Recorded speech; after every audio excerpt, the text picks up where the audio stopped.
Hello friends, welcome back to my channel. तो आज मैं एक नया नॉवल लेके आ चुका हूँ। तो बिना किसी देरी के चलिए शुरुआत करते हैं। Chapter 1 Then wouldn't I have taken you as my master for nothing? Teacher, since I've already taken you as my master, your disciple isn't going to be picky. Whatever heaven rank cultivation method, or heaven rank dough skill, just casually grab one for me to practice.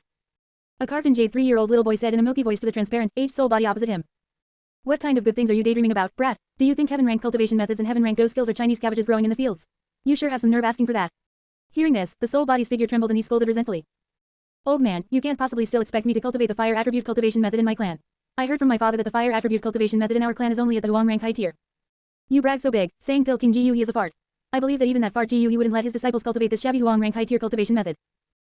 Besides, if I hadn't taken you as my master, it would be one thing to cultivate a Huang rank high tier cultivation method, but now I've taken you as my elder master and I'm still cultivating a Huang rank high tier cultivation method. Then wouldn't I have taken you as my master for nothing? The little boy pouted, his chubby face full of dejection. You little brat, it's teacher, not old man.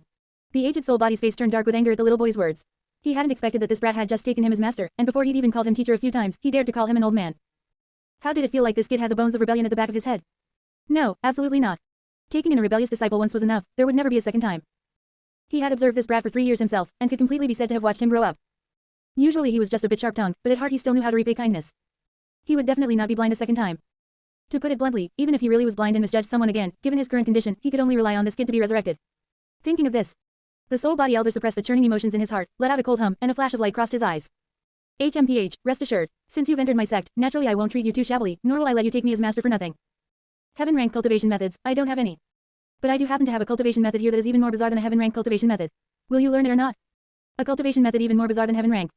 Xiaoyan naturally knew that Yao Lao was talking about the burning technique. He had waited 3 years for this very sentence. Without hesitation, he directly spoke out, I'll learn it. You brat better. What, you'll learn it, are you sure? Yao Lao's words cut off halfway when he suddenly heard Xiaoyan agree, and he exclaimed in surprise. I'm sure, Xiaoyan affirmed. Xiaoyan was of course sure. No one knew better than him that in the entire fighting Qi continent, the burning technique could practically be said to be the only cultivation method that could lead directly to Dodi. Since he transmigrated to the fighting Qi continent and also transmigrated into Xiaoyan, Yao Lao had also awakened early because of the strange energy he brought over when transmigrating. Without a system. If he wanted to speedrun the fighting Qi continent and become the Flame Emperor, what else would he cultivate if not the burning technique? Brat, don't be in such a hurry to confirm. Do you know what grade of cultivation method this burning technique is? Xiaoyan naturally knew, but deliberately said, even more bizarre than heaven rank, could it be emperor rank? What bullshit emperor rank? I've lived for so many years and have never heard of any emperor rank cultivation method in the fighting Qi continent. Don't make things up, brat. Yao Lao was driven anxious by Xiaoyan's mention of emperor rank. Seemingly to deliberately anger Xiaoyan, he took a deep breath and smilingly added. This cultivation method of mine is actually Huang rank low tier. Finished speaking.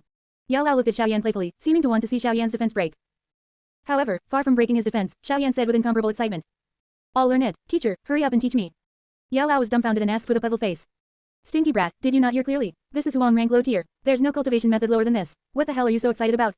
Hearing this, Xiaoyan stood up, putting his 2 little hands behind his back with an expression that said, I guessed it long ago.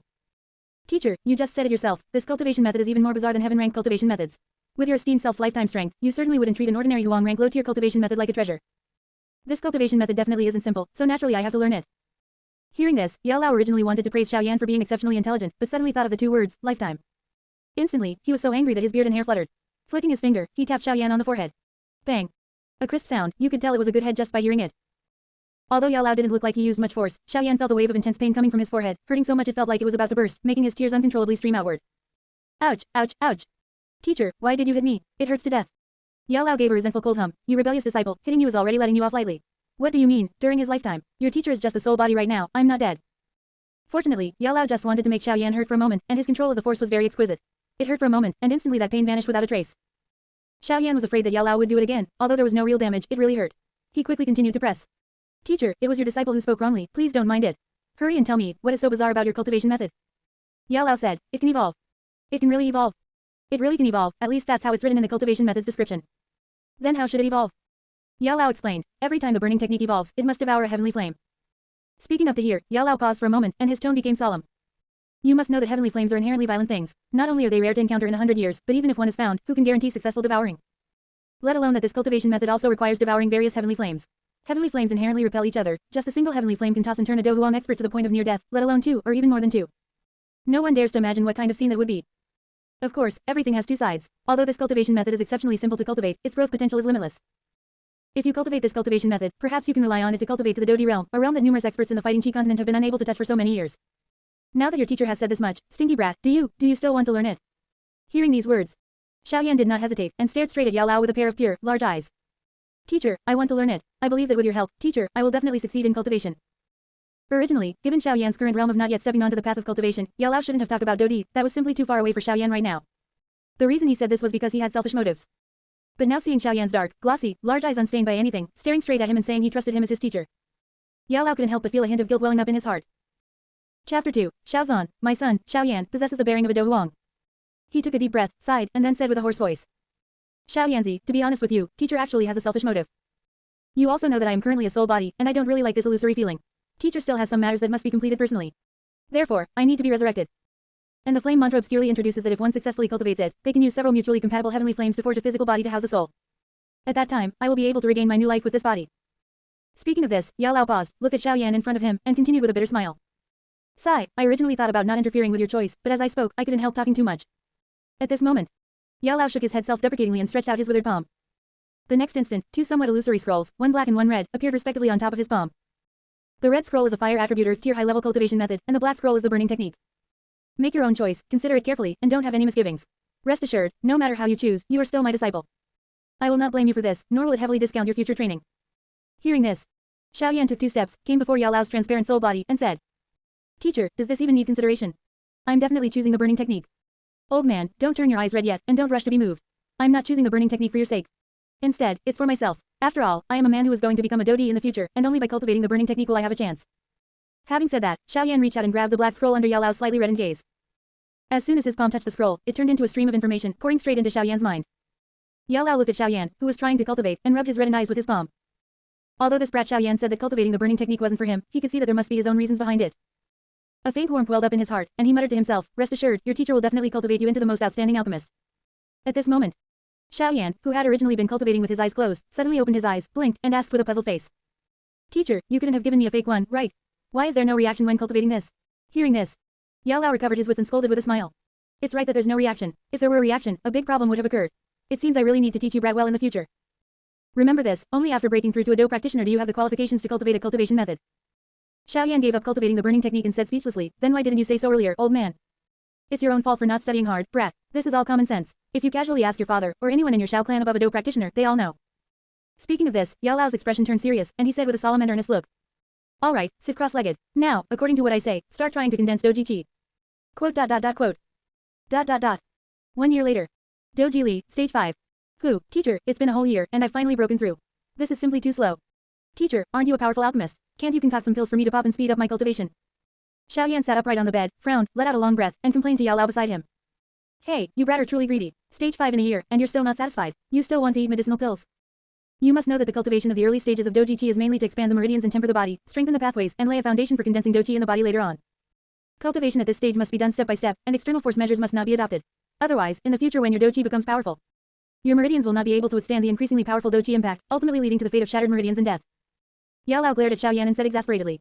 Xiao Yan naturally knew this point, but he also knew that Yao Lao could refine the foundation establishment elixir. Therefore, he reached out, grabbed the hem of the garment transformed by Yao Lao's soul, and spoke in a tone that was both spoiled and flattering. Teacher, I know what you're saying, but who are you, old man? You are the most powerful alchemist in the entire continent. The matter of utilizing external forces for cultivation in the Doji Chi stage might be harder than becoming a Dodi for other alchemists. But for you, old man, isn't it just a matter of moving your little finger? Hearing this, Yao Lao snorted coldly, don't flatter me, you brat. This old man isn't as amazing as you say. Although Yao Lao said that with his mouth, Xiao Yan could tell from Yao Lao's face that he actually quite liked hearing those words. Sure enough, after Yao Lao's voice fell, a smile appeared on his face again as he said. Alright, tomorrow, have your father prepare 3 complete purple night orchid grass, 2 bone-washing flowers, the older the better, right, and a wood attribute tier 1 monster core. Having said that, Yao Lao's transparent soul body turned into a wisp of grey energy and drilled into the ring worn on Xiao Yan's hand. After a while, Xiao Yan came into the room of his father, Xiao Zhan. He recounted the medicinal herbs required by Yao Lao to Xiao Zhan one by one. Upon hearing this, Xiao Zhan not only was not surprised that a 3 or 4-year-old child wanted so many resources but instead smiled and said. Ha ha ha, 4-year-old stage 5 Doji Li. My son, Xiao Yan, possesses the bearing of a Do Huang. Your father doesn't have these resources here right now, but they should all be available at the middle auction house. Here are over 200 gold coins, which should be enough. While speaking, Xiao Zhan took out a pouch, shook it, and made the sound of colliding gold coins. The most important reason why Xiao Zhan trusted Xiao Yan, who was still only 3 or 4 years old at present, was not because Xiao Yan was his son, but because Xiao Yan had revealed to him a year ago that he had taken a mysterious master who didn't like to meet people. At first, Xiao Zhan didn't believe it, until Xiao Yan successfully took medicinal herbs from him and successfully sent back tier 3 or tier 4 medicinal pills. This allowed Xiao Zhan to break through from a 5-star Great Do Master to a 9-star Great Do Master over the past year. Xiao Zhan completely believed it. Thank you, father. Xiao Yan took the coins and thanked him. Just as Xiao Zhan was about to open his mouth to routinely exhort Xiao Yan to study hard with his teacher in such words, An aged voice came from outside the room. Clan leader Xiao, please come out and meet. Hearing this voice, Xiao Zan's expression changed, and without even caring about Xiao Yan, he rushed straight out. Teacher, what's wrong? Seeing this, Xiao Yan couldn't help asking Yao Lao. Hearing this, Yao Lao floated out from inside the ring, waved his large hand, and a black cloak covered Xiao Yan's body. Let's go, Xiao Yanzi, let's follow and take a look. The incoming people are two Dohuangs. Chapter 3 Myriad Realms Fishing System. This time, two Dohuang experts appearing in the Xiao family simultaneously. There is only one possibility, and that is, the Jiyu clan. Just as Xiao Yan was analyzing it in his mind, Yao Lao had already brought Xiao Yan to a secretive place in the Xiao family. As can be seen, headed by Xiao Zan, the three great elders of the Xiao family watched the two Dohuang standing opposite them with nervous expressions. Just as Xiao Zan stopped himself mid-speech, wanting to ask these two Dohuangs, a ripple suddenly arose in the air. Space suddenly shattered like a mirror lens, a spatial crack opened, and two figures, one large and one small, walked out from it. The large figure was a middle-aged man of about 40 or 50 years old, wearing a black robe, but his attitude towards the little girl beside him, who was of the same age as Xiao Yan and dressed in a cyan dress, was extremely respectful. Miss, we have arrived at the Xiao clan. Hearing this, the little girl was very aloof. Without speaking, she just slightly nodded in response. At the same time, Xiao Yan, who was hiding in the dark, had already confirmed that the incoming people were from the Jiyu clan, and that little girl was undoubtedly his, Xiao Yan's, future great wife, Zuner. Xiao Yanzi, the one at the lead is a 3-star Dozun. A 3-star Dozun coming to your Xiao family and seemingly without any hostility. It seems your Xiao family was not simple in the past, but has just fallen into decline now. Yao Lao suddenly spoke. Before Xiao Yan could answer Yao Lao's words, that middle-aged man shifted his gaze to Xiao Zan and his group, speaking with a calm expression. Clan leader Xiao, I am Jiyu of the Jiyu clan. By the order of our clan leader, in order to give his daughter, Miss Zuner, a happy childhood, I have specially sent Miss Zuner to live in the Xiao family. During this period, I hope clan leader Xiao will take the trouble to take care of our young miss. Although Xiao Zan was only a great dough master, as the clan leader, he obviously knew some things about the Jiyu clan. Therefore, upon hearing that the other party was from the Jiyu clan, he did not feel surprised. Instead, he cupped his hands and said, all right, no problem. Upon hearing Xiao Zan's agreement, Jiyu didn't say much more, but instead said to a Dohuang on the side, Ling Ying, stay behind to protect the young miss. Ling Ying nodded, yes. After finishing all this, Jiyu casually tore open a spatial crack, and said to the remaining Dohuang, let's go. In just an instant. After the spatial crack closed, Jiyu and the Dohuang had already left the Xiao family. After Xiao Zan instructed people to arrange a residence for Zuner, he cast his gaze towards Ling Ying. But before he could speak, Ling Ying seemed to understand what Xiao Zan meant, and directly said, there is no need to arrange a residence for me. After saying that, his figure vanished from the spot like a shadow melting into the darkness. Alright, Xiao Yanzi, stop looking at that little girl. You should go to the miter auction house now. A few days later. The back mountain of the Xiao family. A young child with a bare body sat cross-legged in a wooden barrel, eyes tightly closed, breathing steadily and forcefully. Inside the wooden barrel, it was filled with cyan liquid. And this cyan liquid, accompanied by the child's breathing, drilled into his body. Seeming to sense the increasingly abundant doji qi within his body, a happy smile appeared on Xiao Yan's small face. Just as he was about to continue absorbing this green medicinal liquid to elevate his doji qi. However, right at this moment, an ethereal female voice suddenly resounded in Xiao Yan's mind. Ding, congratulations to the host for meeting the binding conditions. The Myriad Realms fishing system is loading. Myriad Realms fishing system. Xiao Yan was slightly stunned at first, but then quickly couldn't control his excitement. Thinking that he transmigrated to become Xiao Yan, with Yao Lao waking up early and cultivating the burning technique, this was originally the treatment of a son of destiny. Now there was actually even the system bro coming to his door. Wouldn't this make him, Xiao Yan, take off right on the spot? Ding, Myriad Realms fishing system loading complete. Does the host wish to bind? Hearing this, Xiao Yan didn't hesitate in the slightest and directly chose to bind. Bind, of course bind. Ding, congratulations to the host, system binding successful. Xiao Yan, who was familiar with the tropes, immediately asked after the system prompted successful binding. System, what functions do you have? Ding, this system is named Myriad Realms Fishing. As the name implies, the host can fish through fishing, just like catching fish, to fish for all things in the heavens and Myriad Realms. In view of the host binding the system for the first time, the host is specially rewarded with one fishing opportunity. Hearing this, Xiao Yan instantly understood, and then spoke to ask again. System, you said you were a fishing system, aren't you going to give a fishing rod? Ding, this system does not give fishing rods. The host can make a fishing rod by themselves to fish. Then are there any requirements for the fishing location? None, the host can fish at any location. As long as there are fishing attempts, even if the host fishes in the void, they will not return empty-handed. Very quickly. After absorbing the foundation establishment elixir prepared by Yao Lao, Xiao Yan immediately used local materials, picking the bamboo with the best toughness in the bamboo forest, and made a simple fishing rod. With a few leaps, he came to the side of a pond and sat down cross-legged. System, start fishing. After Xiao Yan's voice fell, he could clearly feel that the fishing rod in his hand seemed to have become different. Meanwhile, Yao Lao, who was still in the ring, discovered all this, and his transparent soul body drifted out from the ring. You brat, after absorbing the foundation establishment elixir, instead of properly consolidating your doji qi, why did you run over here to fish? Speaking of this, Yao Lao paused for a moment, and after using his majestic spiritual power to probe the pond, he continued to speak mockingly. Besides, Master has already probed this pond. Because the water temperature is too high, there are no fish or shrimp surviving at all. You brat, don't waste your effort in vain. After saying that, Yao Lao originally thought Xiao Yan would give up, but who knew Xiao Yan still maintained his fishing posture and said mysteriously. Teacher, you don't understand this. This disciple is not fishing. If it's not fishing, what else could it be? Before Yao Lao could finish his words, he suddenly saw Xiao Yan grip the fishing rod tightly with both hands and flick it upward. At the same time, that familiar, pleasant female voice also resounded in Xiao Yan's mind. Ding, congratulations to the host, successfully fished a blue silver emperor from the waterfall cave behind Holy Spirit Village in the Duluo continent world. Notice, to protect the safety of the host, any living creature fished by the host will automatically recognize the host as its master, and life and death will be entirely controlled by the host. Looking at the blue-silver emperor in his palm emitting a faint blue light and gently wrapping its leaves around his finger, Xiaoyan couldn't help saying in his heart. Holy crap, did I fish over Tang Buddha's mother?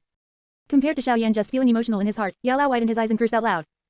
How the FCK is this possible? Where did this grass of unknown origin pop out from? With this grass's ant-like strength, it is absolutely impossible for it to evade my spiritual perception. Xiaoyan, what on earth is going on here? Hearing this, Xiaoyan came back to his senses, thought about it, and explained. Teacher, to tell you the truth, just now when practicing with the Foundation Establishment Elixir, this disciple discovered that he had awakened a divine innate ability. Able to fish for all things just like fishing. Because he couldn't expose the system, coupled with the fact that Yao Lao was right in his ring, it was simply impossible to hide it from the other party. Therefore, Xiaoyan could only use the excuse of a divine innate ability to perfunctorily deal with Yao Lao. Chapter 4, Breaking Through to Do Practitioner, 1-star Do Practitioner. Although Yao Lao was still a bit reluctant to believe the explanation of innate divine abilities, the facts before him forced him to believe. Yao Lao couldn't help but murmur to himself. Innate divine abilities, are there such miraculous innate divine abilities? The truth is definitely not as simple as this kid says. Forget it, although I am Xiaoyan's teacher, I should also allow my disciple to have his own secrets and not interfere too much. Quote. On the other side. Duluo Continent, Saint Spirit Village. Having just finished forging iron, Tang Hao, feeling an unbearable loneliness in his heart, decided to go and talk to his wife, Yin. His figure flickered. He skillfully arrived at the cave behind the waterfall. Ah, Yin, I've come to see you again.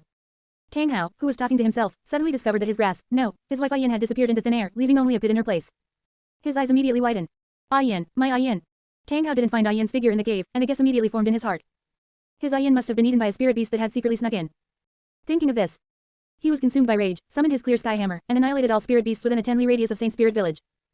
On the way back, Tang Hao's mood was extremely complex, filled with grief and sadness but also a hint of relief. Just like that. He drank silently as he arrived at his doorstep. Tang San, who was only 3 or 4 years old at the time, saw Tang Hao's figure and ran over, holding a large bowl of steaming white porridge. Father, where did you go? Come and eat. Hearing this, Tang Hao did not take the bowl. His mind was utterly distraught because of Yin's matter, and hearing Tang San's words, he subconsciously unleashed the anger in his heart. Eat, all you know is eat. Do you know what day it is today? After scolding him, Tang Hao slapped him again. Slap. The scalding white porridge spilled all over him, and a burning sting came from his face. Tang San fell to the ground, watching Tang Hao's departing back. Instead of resentment and anger, a faint hint of enjoyment appeared on his face. Is this a father's scolding? Is this fatherly love as heavy as a mountain? In my previous life, I, Tang San, had no father or mother. Now that I can enjoy fatherly love, it's not in vain to have lived another life. In the blink of an eye. Another year passed. Xiaoyan, you are now at the 9th stage of Doji Qi. Take this Qi gathering powder, and you can break through to Do Practitioner. Saying that, Yao Lao flicked his finger, and the freshly refined Qi gathering powder landed in Xiaoyan's palm. How do you like the Qi gathering powder I refined? Xiaoyan looked at the Qi gathering powder in his hand. It was perfectly round, as if naturally formed. Just smelling the faint fragrance of the pill made the bottleneck in his body loosen a bit. Teacher, you truly live up to your reputation. This Qi gathering powder is far superior to the one I saw last time at the Miter auction house. Your disciple is filled with admira. Alright, stop praising. Quickly take the pill and break through to Do Practitioner. I will guard you. Yao Lao smiled and interrupted Xiaoyan. Hearing this, Xiaoyan took a deep breath, sat up straight, and without hesitation, put the pill into his mouth. He didn't even have time to taste the Qi gathering powder before the pill melted in his mouth, transforming into a pure and gentle energy. It began to spread through the meridians in his body, clearing away the impurities and blockages accumulated from daily cultivation one by one. Xiaoyan closed his eyes tightly, his forehead veins slightly bulging. The breakthrough process was not without pain. The swelling and pain caused by the medicinal power flushing his meridians made him tremble slightly, but he gritted his teeth, firmly maintaining a sliver of clarity in his mind. He guided the surging energy to circulate according to the path. 1 cycle, 2 cycles, 3 cycles. Yao Lao floated beside him, a hint of relief on his transparent face. At this moment, he suddenly spoke. Xiaoyan, the time has come. Condense your Do Qi. Hearing Yao Lao's reminder, Xiaoyan's body suddenly shook. Soon. An aura several times stronger than before burst from his body. It's done. Yao Lao smiled faintly. 1-star Do Practitioner. Feeling his realm, Xiaoyan opened his eyes and smiled at Yao Lao. Teacher, I have successfully broken through to Do Practitioner. Can I now try to cultivate the burning technique? Yao Lao nodded. Of course, but you, kid, must think it through. Even this cultivation technique. Before Yao Lao could finish speaking, Xiaoyan interrupted directly. Teacher, no need to think, I'll start now. The content of the burning technique had already been passed to Xiaoyan by Yao Lao, and since it hadn't evolved yet, it was only a low-grade yellow tier technique. Xiaoyan found it incredibly easy to cultivate. In less than half an hour, Xiaoyan opened his eyes. Teacher, it's done. This burning technique is truly miraculous. I can clearly sense that as long as I devour powerful flames, the cultivation technique can evolve. Yao Lao heard this and said with a smile. Good, now that you've also broken through to Do Practitioner, there's no point in staying in this small wooden city. It's time for you to go out and gain experience with me. Learn to refine pills and embark on the path of becoming an alchemist. Just as Yao Lao's voice fell. Thump thump. A knock on the door sounded. Following the knock was a clear and pleasant childish female voice. Brother Xiaoyan, open the door quickly. Hearing this voice, Yao Lao suddenly became playful and teased. Hee, your child bride has come to find you. I won't disturb you two lovebirds, reunion. With that said, Yao Lao directly transformed into an energy body and burrowed into the ring. Xiaoyan ignored Yao Lao's teasing, or rather, he was already used to it. He turned and opened the door directly. The moment the door opened, a small figure walked in. It was a little girl of about 3 or 4 years old, wearing a light green knee-length dress, with a few elegant orchids embroidered on the hem. Her features were exquisitely beautiful. Her skin was fair as snow, delicate and flawless, as if a gentle pinch would draw water. Both sides of her cheeks had a faint baby fat, adding a few touches of innocence and cuteness. Standing there, she was like a budding orchid, elegant and refined, yet exuding an inherent nobility. That temperament clearly indicated she was not from an ordinary family. The moment Xiao Zuner saw Xiaoyan, a sweet smile immediately appeared on her face. Then, as if she remembered something, she took out a jade bottle from her embrace and handed it over. Brother Xiaoyan, this contains qi gathering powder. You are currently at the 9th stage of Doji Qi, so you can use it perfectly. Hearing this, Xiaoyan felt a warmth in his heart, but he shook his head and did not take the jade bottle. Zuner, thank you for your kindness, but I no longer need it. Although Xiao Zuner was precocious, she was still young and didn't understand the deeper meaning in Xiaoyan's words. She thought Xiaoyan was refusing due to his pride. Chapter 5. Ling Ying, I want you to protect Brother Xiaoyan. Brother Xiaoyan, please accept it. It's just a qi gathering powder. You've been warming my meridians for a year, and Xiaoyan, this amazing magical beast, has been alleviating my pain. Before Xiao Zuner could finish speaking, Xiaoyan suddenly released his aura and said, Zuner, it's not that I don't want your qi gathering powder, but I've already broken through the Do practitioner, so I don't need it anymore. Seeing this, Xiao Zuner was overjoyed. Brother Xiaoyan, so you've already broken through the Do practitioner. That's wonderful. Xiaoyan could tell that this girl seemed even happier to see him break through than if she had broken through herself. And the reason Zuner was so close to him now was simple. It was because one night a year ago, Xiaoyan snuck into Xiao Zuner's room and clumsily warmed her meridians. Although Xiaoyan initially thought this method was too cliché, even a bit perverted, and didn't plan to follow the original novel's Xiaoyan. But after thinking about it, he decided that the method didn't matter as long as it worked. And after using it, he realized how effective and useful this method was. Oh, right, Brother Xiaoyan, there's one more thing. Xiaoyan has changed a lot now, look. At this, Xiao Zuner beckoned with her fair little hand. A blue-silver emperor, entirely blue-silver with golden patterns, about a person's height, suddenly appeared. As a blue light flashed. In an instant, Ayan had transformed into a 12 or 13-year-old girl. With purple hair, a tender and delicate face, dressed in a simple light blue cloth skirt, and bare feet. Facing Xiaoyan, she curtsied slightly and spoke 2 words with utmost respect and adoration, Master Tilda. Watching Ayan transform into human form, Xiaoyan was first stunned, then the voice of old Yao echoed in his mind. Ha ha ha. Your little child bride is quite generous. In just 1 year, she relied on resources to cultivate the tiny blade of grass you caught, which was so weak that an ordinary person could crush it with a finger. She cultivated it into a 4th-tier magical beast and even fed it a 7th-grade transformation pill. Xiaoyan snapped back to reality. He had initially only thought of Ayan's healing abilities to help Zuner alleviate the pain caused by the heavenly flame. So he placed Ayan by Zuner's side. He hadn't expected Zuner, this little rich girl, to be so generous. In such a short time, she had fed Ayan to this extent. Compared to Zuner, Tang Hao, as Ayan's husband, deliberately kept Ayan in a cave without even sunlight. At this moment, Xiao Zuner smiled sweetly at Xiaoyan. Brother Xiaoyan, now that Xiaoyan has transformed, it's time for her to return to your side as her master. Hearing this, Ayan's eyes were filled with surprise, clearly very tempted by Xiao Zuner's suggestion. Xiaoyan thought for a moment. He would soon go out to train with his teacher, and with Ayan's current strength, she could provide him with some assistance. Moreover, the after effects of the heavenly flame in Xiao Zuner's body had been eliminated, so she no longer needed Ayan's help. Thinking of this, Xiaoyan nodded and agreed. Okay. Hearing Xiaoyan agree, Ayan's delicate face was full of joy. Then, at Xiaoyan's signal, she transformed into a several centimeter tall blue silver grass and landed on Xiaoyan's shoulder. If one didn't look carefully, it would seem like a decoration on his clothes. Just then, several Xiao family disciples, about 17 or 18 years old, passed by Xiaoyan's courtyard entrance, chatting and laughing. From their laughter, it was clear that they had just returned from strolling through the market. Seeing this scene, Xiao Zuner felt a deep envy. Since she came to the Xiao family, she had never stepped out of the Xiao family's main gate, and only 2 people in the Xiao family could talk to her. One was Ling Yang, her guard, and the other was Brother Xiaoyan. At this moment, Xiao Zuner hesitated, wanting to ask Xiaoyan to accompany her. But before she could speak, Xiaoyan had already noticed and, thinking that he would be going out to train with his teacher in a few days, he proactively said, Zuner, let's go stroll around the family grounds. Hearing this abruptly, Xiao Zuner was first stunned, then her face bloomed into a smile, and she nodded her little head vigorously. Okay, Brother Xiaoyan. ... Just like that. Xiaoyan accompanied Xiao Zuner for a whole afternoon. By the time they returned, it was late, and the crescent moon was already hanging in the branches. After escorting Xiao Zuner to her room door, Xiaoyan was about to leave. Old Yao's voice suddenly rang in his ear. Xiaoyan, don't rush off. Your teacher plans to take you away from the Xiao family tomorrow. Take this opportunity to say a proper goodbye to your little wife. Hearing this, Xiaoyan looked at Xiao Zuner's small figure beside him, thought for a moment, and hesitated, wondering whether he should tell Xiao Zuner. But in the end, he decided to tell her about his upcoming training. Zuner, I'm leaving the family tomorrow to go out and train. Xiaoyan had originally thought that Xiao Zuner might cry, be sad, or reluctant to part when she heard he was leaving. But to his surprise, the girl simply replied calmly after hearing it. I understand, Brother Xiaoyan. With that, she turned and went straight into the room, closing the door. Seeing this, although Xiaoyan was somewhat surprised, he didn't think much of it and immediately went to bid farewell to his father, Xiao Zan. The next day, outside Wudin City, in a lush, uninhabited forest, a figure was speeding along. Why are you leaving in such a hurry? Not even waiting for your father and your little wife to see you off. Old Yao's transparent body emerged from the ring and asked. Scenes of parting always add to the sadness, there's no need. It's better to present a stronger, better me to them when we meet again next time. Old Yao couldn't help but praise. Well said. How old are you, boy? Your mind is mature beyond your years. If I hadn't watched you grow up since you were little, I'd suspect you were possessed by some old monster. While Xiaoyan was on his way. On the other side. Wudin City, Xiao family. Miss, young Master Xiaoyan has already left Wudin City.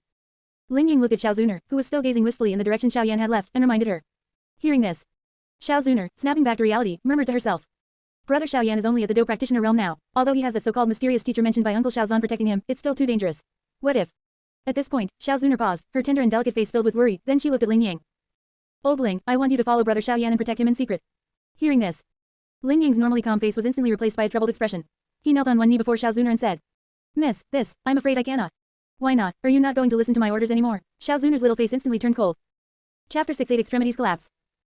Ling Ying explained, Miss, it is not that this old servant refuses to obey your command, but rather that the orders this old servant received are to stay by your side every step of the way and protect you at all costs.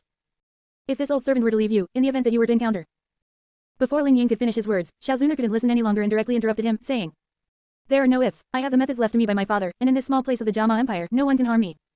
Speaking up to this point, Xiao Zuner paused for a moment. Seemingly afraid that Ling Ying still wouldn't agree, she thought about it and went straight on to threaten him.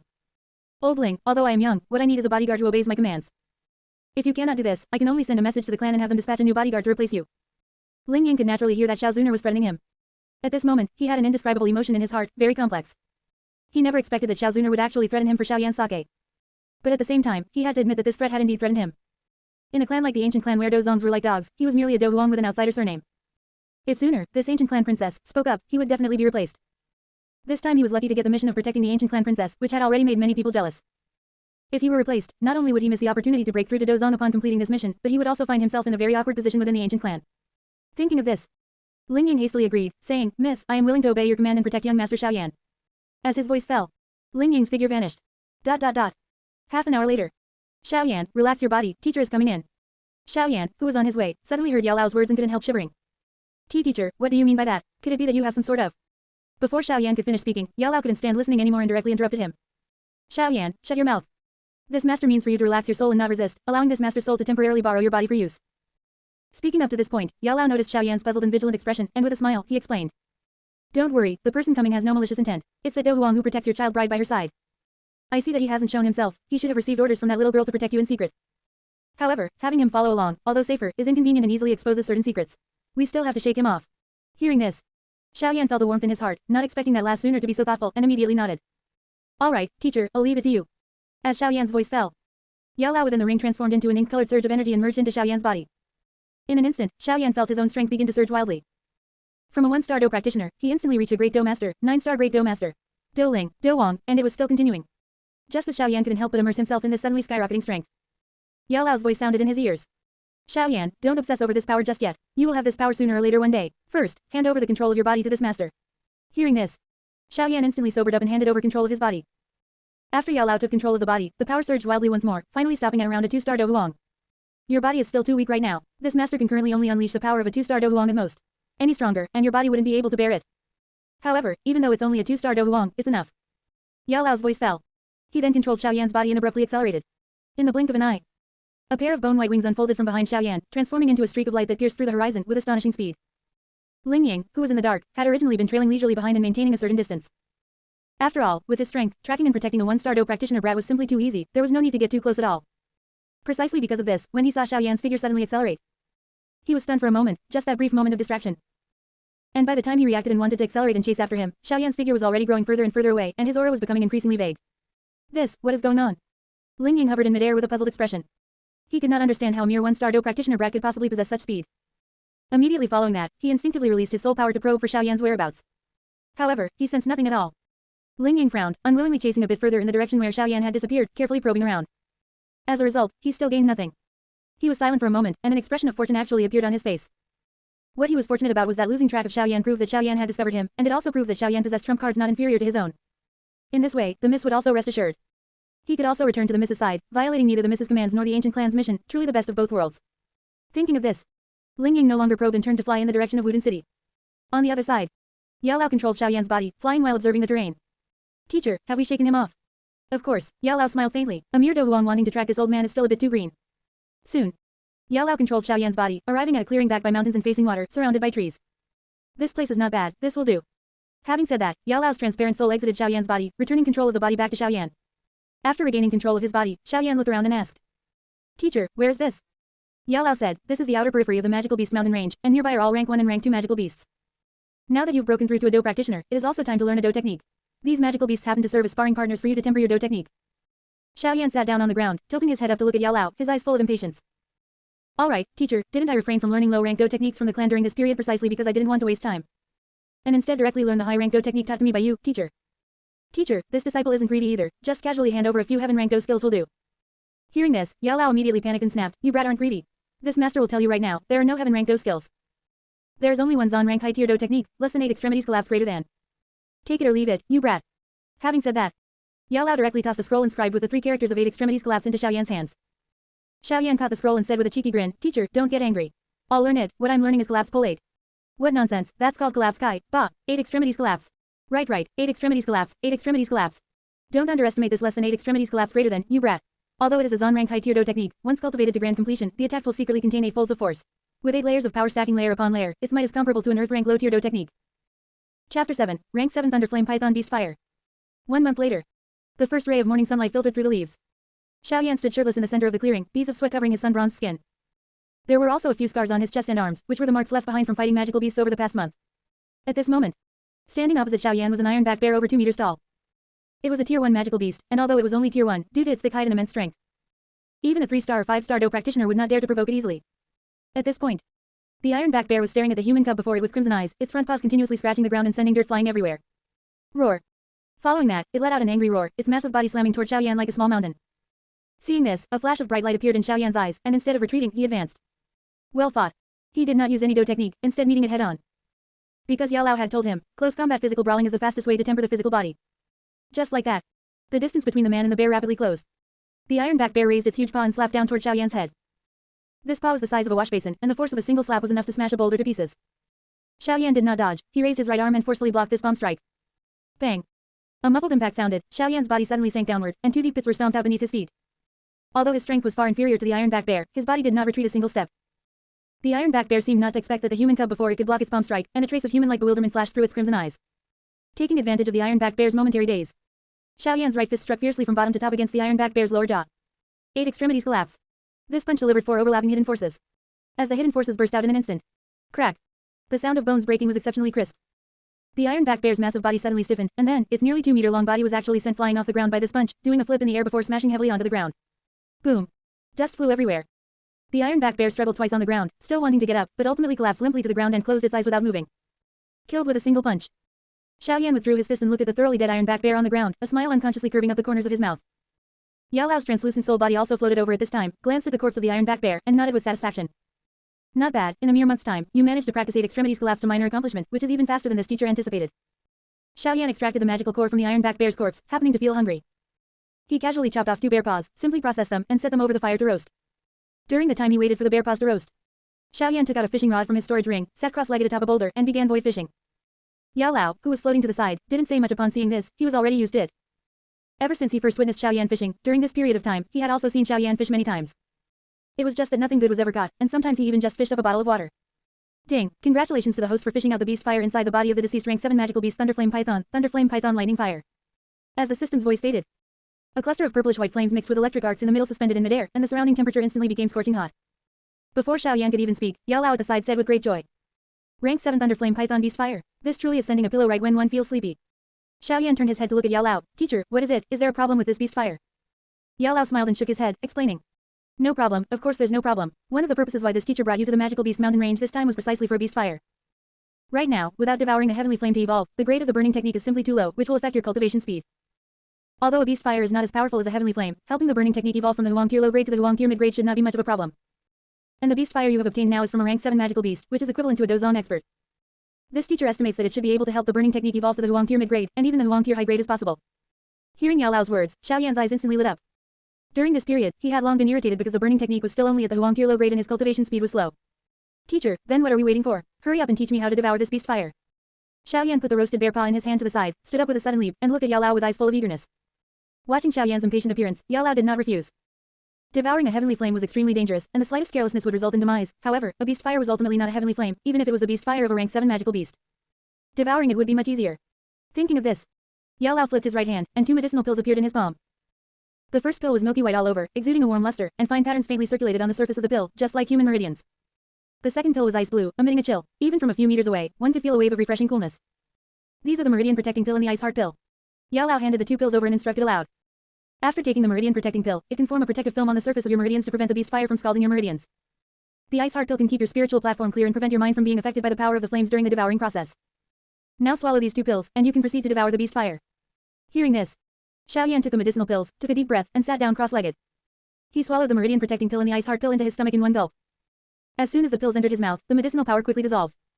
As the efficacy of the 2 pills began to take effect, Yao Lao's voice sounded in Xiaoyan's ear, "You can begin."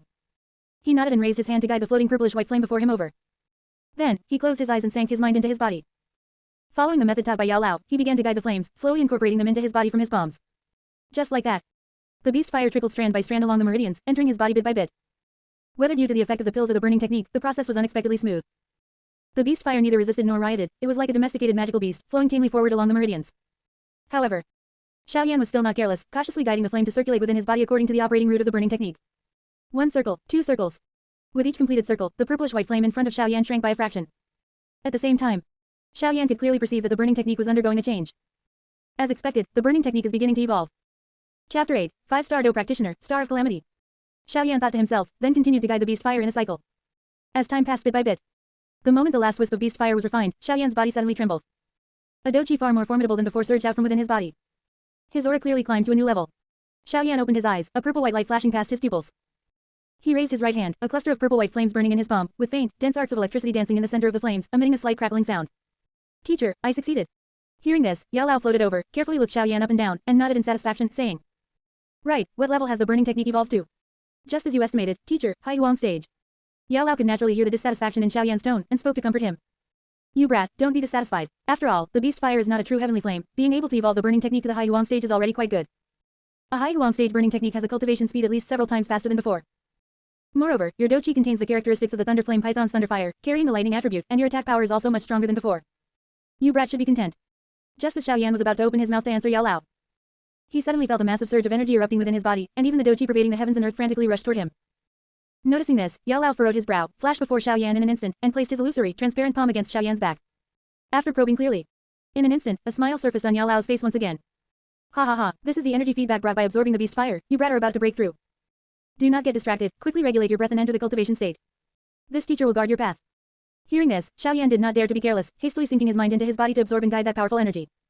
Under Xiaoyan's meticulous guidance, as time progressed, Xiaoyan's realm also began to gradually climb. 1-star Do Practitioner, 2-star Do Practitioner, 3-star Do Practitioner, at its peak, it even reached the 8-star Do Practitioner. But Xiaoyan knew that improving too much all at once would lead to a hollow realm and an unstable foundation. This was extremely disadvantageous for breaking through to higher realms in the future. "Suppress for me." As the words fell, Xiaoyan's realm began to drop again, from 8-star Do Practitioner, 6-star Do Practitioner, compressing all the way down to 5-star Do Practitioner until it truly could not be suppressed anymore, before he finally stopped. Yao Lao, who had originally intended to speak out and remind him, saw Xiaoyan's approach and nodded in gratification.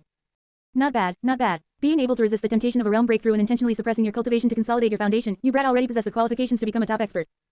Xiaoyan stood up, dusted the dust off his body, and said, "Teacher, I originally wanted to suppress my realm even lower, but when it reached the 5-star Do Practitioner, the dochi was like a rock, I truly couldn't suppress it anymore." Yao Lao looked at Xiaoyan's small figure and couldn't help praising him aloud. "How long has it been since you came out for this training, yet you brat have reaped massive gains.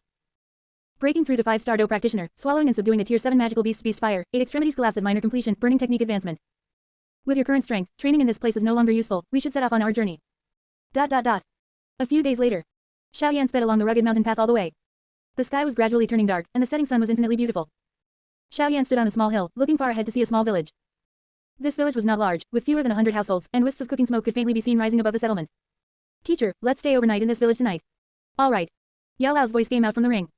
Xiaoyan quickened his pace and soon walked into the village. The village was not large. Walking from the east end of the village to the west end took less than half the time it takes to burn an incense stick.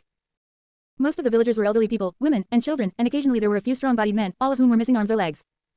This situation was not uncommon, as this village was close to the magical beast mountain range. As the saying goes, those who live near mountains live off the mountains, making a living in the magical beast mountain range naturally meant injuries and disabilities were common occurrences. Xiaoyan was planning to find a household to lodge with. But when he walked to the center of the village, under a centuries-old giant tree, his line of vision was attracted by a group of children under the tree who were around his age. This group of children were all wearing coarse cloth clothes with patches on them. At this moment, this group of children formed a circle, chattering away about something around a young girl. Xiaoyan did not care much at first. After all, it was just children playing around, and he was not interested. But when he walked closer and inadvertently caught a glimpse of the girl's appearance, his footsteps involuntarily stopped. The girl was around 4 or 5 years old, sitting on a tree root with her trouser legs rolled up and her hands hugging her calves.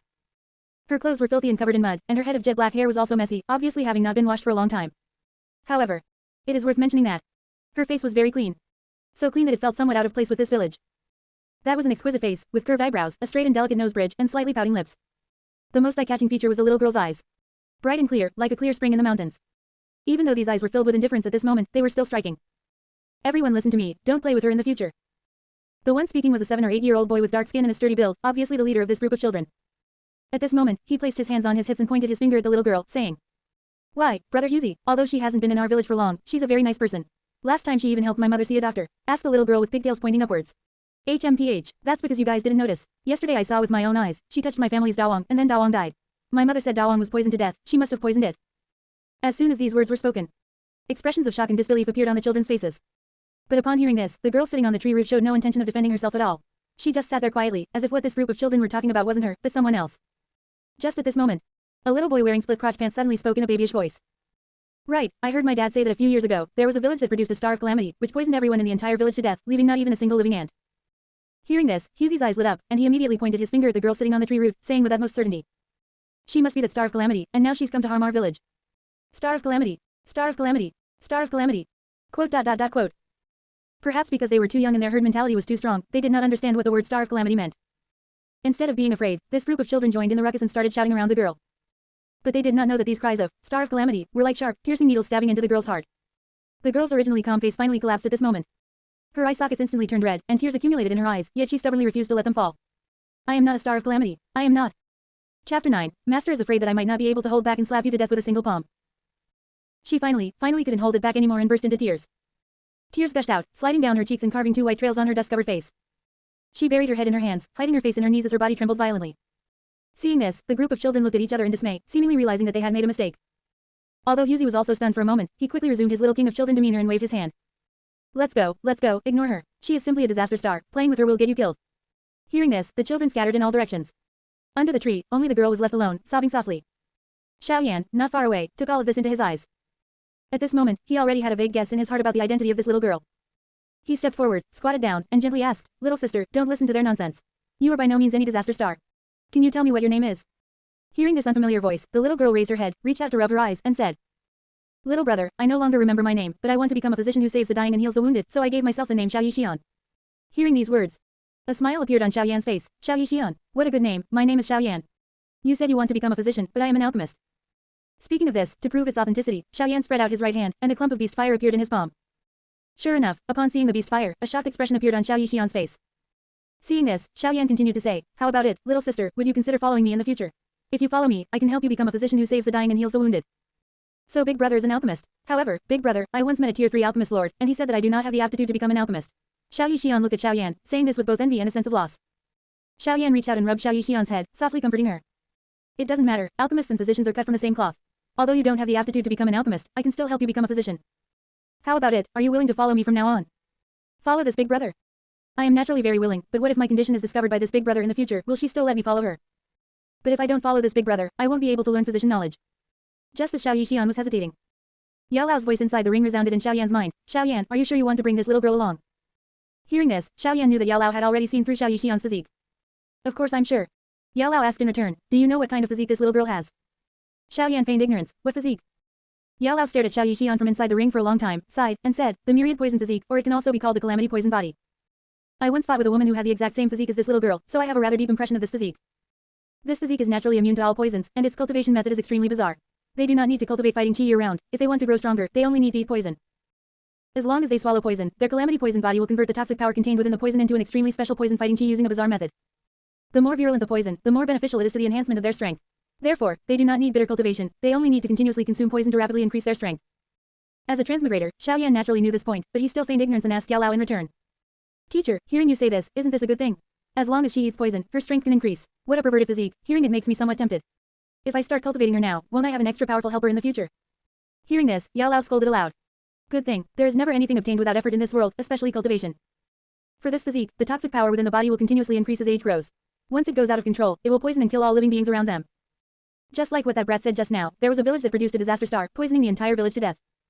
That should be this little girl's first loss of control over her physique in her childhood. Moreover, this physique will not only accidentally injure others, but for the possessor herself, when one day the poison she swallows becomes more and more, so much that even the calamity poison body can no longer suppress it. At that time, the pain of 10,000 poisons devouring the body will cause them to slowly die in the most agonizing torment. Little Yanzi, now that Master has said this to this extent, do you still intend to cultivate this little girl and have her follow you? Xiao Yan did not hesitate and directly replied. Of course I do. Physique is innate and cannot be blamed on her. She devours poison to cultivate, while this disciple devours heavenly flames. Essentially, she is no different from this disciple, a match made in heaven. Besides, teacher, who are you? You old man certainly know the method to control the calamity poison body, right? Hearing this, Yao Lao inside the ring reached out to stroke his non-existent beard and subconsciously said. This master naturally knows, but this method is almost impossible to achieve. Xiaoyan pursued. Even if it's difficult to achieve, there's still the possibility of achieving it, right? Teacher, just tell me about it and let this disciple broaden his horizons. Yao Lao thought for a moment and said, this is the poison pill method. It requires 3 kinds of heavenly flames, the monster core of a tier 7 heavenly poison scorpion dragon beast, and the legendary grade heavenly material, Bodhi transformation saliva. Speaking to this point, Yao Lao stopped talking. He was afraid of crushing the confidence of this little fellow Xiaoyan. And making this little fellow proactively give up on this little girl who possesses the calamity poison body. For some reason, his heart was full of contradiction. He both hoped that Xiaoyan could help this little girl and hoped that Xiaoyan would give up, so as to avoid Xiaoyan potentially being harmed by this dangerous little girl in the future. But what astonished Yao Lao was that upon hearing these conditions, Xiaoyan not only did not lose heart, but instead laughed with full vigor. Ha ha ha. I was wondering what was needed, and it also requires heavenly flames. Teacher, you need heavenly flames to resurrect, I need more heavenly flames to grow stronger and for the burning technique to evolve, and now Xiao Yixian also needs heavenly flames to control the calamity poison body. If I don't even have the confidence to help Xiao Yixian control the calamity poison body, how can I talk about growing stronger, how can I talk about resurrecting you, teacher? I am definitely going to cultivate Xiao Yixian, teacher. Even a Dodi cannot stop it, I said so. Seeing that his disciple had such high aspirations, Yao Lao felt incomparably gratified in his heart. Indeed, he had been trapped in adversity for too long, to the point that even his aspirations were gone. His own resurrection conditions were equally harsh, also requiring 3 kinds of heavenly flames. If Xiaoyan didn't even have the slightest confidence in helping this little girl control the calamity poison body, how could he talk about helping him resurrect? After figuring this out, Yao Lao instantly swept away the dust in his heart and became full of confidence. But upon snapping out of it, he suddenly felt a wave of discomfort in his soul. Soon, he found the cause of the soul discomfort. It was none other than Xiaoyan's laughter just now. Thinking of this, his ghostly voice rang out by Xiaoyan's ear once again. Xiaoyan, master reminds you, next time you laugh, be a bit more normal. Do not make that kind of weird ha ha ha sound. Hearing this, Xiaoyan naturally knew why Yao Lao would say that. He almost couldn't help laughing out loud and deliberately asked Yao Lao in return. Why is that, teacher? Is there something wrong with my laughter? Yao Lao angrily said, there's no why. Master is doing this for your own good. If you laugh like that next time, master is afraid that I won't be able to hold back and will slap you to death with a single palm. Finished speaking. Yao Lao no longer paid attention to Xiaoyan, making no sound at all, as if he had fallen into a deep sleep inside the ring. At this moment, Xiao Yixian's voice abruptly rang out, Big brother, I am willing to follow you. Hearing Xiao Yixian's words, Xiaoyan recovered his senses and smiled. Good. Xiao Yixian, I promise, I will definitely cultivate you into the strongest position on the fighting Qi continent without exception. Xiaoyan's voice was not loud, but it was extremely firm. He reached out his hand, without any hesitation or disgust, and rubbed Xiao Yixian's messy hair, stood up, and glanced at the sky. The setting sun had already disappeared, and the crescent moon climbed to the top of the mountain. Originally, had he not met Xiao Yixian, he intended to stay overnight in this village. But now, he changed his mind. The people of this village clearly already harbored suspicions toward Xiao Yixian.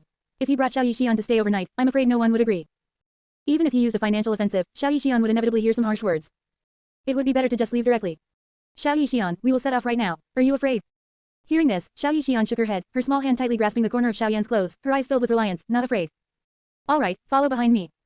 Just like that, Xiaoyan took Xiao Yixian's hand and left the village. In places where no one walked, there was no path. Weeds grew rampantly with no open ground in sight, making it not easy to walk. Xiao Yixian walked with deep and shallow steps, laboring to follow behind Xiaoyan. Several times she almost fell, yet she didn't utter a sound. Xiaoyan turned his head to glance at Xiao Yixian, suddenly stopped his footsteps, turned his back to Xiao Yixian, and squatted down. Get on. Xiao Yixian was stunned for a moment, and at a loss, said, this. Get on, I'll carry you. Xiao Yixian hesitated for a moment, but ultimately obediently climbed onto Xiaoyan's back. Her body was very light, so light that Xiaoyan could barely feel any weight. With her on his back, Xiaoyan's speed suddenly became much faster. Xiao Yixian, lying on Xiaoyan's back, stealthily stretched out 2 white fingers to pick away the leaves and weeds from Xiaoyan's body. At this moment, she felt so happy. Ever since she poisoned her mother and even everyone in the entire village at the age of 3. She had wandered alone through many villages. She had seen many girls her own age being carried on the backs of fathers, brothers, and sisters to play. She was envious, so very envious. Yet she could only envy them, no one carried her. Once, she had dreamed of such a scene in her dreams. Now, the blurry face of the person in her dream was gradually merging with Xiaoyan's face. The next day. The morning sunlight shone warmly on people, dispelling the chill from their bodies. Xiaoyan galloped with Xiao Yixian on his back for a whole night, and finally found a suitable place to temporarily settle down here. This place had a naturally formed hot spring, hidden behind a patch of bushes.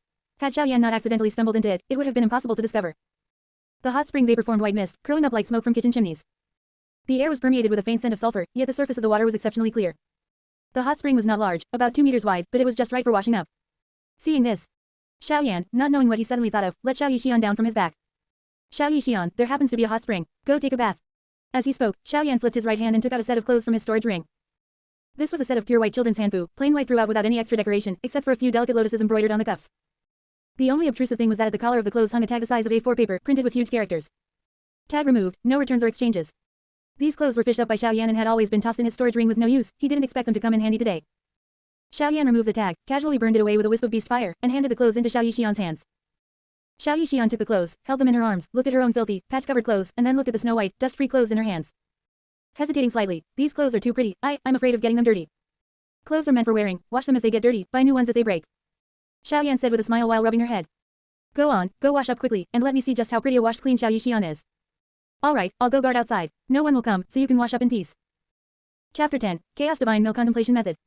Hearing this, Xiao Yixian bit her lip, hugged her clothes, and carefully walked over to the edge of the hot spring. She squatted down and reached out to test the water temperature. The warm spring water ran over her fingertips, the temperature was just right. She looked back at Xiao Yan once more. Finding that Xiao Yan had already turned around and was sitting on a rock with his back to the hot spring, Xiao Yixian finally felt at ease. She undid her dirty clothes and slowly stepped into the hot spring. The warm spring water washed over her petite body, gradually softening and rinsing away the mud and grass stains on her skin. She cupped water in her hands, splashed it onto her face, and washed away the tear tracks and dust. Her reflection appeared in the water, an incomparably delicate small face with fair skin and beautiful features. Compared to yesterday, she seemed like a completely different person. Looking at her reflection in the water, Xiao Yixian was dazed for a moment. It had been a long time since she last looked in a mirror or seen her own face. Or rather, it wasn't that she couldn't see it, but that she didn't want to look. Because every time she saw her face, she would be reminded of that poison-choked village and her relatives who fell to the ground with blackened faces, never to wake again. Thinking up to this point, she lowered her head and buried her face in the water, looking no longer. Meanwhile, on the other side, Xiao Yan, sitting cross-legged on the rock, grew a bit bored while waiting, so he pulled out his fishing rod from his storage ring and began fishing. Before he started fishing, Xiao Yan suddenly remembered something. He hadn't caught anything good lately. Could it be because he hadn't chummed the water or put bait on the hook? At this thought, Xiao Yan decided to give it a try. Thus, he retrieved a low yellow rank dough technique called rock-shattering palm from his storage ring, hooked it onto the fishing line, and began fishing. Seeing this from inside the ring, Yao Lao couldn't help teasing. Baiting with a dough technique? Kid, do you really think you're fishing? Hooking a yellow rank dough technique? Don't tell me you expect to reel in a heaven rank dough skill. Just as Xiao Yan was about to reply to Yao Lao, he suddenly felt a tug on the rod. His expression flickered, muscles tensing in his arms as he pulled up with force. At the same time, the crisp system prompt sounded in his mind. Ding, congratulations host, you have fished up a top-tier soul tempering technique, Chaos Divine Milk Contemplation Method. It actually was the Chaos Divine Milk Contemplation Method. He had hit the jackpot this time. One had to know that in Battle Through the Heavens, there originally weren't any proper soul cultivation methods. And cultivating the Chaos Divine Milk Contemplation Method to grand completion could allow one's soul to reach the realm of eternal immortality. Just then, Yao Lao's curious voice reached Xiao Yan's ears. Xiao Yan, what did you catch? Let master take a look. It was no wonder Yao Lao was so curious, as he had noticed Xiao Yan's face twitching with excitement. Could he really have fished up a heaven rank dough skill? Xiao Yan had no intention of hiding it from Yao Lao. He handed the scroll containing the Chaos Divine Milk Contemplation Method over to Yao Lao and said with a cocky tone. Teacher, take a look. Although I didn't fish up a heaven rank dough skill, this thing is far more formidable than a heaven rank dough skill. It's not inferior to the burning technique in the slightest. Not inferior to the burning technique. Full of disbelief, Yao Lao took the scroll and extended a strand of his soul. Immediately, a vast amount of information flooded into his mind. After a moment, having received the Chaos Divine Milk Contemplation Method, Yao Lao marveled with a shocked expression. To think there is such a powerful soul cultivation method in this world. Xiao Yan, you were right. This Chaos Divine Milk Contemplation Method is not inferior to the burning technique in the slightest. In fact, in some respects, it's even stronger. However, this method of cultivation is far too perverted. One needs to visualize an ancient divine mill born from chaos within their sea of consciousness. And then, in a manner akin to self-torture, actively hurl one's own soul into it to endure the agonizing pain of being crushed by the divine mill. Still, soul cultivation is inherently immensely difficult. How can one expand their soul without paying a price? Xiao Yan nodded, thought for a bit, and looked toward the ring. Teacher, although you are currently just a soul entity, you should be able to cultivate this technique as well, right? Of course, Yao Lao answered subconsciously, before suddenly pausing and asking involuntarily, Xiao Yan, what do you mean by that? Don't tell me you want master to cultivate this method too. Xiao Yan said, that's right. It's not like only one person can cultivate this technique. Besides, if you cultivate it first, you can set an example for me and teach me later. The moment he caught the Chaos Divine Milk Contemplation Method, Xiao Yan had wanted Yao Lao to cultivate it too. After all, if Yao Lao cultivated the Chaos Divine Milk Contemplation Method, his soul would grow even stronger. That way, he could avoid the situation in the original novel where overexpending his soul power caused him to fall into a deep slumber. Moreover, with stronger soul power, Yao Lao's overall strength would rise accordingly, allowing him to better guarantee Xiao Yan's safety. Most importantly, he knew what kind of person Yao Lao was and that he would never do anything harmful to him. That was why Xiao Yan felt so comfortable letting Yao Lao cultivate the Chaos Divine Milk Contemplation Method. On the other side, Yao Lao felt deeply moved in his heart. He had never expected that his disciple would proactively and unhesitatingly offer it to him to cultivate before he had even mentioned wanting to do so. Sure, just as Xiao Yan said, it wasn't a technique that only one person could cultivate. But with such a powerful soul cultivation method, who wouldn't want to keep it to themselves to cultivate and become powerful alone? Although he had also given Xiao Yan the equally mysterious burning technique, he had done so with the selfish motive of wanting to be resurrected. After thinking all this, the myriads of thoughts in Yao Lao's mind coalesced into a single conviction: taking Xiao Yan as his disciple was truly the right decision. Adjusting his emotions, Yao Lao deliberately spoke in a relaxed tone. Alright, then master will cultivate this Chaos Divine Milk Contemplation Method first to pave the way for you. After his words fell, Xiao Yan could vaguely feel that inside the ring, Yao Lao had already begun. Just as Xiao Yan was also preparing to attempt cultivating the Chaos Divine Milk Contemplation Method, he suddenly heard a rustling sound behind him. He turned his head around. He saw that Xiao Yixian had already walked out of the hot spring and was clumsily putting on that set of white hanfu. These clothes were somewhat too large for Xiao Yixian, the sleeves were a bit too long, the skirt dragged on the ground, and the collar was loose, revealing a glimpse of her white collarbone. She scrambled to fix them, but the more she tried, the messier it became, causing her face to flush red with anxiety. Xiaoyan couldn't help chuckling out loud. He stood up and walked over to help her adjust them. Roll up the sleeves a bit, and lift the skirt too. As Xiaoyan spoke, he stepped forward to help her roll up her sleeves, exposing her slender wrists. With a casual rip, he tore off the hem dragging on the ground, revealing calves as white as lotus roots. Tie the belt yourself, and tie it tight so it doesn't fall off easily. Xiao Yixian nodded obediently, letting Xiaoyan adjust her outfit with a blushing face. Chapter 11. Searching for the cave, sweeping it clean. Xiao Yixian's hair was still soaking wet, draped over her shoulders. Drops of water trickled down the ends of her hair, dampening her collar. She couldn't help but raise her head to look at Xiaoyan's youthful face. At this moment, the coldness from when they first met was no longer in her eyes. It was replaced by a cautious, slightly timid gentleness. Big brother. What's wrong? Big brother, can I call you Brother Xiaoyan from now on? Of course you can. Brother Xiaoyan, thank you. The sudden thank you made Xiaoyan look down into Xiao Yixian's bright, large eyes, causing his heart to soften for no reason. He reached out, ruffled Xiao Yixian's damp hair, and smiled. Why are you thanking me? Since you agreed to follow me, you are one of my people now. Don't say thank you to me. Hearing this, Xiao Yixian nodded vigorously. Her nose twinged, and her eyes turned red. But this time, she didn't cry. She had already cried enough. Moreover, from now on, she didn't want to cry anymore. She wanted to follow Brother Xiaoyan and become the strongest doctor in the entire continent. This was the first promise she made to Brother Xiaoyan in her heart. Xiaoyan did not know the promise Xiao Yixian had silently made to him in her heart. Right now, he was already taking Xiao Yixian and embarking on the path toward Qingchen Town. His purpose in heading to Qingchen Town was very clear, to travel from Qingchen Town into the magical beast mountain range to find the cave. The flight dough technique and the 7-colored poison manual inside the cave were not important. What mattered was that remnant map of the Purification Lotus Demon Flame. The complete Purification Lotus Demon Flame map contained the remnant soul of the pure Lotus Demon Saint. It was the key to subduing the Purification Lotus Demon Flame. However, he did not know the exact location of the cave, only that it was in the region of the magical beast mountain range near Qingchen Town. Xiao Yixian followed behind Xiaoyan. Her hair was simply tied behind her head with a cloth strip, with a few stray strands hanging near her ears, swaying gently with her steps. Washed clean by the hot spring and dressed in clean clothes, although she was still young, she already showed the clear potential of a nation-toppling beauty. A few passers-by along the way could not help but glance at Xiao Yixian multiple times, their eyes filled with astonishment at her beauty. Xiao Yixian was not yet accustomed to such gazes. She lowered her head and closely followed Xiaoyan, her small hand unconsciously tugging at the corner of his clothes, as if that was the only way to gain a sense of security. Sensing this, Xiaoyan reached out and took her small hand. Don't be afraid, I'm here. Xiao Yixian raised her head and looked at Xiaoyan's face. Surprisingly, her heart settled down, and she softly hummed an acknowledgement to him. A few days later, the two arrived at Qingchen Town. Xiaoyan's gaze was quickly drawn to a shop named Wanyao Pharmacy. He knew in his heart that the likelihood of Wanyao Pharmacy having blood lotus essence at this time was extremely low, but with a try it and see mindset, he still walked inside. As expected, there was none. What they had were mostly ordinary Tier 1 and Tier 2 medicinal herbs, and even more expensive than those at the Miter auction house. Xiaoyan shook his head and walked out of Wanyao Pharmacy holding Xiao Yixian's hand. Following the road that led directly to the Magical Beast Mountain Range, they re-entered the Magical Beast Mountain Range. After entering the Magical Beast Mountain Range, Xiaoyan slowed his pace, observing the terrain as he walked. He was looking for that cave. After wandering around for nearly 2 hours and killing a magical beast, he still came up empty-handed. For a moment, Xiaoyan felt a bit frustrated. Standing on a rock with his hands on his hips, his gaze swept across the surrounding cliffs and precipices. Right at that moment, Xiao Yixian's surprised voice suddenly sounded, "Brother Xiaoyan, down there, seems to be a cave." Xiaoyan looked in the direction Xiao Yixian was pointing. Then, he leapt forward, arrived at the edge of the cliff, and reached out to brush aside the vines growing on the cliff face. Sure enough, behind the vines was a dark cave entrance. This should be the place, Xiaoyan thought to himself. Immediately, holding Xiao Yixian in his arms, he climbed along the vines down to the cave entrance. After putting Xiao Yixian down, the two walked inside. After walking for a while, their path was blocked by a stone door. Xiaoyan naturally knew the method to open the door. He groped along the stone door for a moment and found a slightly protruding stone. Pressing down hard, the stone door opened with a rumble. Behind the stone door was a stone chamber. In the center of the chamber lay a skeleton, and in front of the skeleton sat 3 stone boxes. In the corner of the stone chamber, quite a few gold coins and valuables were piled up, estimated to be several 100,000. Xiaoyan casually collected these gold coins into his ring, then walked toward a flower bed in another corner. Among them, the most precious was the ice spiritual flame brass, in the center of the flower bed. This was an essential ingredient for refining the blood lotus pill. After digging up the ice spiritual flame brass and bottling it, Xiaoyan took out a storage ring and said to Xiao Yixian, who was still mesmerized by these medicinal herbs. Xiao Yixian, I'll leave these medicinal herbs to you. Hearing this, Xiao Yixian nodded, took out various jade bottles from the ring, and began harvesting the herbs. Meanwhile, Xiaoyan went to get the key, opened the stone boxes, and retrieved the 7-colored poison manual, Wings of the Eagle, and Wild Lion Roar. Of course, Xiaoyan did not forget the remnant map of the Purification Lotus Demon Flame hidden in the crevices of the skeleton's bones. Xiao Yixian harvested the herbs quickly. Having gathered them all, she came over to Xiaoyan's side. After storing away Wings of the Eagle, Wild Lion Roar, and the remnant map of the Purification Lotus Demon Flame, Xiaoyan handed the 7-colored poison manual to Xiao Yixian. He knew that the 7-colored poison manual recorded the Calamity Poison body. After Xiao Yixian read it, she would learn about her own physique. But Xiaoyan still gave it to her. In fact, it could be said that he wanted Xiao Yixian to know her physique. Face the Calamity Poison body head-on, find ways to control it, and even master it. Rather than fearing it from the bottom of her heart as she did now. Xiao Yixian took it and looked. 7-colored poison manual. It's for making and practicing poison. I don't want it, brother Xiaoyan. At this time, Xiao Yixian was still determined to become a doctor, avoiding anything related to poison like the plague.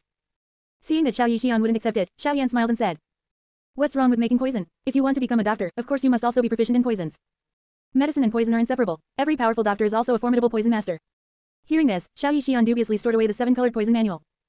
After Xiaoyan and Xiao Yixian swept the cave completely clean, they turned and left. Before leaving, Xiaoyan intentionally destroyed the stone door, sealing it shut completely so that no future newcomer would disturb the peace of the skeleton. After exiting the cave and climbing up the cliff using the vines, Xiaoyan intended to find a place to cultivate the flight dough technique, Wings of the Eagle. Perhaps it was fate. Xiaoyan and Xiao Yixian actually stumbled upon a place extremely rich in energy. This place was a mountain valley, surrounded by mountains on three sides, isolated from the outside world, and concealed by dense fog in the sky, making it extremely hidden. In the valley, various rare medicinal herbs also grew, emitting refreshing whiffs of herbal fragrance that revitalize the spirit. Xiao Yixian, let's stay here for a while. It's perfect since I want to cultivate the flight dough technique I just got in the stone chamber. Xiaoyan turned around and looked at Xiao Yixian.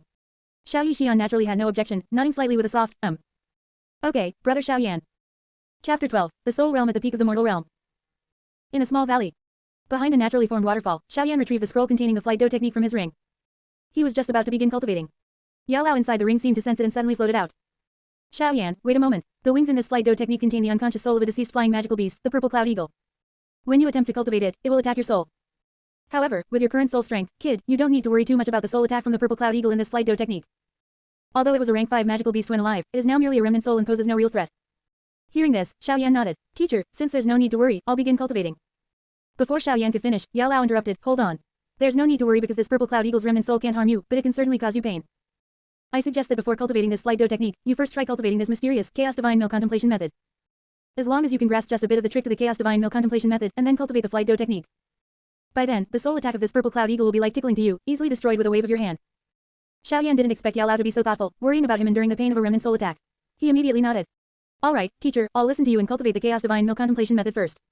With that, Xiaoyan brought out the scroll containing the Chaos Divine Mill Contemplation method and urged his soul force to touch the scroll. At this moment, having already closed his eyes, Xiaoyan didn't know that after he agreed, the corners of Yao Lao's mouth twitched uncontrollably, as if he might burst out laughing at any moment. As Xiaoyan's soul touched the scroll, a mark at the center of the scroll suddenly erupted with an immense suction force, drawing Xiaoyan's soul directly inside. Following a brief moment of dizziness, Xiaoyan noticed the scene before his eyes beginning to shift. It was a void of chaos, no time, no space, no anything, resembling the primordial state before heaven and earth were created. Just then, rumble. A massive sound echoed through the heavens and earth. Xiaoyan saw an endless stone mill devouring everything around it. With just a single glance, he felt his very soul begin to tremble. Born in chaos, there lies a divine mill. 1 turn of the divine mill, gods and demons perish. 9 turns of the divine mill, each turn a higher heaven. As the cultivation mnemonic of the Chaos Divine Mill Contemplation method entered his mind, Xiaoyan finally realized that he had been tricked by Yao Lao. Because to cultivate the Chaos Divine Mill Contemplation method, one had to cast their soul into this boundless, world-crushing mill to be ground by it. How could the pain from this even be compared to a lousy remnant soul attack from that purple cloud eagle? Screw it, I'm already here, and the cultivation has already begun. I can't give up halfway. Whatever, if I die, I die. In the end, Xiaoyan gritted his teeth. His soul floated up and entered the boundless divine mill. Immediately after, terrifying pain erupted from his soul. The pain was so intense that Xiaoyan couldn't help screaming out loud. It hurts, hurts, hurts. Teacher, you set me up. You did this on purpose, didn't you? Ah. 2 months later, Xiaoyan had already broken through to a 6-star dough practitioner, and he had completely mastered the flight dough technique, the purple cloud wings. However, with his current total amount of dough chi as a 6-star dough practitioner, it couldn't sustain his flight for very long. Yet, his greatest harvest was not these. Rather, it was his soul realm. Perhaps because he was born with powerful soul force, combined with cultivating the Chaos Divine Mill Contemplation method, his soul realm had actually reached the peak of the mortal realm. Noticing Xiaoyan's soul realm, Yao Lao was so shocked that his jaw dropped, his face filled with disbelief. Your soul realm actually broke through to the peak of the mortal realm. How is this possible? Even while shocked, he could guess that this was certainly related to the Chaos Divine Mill Contemplation method. During this period, he had also experienced the power of this soul cultivation method. It actually allowed his soul, which had no physical body to rely on, to grow stronger once again. At his peak, his soul realm had been at the late heaven realm. Yet after cultivating the Chaos Divine Mill Contemplation method during this time, his soul grew anew like an old tree sprouting fresh buds. Although the growth was extremely slow, it had already allowed him to touch the threshold of the great completion of the heaven realm. He even had the confidence now that, even without being resurrected, relying on the Chaos Divine Mill Contemplation method, he could break through his soul realm to the Emperor realm, or even higher, years down the line, achieving a form of revival and rebirth in another sense. Hearing this, Xiaoyan nonchalantly said in a very humble bragging tone. Teacher, what's there to make a fuss about? It's just the peak of the mortal realm. Didn't you say before that after the mortal realm, there's the spiritual realm, heaven realm, and emperor realm? Where am I even at? Compared to an emperor realm soul, I've merely taken a single step. Hearing the kid's words, Yao Lao recalled his own soul realm at Xiaoyan's age. He instantly couldn't stand listening anymore and snapped angrily. What the hell do you know, kid? Do you know what a soul realm at the peak of the mortal realm represents? It means you are already qualified to refine 6th rank and 7th rank pills. If that so-called pill king Ji you guys keep talking about heard you say this, I bet he'd be angered to death. I reckon his current soul realm isn't even as high as yours. And how old is he, compared to how old you are? Your age isn't even a fraction of his. Hearing Yao Lao say that he was already qualified to refine 6th rank and 7th rank pills, Xiaoyan suddenly grew excited. Teacher, then what are we waiting for? Quick, teach me how to refine 6th rank and 7th rank pills. Your disciple can't wait to become a 7th rank alchemist. Before Xiaoyan could finish, Yao Lao directly interrupted. Stop, stop, stop. Don't even talk about 7th rank. Even a 6th rank or 5th rank alchemist is something you shouldn't even dream about yet. Xiaoyan looked crestfallen and said unwillingly, but didn't you just say, teacher, that my current soul realm is already qualified to Before he could finish, Yao Lao glared at him. HMPH, when I said qualified, I meant that to become a 7th rank alchemist, having a soul realm at the peak of the mortal realm is merely one important condition. You kids struggle even refining a 1st rank pill right now, yet you want to bite off more than you can chew. Even if I let you attempt refining 6th rank or 7th rank pills right now, could that pitifully meager doji of yours as a 6-star do practitioner sustain it? If you want to try refining 6th rank or 7th rank pills, talk about it after you break through to Do King. Although Yao Lao said this, after speaking, he still began teaching Xiaoyan how to refine 2nd rank and 3rd rank pills. Chapter 13, Xiao Yi Xian, chop off my hand if I eat again. Thanks to his soul realm being at the peak of the mortal realm. Soon. One by one, Tier 2 Qi recovery pills, Tier 2 bone growing pills, Tier 2 Qi nourishing powders, were all refined by Xiaoyan. Even Tier 3 pills, like swift walk pills and ice clear pills. Xiaoyan refined them without hitting a single snag. However, when Xiaoyan tried to strike while the iron was hot and begin refining Tier 4 pills, he started to fail repeatedly. Every attempt was just a hair's breadth away from success, yet ended in failure every single time. Seeing Xiaoyan fail repeatedly, Yao Lao beside him suddenly spoke up, "Stop for now. Wait until you break through to the Do Master realm before trying to refine Tier 4 pills." Yao Lao's words were not spoken harshly, but they were like a bucket of ice water poured over Xiaoyan's head, snapping him back to clarity. At this moment, Xiaoyan was still holding the pill residue from the furnace explosion just now. This was already his 32nd failed attempt at refining a Tier 4 pill. Each time, he had fallen short at the final moment of pill condensation. He had originally thought that with his soul realm at the peak of the mortal realm, refining Tier 4 pills would naturally follow as a matter of course. However, reality clearly told him that he had overthought it. He couldn't help but ask Yao Lao, "Teacher, what on earth is going on? I'm clearly just a step away, so why do I keep failing?" Upon hearing this, Yao Lao did not answer Xiaoyan's question. Instead, he said calmly, "Xiaoyan, Master hopes you remember this. The path of an alchemist requires endless time, exploration, and effort. Although the soul realm is important for an alchemist, in Master's eyes, experience is even more crucial." Experience is even more crucial. Xiaoyan raised his head. "That's right, experience." Yao Lao nodded, his translucent eyes revealing a depth forged through countless vicissitudes. "Do you know how many times Master blew up furnaces back in the day to become an alchemist? Do you know how much preparation Master made in advance, and how many times I pondered every single step before successfully refining a Tier 7 pill for the first time?" At this point, seeing Xiaoyan fall silent, Yao Lao continued. "Your soul realm determines your upper limit, but experience determines whether you can reach that limit. Your current soul realm is at the peak of the mortal realm. Logically speaking, refining Tier 4 pills shouldn't be difficult for you, yet you still failed so many times. Why? Because you haven't truly understood the properties of these medicinal herbs, nor have you developed your own rhythm in alchemy. Your control over flame is still stuck at the level of doing as I tell you. These things are what even the strongest soul cannot grant you. You can only accumulate them through refining pill after pill, failure after failure." As Xiaoyan listened, his heart, which had been anxious due to consecutive failures, gradually calmed down. "Teacher, I understand. I was too impatient." Hearing these words, the look in Yao Lao's eyes as he stared at Xiaoyan turned back to one of relief and approval. He had seen far too many exceptionally talented youths who ultimately wasted their gifts. What mattered most was one's mindset. For Xiaoyan to realize his mistake quickly after being nudged, this state of mind was more important than anything else. "Alright, go get some rest first." Yao Lao smiled faintly, his tone reverting to his usual casual manner. "Don't attempt any more pill refinement today. Starting tomorrow, begin refining from Tier 2, or even Tier 1 pills, until your basic skills are solidly grounded. Once your basic skills are solid, you will find that refining higher quality pills is simply letting nature take its course." With that, Yao Lao's figure swirled and entered the ring once more. Meanwhile, Xiaoyan leapt up, jumping out from the waterfall and landing on the valley floor. In the valley, there was now a thatched cottage that hadn't been there when they first arrived. It had been built together by Xiaoyan and Xiao Yi Xian to serve as her residence. During this period, Xiaoyan had been practicing, while Xiao Yi Xian read the 7-colored poison manual. She even acted like a virtuous wife every day, washing clothes and cooking meals for Xiaoyan. At this moment, Xiaoyan happened to feel his stomach rumbling empty, so as he walked toward the thatched cottage, he shouted out, "Xiao Yi Xian, is meal ready yet? I'm hungry." As his voice fell, there was no response from inside the thatched cottage. Normally, Xiao Yi Xian would have walked out smiling while bringing out the food, teasingly scolding, "Brother Xiaoyan, you always get hungry so fast." Yet right now, it was eerily quiet, with only the sounds of insects chirping and the wind blowing. Sensing that something was wrong, Xiaoyan's expression shifted, lightly tapping his toes against the ground, his body shot toward the thatched cottage like an arrow. With a loud bang, he pushed open the cottage door with a palm strike, and the scene inside came into view. He saw, on a simple wooden bed, Xiao Yi Xian lay motionless with her eyes tightly closed. Traces of black powder were still stuck to the corners of her mouth, and her delicate, pretty face had turned a strange 7-colored hue. It was like a tattoo hidden beneath her skin, flickering in and out of sight. Meanwhile, a faint mist pervaded the room. The mist was an almost transparent grayish white, emanating a dizzying, sickeningly sweet stench. Xiaoyan's foot, which he was about to step into the room with, froze midair. He instantly knew what had happened. This was Xiao Yi Xian's calamity poison body flaring up. Psi tilde. Yao Lao's figure floated out from the ring at that moment. With a casual wave of his illusory hand, a gentle breeze swept through the entire thatched cottage. The pervading mist instantly poured out from the window, and the air inside the room became clear once again. Yao Lao looked at Xiao Yi Xian, shook his head, and sighed. This girl, after all, couldn't hold back. She consumed poison, triggering her calamity poison body. Saying this, Yao Lao turned to Xiaoyan and continued. Xiaoyan, remember, you cannot go over and touch her right now. The poison in her body currently is enough to kill a high-tier Do Master. Xiaoyan nodded. He naturally understood this. Currently, he didn't have a heavenly flame to protect himself, so he wouldn't dare recklessly mess around in front of an active calamity poison body. Beside him, Yao Lao glanced at Xiao Yi Xian once more. Confirming that her aura was gradually stabilizing, he transformed into a streak of light and went back into the ring, leaving behind only a sentence. The girl is about to wake up. Hearing this, Xiaoyan looked at Xiao Yi Xian. He saw. The 7-colored hues on Xiao Yi Xian's face began to slowly recede. Her eyelashes fluttered gently. Then, those bright, large eyes finally opened. Xiao Yi Xian subconsciously raised her hand to rub her dizzy little head. when her fingertips touched the residual black powder. She froze slightly, her gaze following down to the broken fragments of a medicine vial scattered by the bed. That was a poison she had concocted herself, with black powder scattered all over the floor. Guilt and regret instantly surfaced on her face. Biting her lower lip lightly, like a child caught doing something wrong, she buried her little face into the blanket. From beneath the blanket, her mumbles and self-muttering soon emerged. Damn it, how did I fail to hold back again? At this point, she paused, her voice muffled as if throwing a tantrum at herself. I swore last time that if I ate poison again, I'd chop off my hand. Chapter 14. In a one-on-one fight, this girl can definitely poison you, kid. Hearing Xiao Yixian's words, Xiao Yan couldn't help but feel it was quite similar to those hands in his past life that couldn't control themselves and did that thing. He chuckled softly. Ha ha ha. Hearing the familiar laughter, Xiao Yixian suddenly raised her head and looked at Xiao Yan. Her eyes widened significantly, and she hurriedly rubbed her reddened eyes, saying softly. Brother Xiao Yan, why did you come in? I came in while you were unconscious, Xiao Yan said with a smile. Hearing this, Xiao Yixian's exquisite face suddenly changed, and she deliberately knocked off the quilt on the bed to cover the spilled poison under the bed. Just as she breathed a sigh of relief, she suddenly thought of something and hurriedly asked. Brother Xiao Yan, you didn't touch me, did you? Xiao Yan wanted to tease this girl on purpose and smiled. How old am I, and how old are you? Even if I wanted to touch you, at the very least we'd have to wait for our Xiao Yixian to grow up. Xiao Yixian's face flushed red, and she hurriedly waved her hands, anxious. Brother Xiao Yan, that's not what I meant. I mean, you didn't touch my body, did you? Xiao Yan shook his head. No. Seeing Xiao Yan say no, Xiao Yixian instantly breathed a sigh of relief. She curled up her fair, short legs, rested her chin on her knees, and fobbed Xiao Yan off, saying, Brother Xiao Yan, I'm fine. Just now, something went wrong when I was concocting some medicines.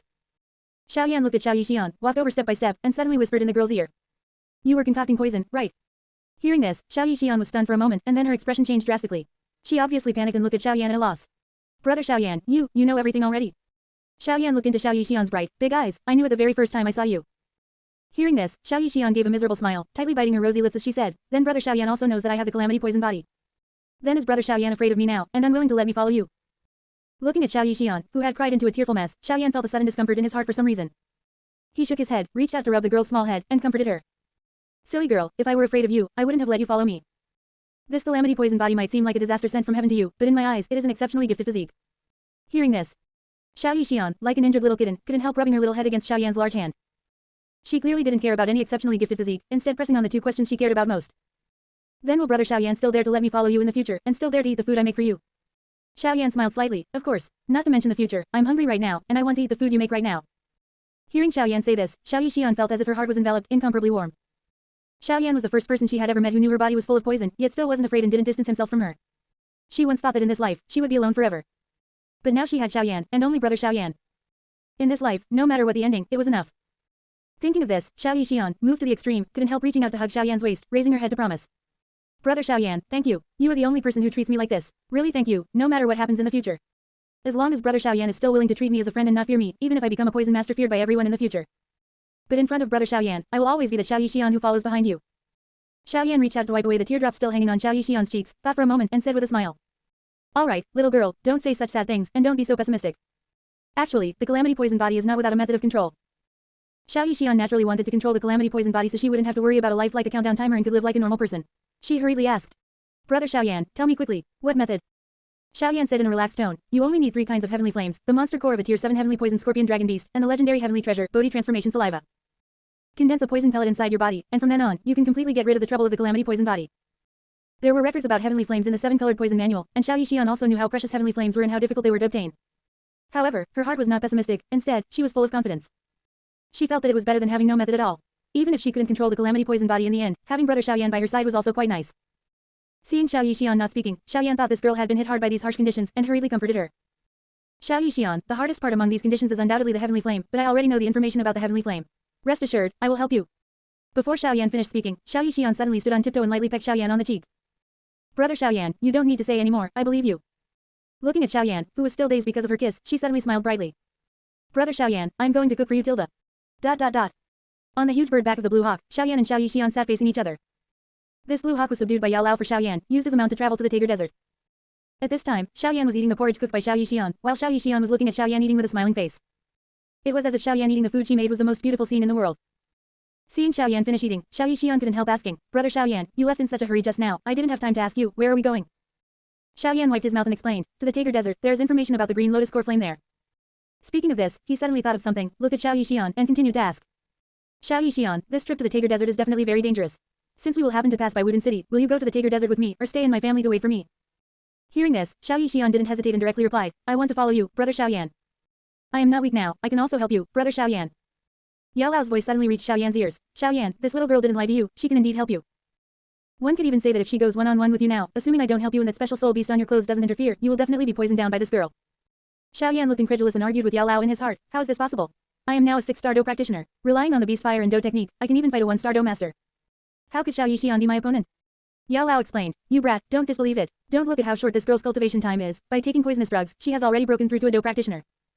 It's just because her poison doji is special, plus this girl has never actively leaked her own aura, so you didn't notice it. And with her poison, not to mention a Do master, even a great Do master would be poisoned to death by this little girl if they aren't careful. Chapter 15. Angel Investor, Hai Bodong.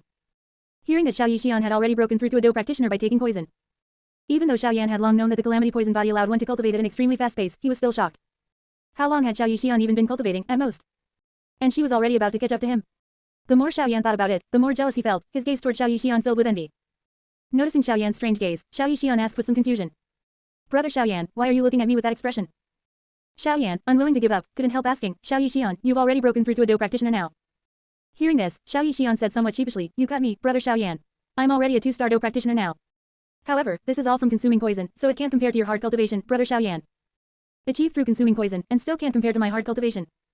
Hearing these words made Xiao Yan feel even more envious. He even had the illusion that Xiao Yixian was intentionally humble bragging in front of him. A few days later. Mo City. Because Mo City was located right next to the Tager Desert, the weather was scorching hot all year round. Pedestrians on the streets dressed exceptionally light. Most men went shirtless, while many women only covered their key parts, leaving their flat stomachs and slender legs exposed. Walking through the streets, Xiao Yan enjoyed the scenery, while searching for the map shop run by his angel investor, Hai Bodong. He remembered from the original work that Hai Bodong was sealed by Medusa for decades. Even though the timeline was still early now, this angel investor must have already been sealed for quite a few years. As for Xiao Yixian, since she was still young, her attention was completely drawn to the street vendors calling out their wares on both sides. She flitted around like a butterfly, running over to check things out here and glance over there. Soon. Holding Xiao Yixian's hand, Xiao Yan arrived at the entrance of a map shop named GU2. Stepping slowly into the shop, Xiao Yan cast his gaze around. He then saw an old man who was currently drawing a map. He murmured inwardly to himself. This old guy must be Hai Bodong, right? Just then. Yao Lao's voice quietly sounded in Xiao Yan's ears. Xiao Yan, this old map maker isn't simple. His former cultivation should have been around a 5-star Do Huang. However, he seems to have fallen under some kind of seal, and his realm has dropped to a 2-star Do Huang. A 2-star Do Huang? Don't I remember it being a Do Ling? Could it be because the time spent sealed is still relatively short right now, so he hasn't dropped to a Do Ling yet? Xiao Yan replied inwardly, I understand, teacher. Whether he's a Do Huang or a Do Huang has nothing to do with us. Let me find a map of the Tager Desert first. Although Xiao Yan appeared to be looking for a map of the Tager Desert as Yao Lao instructed, his true objective was to find that remnant map of the Purification Lotus Demon Flame. Soon. On a shelf in the corner of the shop, Xiao Yan found that remnant map placed there by Hai Bodong. Xiao Yan, you kid really have great luck, Yao Lao's excited voice sounded in Xiao Yan's mind. The aura of this remnant map is identical to the one you got in the Magical Beast Mountain Range. It's definitely a fragment of the same map. Xiao Yan was delighted inwardly, but remained calm on the outside, pretending to casually browse through the yellowed remnant map. Just at that moment, the old man deep inside the shop who had been drawing maps finally put down his tools. He slowly raised his head, revealing a face marked with a scar. His turbid eyes appeared dim, yet at the instant he looked toward Xiao Yan, an imperceptible glint flashed through them. Kid, the old man spoke, his voice raspy and deep. What map do you want to buy? Tell me once you're done looking, and don't bother me here. Xiao Yan turned around, raised the remnant map in his hand, and pointed at a scroll on the shelf marked with the detailed terrain of the Tager Desert, saying in a calm tone. Old mister, how much for this remnant map and the map of the Tager Desert? The old man didn't answer immediately. His gaze first fell upon the remnant map in Xiao Yan's hands. Then, his eyes slowly shifted upward again to size up Xiao Yan once more. With this glance, his heart suddenly trembled. A 6-star Do practitioner. This kid looked to be no more than 5 or 6 years old. Such a young 6-star Do practitioner would be completely unprecedented even across the entire Jama Empire. In his youth, he had traveled the continent and seen many geniuses, but those who reached 6-star Do practitioner at Xiao Yan's age could be counted on one hand. Behind this youth, there must be an extraordinarily powerful teacher. Thinking up to this point, the old man's mind instantly grew active. Instead of answering Xiao Yan's question, he asked in return. Kid, is your teacher an alchemist? Xiao Yan naturally knew what Hai Bodong meant by asking this, so he answered directly and crisply. Yes. Hearing this, the old man's turbid eyes suddenly lit up, as if 2 lanterns had been lit in the dark. To cultivate such a young 6-star Do practitioner, this kid's teacher had to be at least a 6th rank, or even a 7th rank alchemist. A 7th rank alchemist. He had been holed up in this godforsaken Mo City for decades, searching day and night for a way to break his seal. He had obtained the recipe for the breaking spell pill long ago, but refining it required the 2 most critical components. A 6th rank alchemist and a heavenly flame. Neither of these 2 conditions was something he could easily satisfy. But now, the appearance of a young boy actually brought both hopes at once. The old man's breathing quickened slightly. Suppressing his inner excitement, he pressed further with a slightly trembling voice. What rank? Looking at the old man's face, which was clearly excited beyond belief yet trying to feign composure, Xiao Yan felt amused. However, he knitted his brows on the surface, feigning impatience, and said in a harsh tone. What rank does it matter to you? Are you selling this map or not? If not, I'll go somewhere else. As he spoke, he made a gesture as if to put the remnant map back onto the shelf. Wait. The old man suddenly stood up, his voice an octave higher than before. Realizing he had lost his composure, he coughed once, sat back down, and slowly shook his head, though his tone became resolute. Not selling. Xiao Yan raised an eyebrow. If you want this remnant map, unless. The old man stared into Xiaoyan's eyes and said word by word. Your teacher is a 6th rank alchemist or above, and possesses a heavenly flame. If he is willing to come here in person to meet me, I won't charge a single copper for this remnant map and will present it with both hands. Hearing this, a smile curled at the corner of Xiaoyan's mouth. He knew that this Hai Bodong wouldn't be cooperative unless he was beaten up. So, turning around to face him with arms crossed over his chest, he mocked. My teacher, you don't have the qualifications to meet him. Hearing this, Hai Bodong's expression changed, and he was just about to speak. But Xiaoyan gave him no chance to speak and continued, never mind that you're down on your luck right now, reduced to merely a Do Wong. Even if you return to your peak right now, as an imposing Do Huang expert. Kneeling before my teacher's door for several years would still depend on whether my teacher is in the mood to see you. If you want my teacher to take the initiative to meet you, you don't have that qualification. Chapter 16 Yao Lao vs. Hai Bodong. As the words fell, the entire shop fell into a dead silence. Hai Bodong's expression also instantly turned extremely ugly. His pale green face flushed with a deep red, as if he had been fiercely slapped across the face. In his turbid eyes, a visible fury was about to burst forth. To think that he, a dignified member of the top 10 experts of the Jiama Empire and a former Do Huang expert, was always treated with utmost respect and politeness by anyone who saw him. Yet now, a wet behind the ears brat dared to humiliate him like this. The irritability and suppression accumulated over the years due to his sealed cultivation completely erupted at this moment. He didn't even have time to think about how deep the child's background was or how powerful his teacher was. That suppressed grievance and anger for too long directly crushed his rationality. Brat, you're looking for death. Hai Bodong slammed his palm heavily on the table and abruptly stood up. A robust doji erupted from within his body, causing the shelves in the shop to rattle noisily as several maps drifted down from the shelves. The imposing aura of a Do Wong expert was released without reservation at this moment. Seeing this, Xiaoyan didn't even blink his eyelids. He muttered inwardly, teacher, it's your turn to make a move. Yao Lao's laughing scold rang out in his mind. Your mouth, brat, is truly poisonous. In just a few words, you've angered him so much that he recklessly wants to kill you. In the end, this old bone of mine still has to clean up your mess. Fine, relax your body and leave it to your teacher. The next moment, Xiaoyan only felt a majestic power surge out from the ring. Following his arms and shoulders, it instantly permeated his limbs and even his entire body. His gaze changed in that very instant. It was no longer a youthful sharpness, but a calm and apathy after experiencing the vicissitudes of life. Yao Lao had possessed him. And at this moment, Hai Bodong had already made his move. Brat, even though I am only a Do Wong now, it's enough to annihilate you. It seems your teacher hasn't taught you well. An expert cannot be humiliated. Today, let me give you the last lesson of your life. Having said that, he slammed his soul heavily against the ground, his entire body shooting out like a residual shadow. Waving his right palm, a layer of ice blue do-chi condensed in his palm, emitting an astonishing chill. That was his most proficient do technique, profound ice palm. With this palm, he used 70% of his strength. Even with his cultivation having dropped, 70% of a Do Wong expert's strength was enough to blast a Do practitioner into slag. The ice blue palm wind went straight for Xiaoyan's chest, so fast that it was almost too late for anyone to react. But just when that palm was less than half a foot away from Xiaoyan, a palm that did not look particularly thick arrived later yet reached first, gently resting on Hai Bodong's wrist. The movement was casual, like brushing a speck of dust off his shoulder. Hai Bodong's pupils shrank abruptly. Because he felt that his wrist, which was being held, was firmly fixed, no matter how he urged his do-chi, he could no longer move a fraction. And that ice blue do-chi stagnated 3 inches away from Xiaoyan's chest, as if crashing into an invisible wall, before dissipating into nothingness. What? How is this possible? Hai Bodong's expression changed drastically, almost instinctively urging the do-chi in his body, wanting to break free from the hand's restraint. But no matter how hard he tried, that hand remained motionless, even slightly increasing its strength a bit, causing a bone-piercing pain to surge from his wrist. Is this all you've got? Xiaoyan spoke. The voice was still that of a child, but the tone was completely different. It was a condescending inspection, like looking at a junior who did not know the immensity of heaven and earth making a fool of himself before an expert. Hai Bodong suddenly raised his head and met those eyes. At that moment, his entire body trembled. In those eyes, there was no youthful arrogance, only a kind of indifference. That indifference was the apathy of an absolute expert towards an ant. He had seen this kind of gaze when he was young, seen it in the eyes of those experts who truly stood at the pinnacle of the continent. You are not that brat. Hai Bodong's voice was trembling, filled with suspicion and disbelief. Xiaoyan did not answer his question. The hand holding Hai Bodong's wrist shook slightly, and a hidden force that was soft yet rigid gushed out, spreading along Hai Bodong's arm to his entire body. Hai Bodong only felt his body go numb, and that hidden force actually directly shattered his condensed do-chi, causing his entire body to involuntarily retreat 3 steps, stumbling and crashing into the wall behind him. Bang!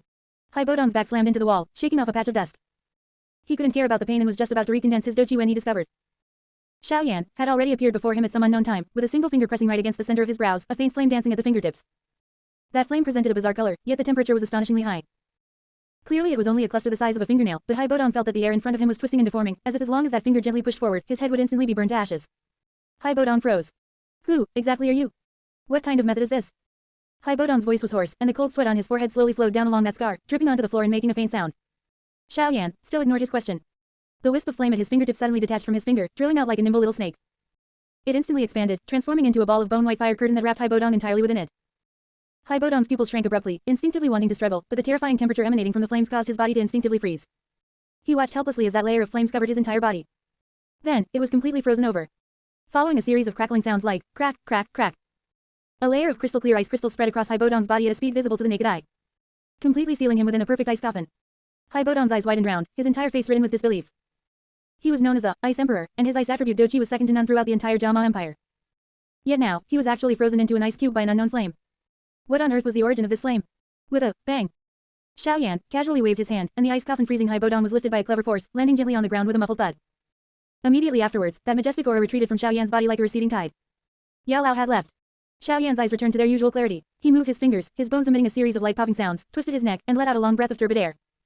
Every time I finish being possessed by teacher, my body feels like it's falling apart.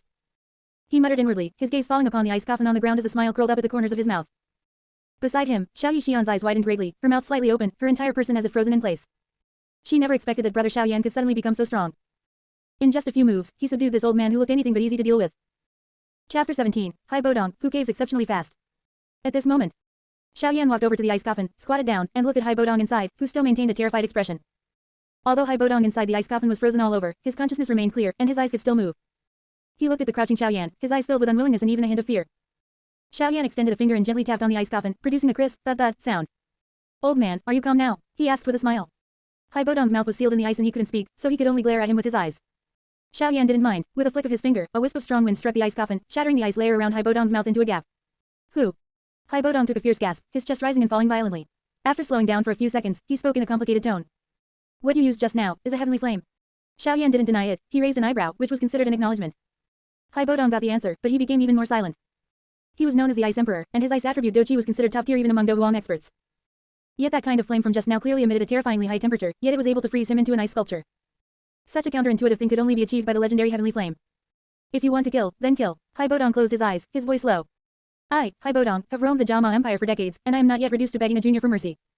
However, speaking up to this point, he opened his eyes and looked at Xiaoyan, a trace of shrewdness flashing in his eyes. That scrap map was split into 2 parts by me. If you kill me, don't even think about getting the other part. Hearing this, Xiaoyan did not get angry as Hai Bodong expected, instead, he smiled. He smiled very generously, even with a hint of sincerity, stood up, looked down at the ice coffin on the ground from above, and said in a relaxed tone. Who said anything about killing you? Hai Bodong was stunned. What good would it do to kill you? Xiaoyan said slowly, crossing his arms. Hai Bodong silently looked at him, waiting for the rest. Xiaoyan raised a finger and continued. Now, I am giving you a way out. I will help you break the seal and restore your Dohuang strength from your peak period. Hearing this, Hai Bodong's pupils suddenly shrank. As an exchange, Xiaoyan's mouth curved upward, revealing his true purpose. You give me all the scrap maps, and then, work for me for 10 years. As his voice fell, the shop was quiet for a moment. Hai Bodong's gaze changed drastically, and finally, he fell silent. To be honest, he was tempted. Breaking the seal and restoring his strength. This was something he had thought about day and night for so many years trapped in Mo City. For this, he was willing to pay any price. But to make him submit to a brat who was merely a 6-star Do practitioner. If those old friends found out about this in the future, where would he put this old face of his? I am a dignified Do Huang, even if I am down on my luck now, to submit to a kid whose hair hasn't even grown fully. Hai Bodong gritted his teeth, stiffened his neck, and stubbornly said. Impossible, absolutely no. Before he finished speaking, an aura that made even his soul tremble once again emanated from Xiaoyan's body. It wasn't possession, it was just Yao Lao slightly releasing a trace of pressure from within the ring. Yet just this trace of pressure made Hai Bodong instantly feel like he was being pressed down by a huge mountain, every pore on his entire body trembling. His pupils shrank to the size of pinpoints, his Adam's apple rolled up and down, and his voice came to an abrupt halt. Cough, cough, cough. Giving a light cough, Hai Bodong changed his tune with lightning speed, speaking so fast it was like chanting scriptures. I agree, you helped me break the seal, I will work for you for 10 years, and I'll give you the scrap maps too, I'll give you all of them. Looking at this former Do Huang expert, one of the top 10 experts of the Jama Empire, caving in so cleanly and neatly at this moment, Xiaoyan couldn't help laughing out loud. Wouldn't it have been good if you were this sensible earlier? He squatted down, patted the ice coffin, and his tone carried a bit of teasing. You just had to be stubborn for a moment, what was the point? Hai Bodong opened his mouth, but in the end, he didn't say anything and simply closed his eyes silently. How humiliating. Too humiliating. To think that he, the Ice Emperor Hai Bodong, had seen all sorts of big storms and great waves in his life, yet today he was actually frightened by a brat into changing his tune on the spot. If word of this matter got out, his old face would be completely gone. But he had no other choice, the aura just now was simply too terrifying. That was not an aura a Do Huang could possess, not even a Dozong. He didn't even dare to think any further. Xiaoyan stood up, waved his right hand, and a wisp of bone-white flame drilled out from his palm, spreading onto Hai Bodong's body. The ice that froze Hai Bodong, the instant it touched this wisp of flame, was just like melting snow and ice. It rapidly melted, turning into wisps of white mist that dissipated into the air. These mists did not disperse, instead, guided by that wisp of bone-white flame, they recondensed into a ball, circled in the air, and drilled into Xiaoyan's body. Xiaoyan's body trembled slightly. He could clearly feel that wisp of flame following his meridians, bypassing the circulation route of Doqi, and finally sinking into the bronze-colored ring on his finger. After the ice layer completely disappeared, Hai Bodong tumbled clumsily to the ground, drenched all over, and panted heavily. He touched his own body. Everything was intact, without even the slightest trace of frostbite. This showed that whether it was this brat or some other existence, their control over this flame had reached a hair-raising degree of precision. Thinking of this, he raised his head and looked at the smiling brat in front of him. The look in his eyes changed completely. I wonder about your teacher, Hai Bodong asked in a strained voice. As for my teacher's affairs, you don't need to ask so much. Xiaoyan waved his hand and cut him off. You just need to know that I can help you break the seal. Having said that, Xiaoyan turned around, took Xiao Yixian's hand, and walked 2 steps towards the door before suddenly stopping his footsteps and saying without turning his head. Prepare a place for us to live. Tomorrow, I will refine the breaking spell pill for you to break the seal. Speaking up to here, Xiaoyan paused for a moment and added once more. Presumably you have already prepared the medicinal formula and medicinal ingredients. You should also know the rules of us alchemists. Prepare your own medicinal formula and ingredients. Hearing this, a trace of awkwardness appeared on Hai Bodong's face. He stood up, patted the dust off his robes, gave a light cough, and said somewhat lacking in confidence. I have the medicinal formula. It is called the breaking spell pill. The medicinal ingredients are also mostly prepared, except one is still missing. Xiaoyan turned his head back and raised an eyebrow. What is still missing? The sand mandala. Hai Bodong sighed and explained. This medicinal ingredient can only be found deep within the Tager Desert, and the higher the temperature, the easier it is to find. Chapter 18. It's not that it's unsuitable, it's that you don't dare, right? Since you know, why aren't you going to look for it? Hearing this, Hai Bodong was silent for a moment, then gave a bitter smile and shook his head. You know it too, the dochi I cultivate is of the ice attribute, and I've also been sealed by Queen Medusa. A place like the Tager Desert is really not suitable for me. Unsuitable. The corners of Xiaoyan's mouth rose slightly as he unceremoniously exposed him. In my view, it's not that it's unsuitable, it's that you've been scared out of your wits by Queen Medusa and don't dare to go, right? Hearing these words, Hai Bodong's old face flushed red, as if someone had poked his sore spot. He stiffened his neck and stubbornly said. This old man is definitely not scared. Having roamed the Jama Empire for so many years, this old man has never been afraid of anything. It's just that once my seal steps into the Tager Desert, it will be detected by Queen Medusa.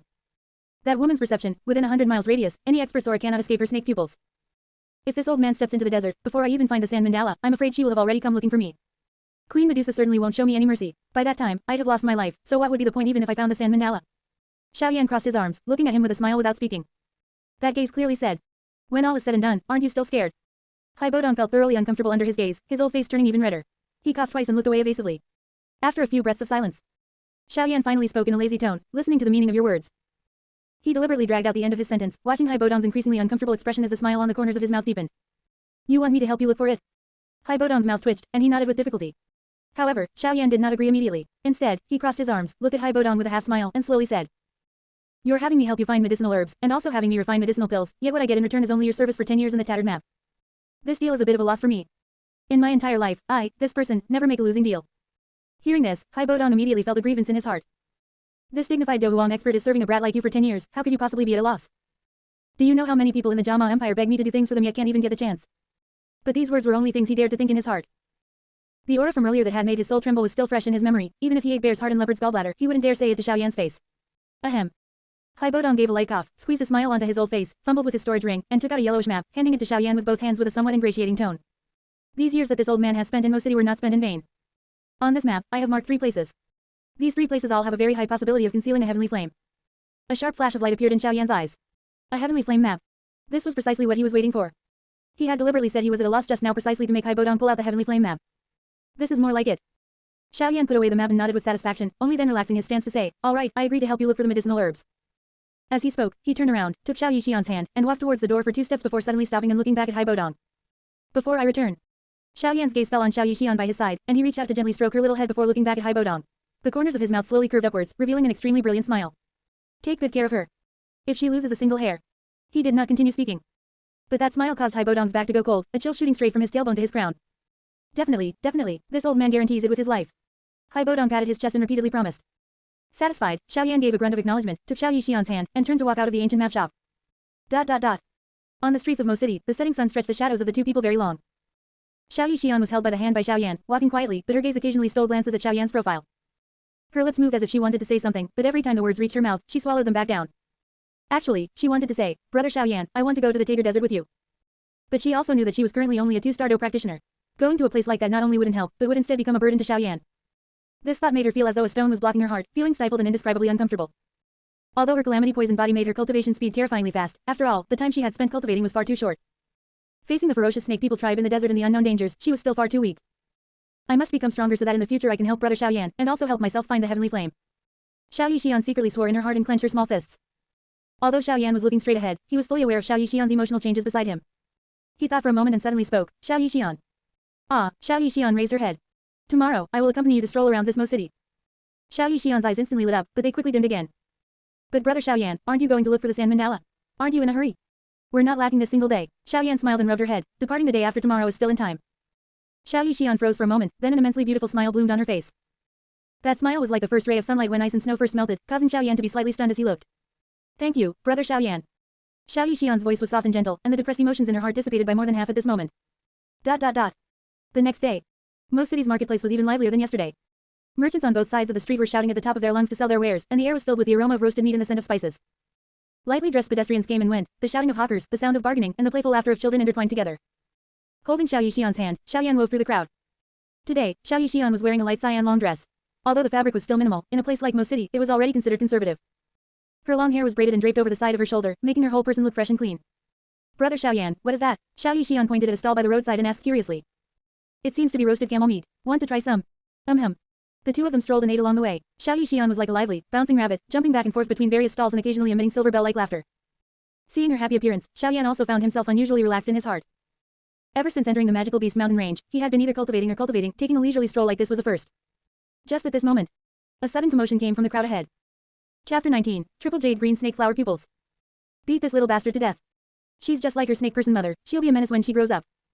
Get lost, don't dirty my eyes. Cursing voices mixed with the dull thuds of punches and kicks came from a corner of the street. Xiaoyan frowned and looked toward the sound. He saw several burly men dressed as mercenaries surrounding a thin, small figure, punching and kicking. Those mercenaries had ferocious faces and bloodstains on their bodies. One look was enough to tell they were characters who lived on the edge of a blade. And the one they were ganging up on was a young girl who looked to be only 3 or 4 years old. She curled up on the ground, holding her head, her tiny body trembling under the blows, yet she didn't let out a single cry, as if she had long since grown accustomed to such treatment. Quite a few onlookers had gathered around. Some showed pity, shook their heads, and turned to leave. Others crossed their arms, clapping and cheering with schadenfreude, as if watching a very satisfying play. A mercenary kicked the girl, sending her rolling several times, while cursing. You bastard, you're as disgusting as your snake person mother. Daring to loiter in front of me, you're looking for death. The girl lay flat on the ground after being kicked, unable to get up for a long time. Her clothes were tattered and covered in dust and blood. On her exposed small arms, fine scales could be vaguely seen, shimmering with a faint green light under the sunlight. Xiaoyan's gaze fell on those scales, and his pupils suddenly constricted. Then, he shifted his gaze upward and met the girl's eyes. They were an extremely beautiful pair of eyes. Within the jade green pupils, there were actually 3 pupils arranged in a triangular pattern, eerie and beautiful. Triple Jade Green Snake Flower Pupils. A name instantly flashed through Xiaoyan's mind. Qing Lin. This girl, who possessed the snake-eye triple flower pupils, was not at all weaker than Xiao Yixian's calamity poison body and could control snake-type magical beasts. Just then, beside him, Xiao Yixian also pieced together the girl's life story from the whispers of the surrounding onlookers. Her footsteps stopped. Xiaoyan felt the hand Xiao Yixian was holding begin to tremble slightly. He turned his head to look and saw that Xiao Yixian's large eyes, which were usually curved and full of smiles, were now filled with shimmering tears. Not out of pity, but because she felt the same way. She had the calamity poison body and had been seen as an ominous thing since birth. Her mother died because of it, and people around her avoided her like the plague. She understood too well the feeling of being abandoned by the whole world and being seen as a curse. And this girl was just like her. One was the calamity poison body, the other was the descendant of a human and a snake person, rejected by both the human and snake person races, both regarded as curses and calamities. Brother Xiaoyan. Xiao Yixian looked up at Xiaoyan, her voice trembling slightly, but her tone was incredibly firm. That little girl is so pitiful. Let's help her. Xiaoyan looked at her reddened eyes, remained silent for a moment, then reached out to wipe away the tear that was about to fall from the corner of her eye and nodded gently. All right. Holding Xiao Yixian's hand, he walked through the crowd toward the little girl curled up on the ground. Getting close, Xiaoyan let go of Xiao Yixian's hand. His figure blurred slightly, his whole body turning into an afterimage. In the next instant, he was already crouching beside the little girl, one arm gently passing under her armpit, lifting her from the cold ground and holding her steadily in his arms. The little girl's body was shockingly light, like a withered leaf that could be blown away by the wind at any moment. She instinctively curled into a ball, her small head buried in Xiaoyan's chest, her thin body still trembling slightly. It's okay now. Xiaoyan said softly, his voice so low that only the person in his arms could hear. The little girl didn't respond, but her trembling body slowly calmed down a bit. Just then, a coarse voice exploded from behind. Whose kid is this, daring to interfere in the business of our San mercenary group? Are you looking for death? The leading mercenary was glaring, the flesh on his face twitching with anger. He sized Xiaoyan up and down, and seeing he was just a 5 or 6-year-old kid, a look of disdain immediately appeared at the corner of his mouth. Kid, I advise you to put her down and get lost quickly. The mercenary grinned hideously and cracked his knuckles, making a crisp clicking sound. In this Mo City, no one has yet dared to interfere in the business of our San mercenary group. Xiaoyan held the little girl and slowly turned around. He looked at the mercenary before him, who was only a 1 or 2-star do practitioner, and calmly spat out one word. Scram. The mercenary froze for a moment and rubbed his ears, thinking he had misheard. But that, scram, was still echoing in his ears. You little brat, UFC king. He cursed and raised his foot, kicking hard toward Xiaoyan. This kick was both fast and fierce, carrying the sound of whistling wind. If an ordinary person were hit, they would definitely be kicked to death. But Xiaoyan didn't even lift an eyelid. Just as the foot was about to touch his body, his figure turned into an afterimage again. Bang, bang, bang. 3 muffled thuds rang out almost simultaneously. The 3 mercenaries didn't even see what happened, they only felt as if their chests had been hit by a bull, and they flew backward, slamming heavily onto the ground and sliding several meters away. Dust flew everywhere. The 3 mercenaries lay on the ground, clutching their chests, their faces filled with terror and disbelief. They struggled to get up, but the sharp pain from their chests made even breathing difficult. At least 2 of their ribs were broken. Xiaoyan didn't give them a single glance. He lowered his head and looked at the little girl in his arms.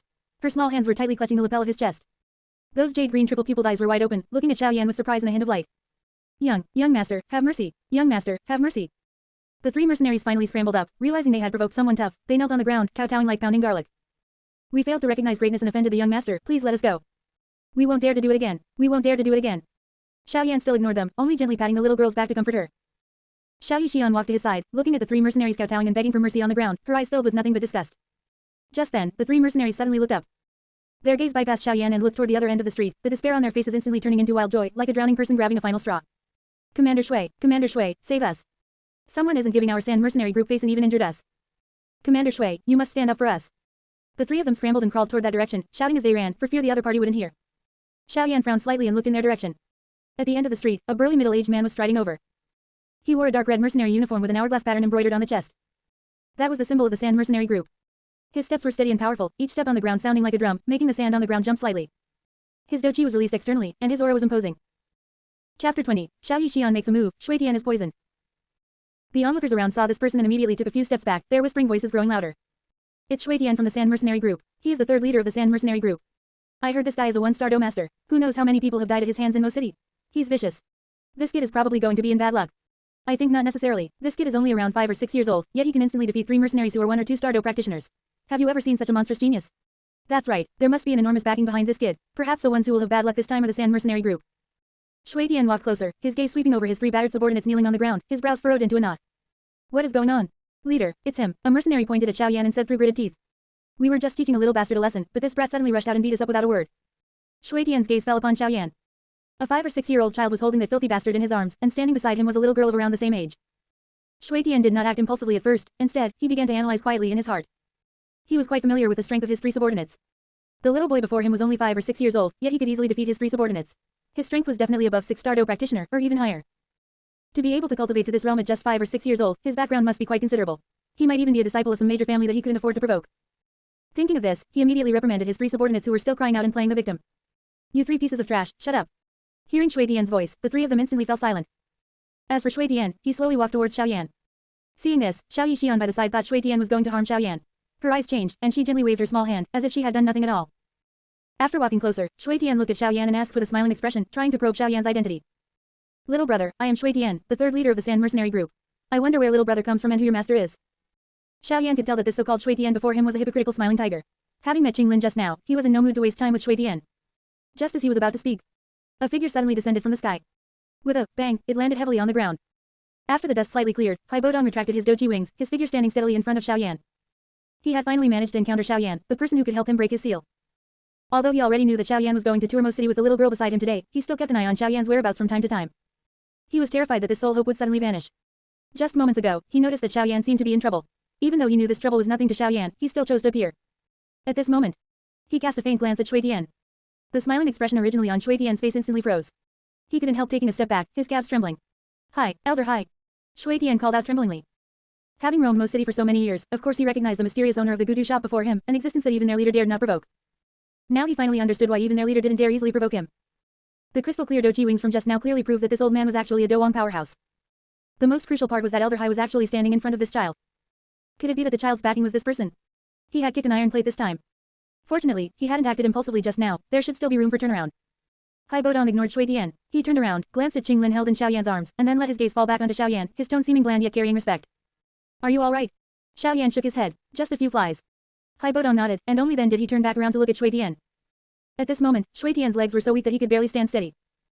A strong desire to survive forced him to squeeze out a smile that was uglier than crying, his voice trembling. Hi, Elder Hai, there's a misunderstanding here. I didn't know this young master was your person, and I didn't do. Hearing this ant speak made Hai Bodong annoyed, and he was about to casually exterminate him, but he only saw. Shui Tian's voice abruptly came to a halt. His face turned black, white foam came out of his mouth, and he fell to the ground twitching all over. All signs clearly indicated that he was poisoned. Seeing this scene, Hai Bodong frowned, not knowing what had happened.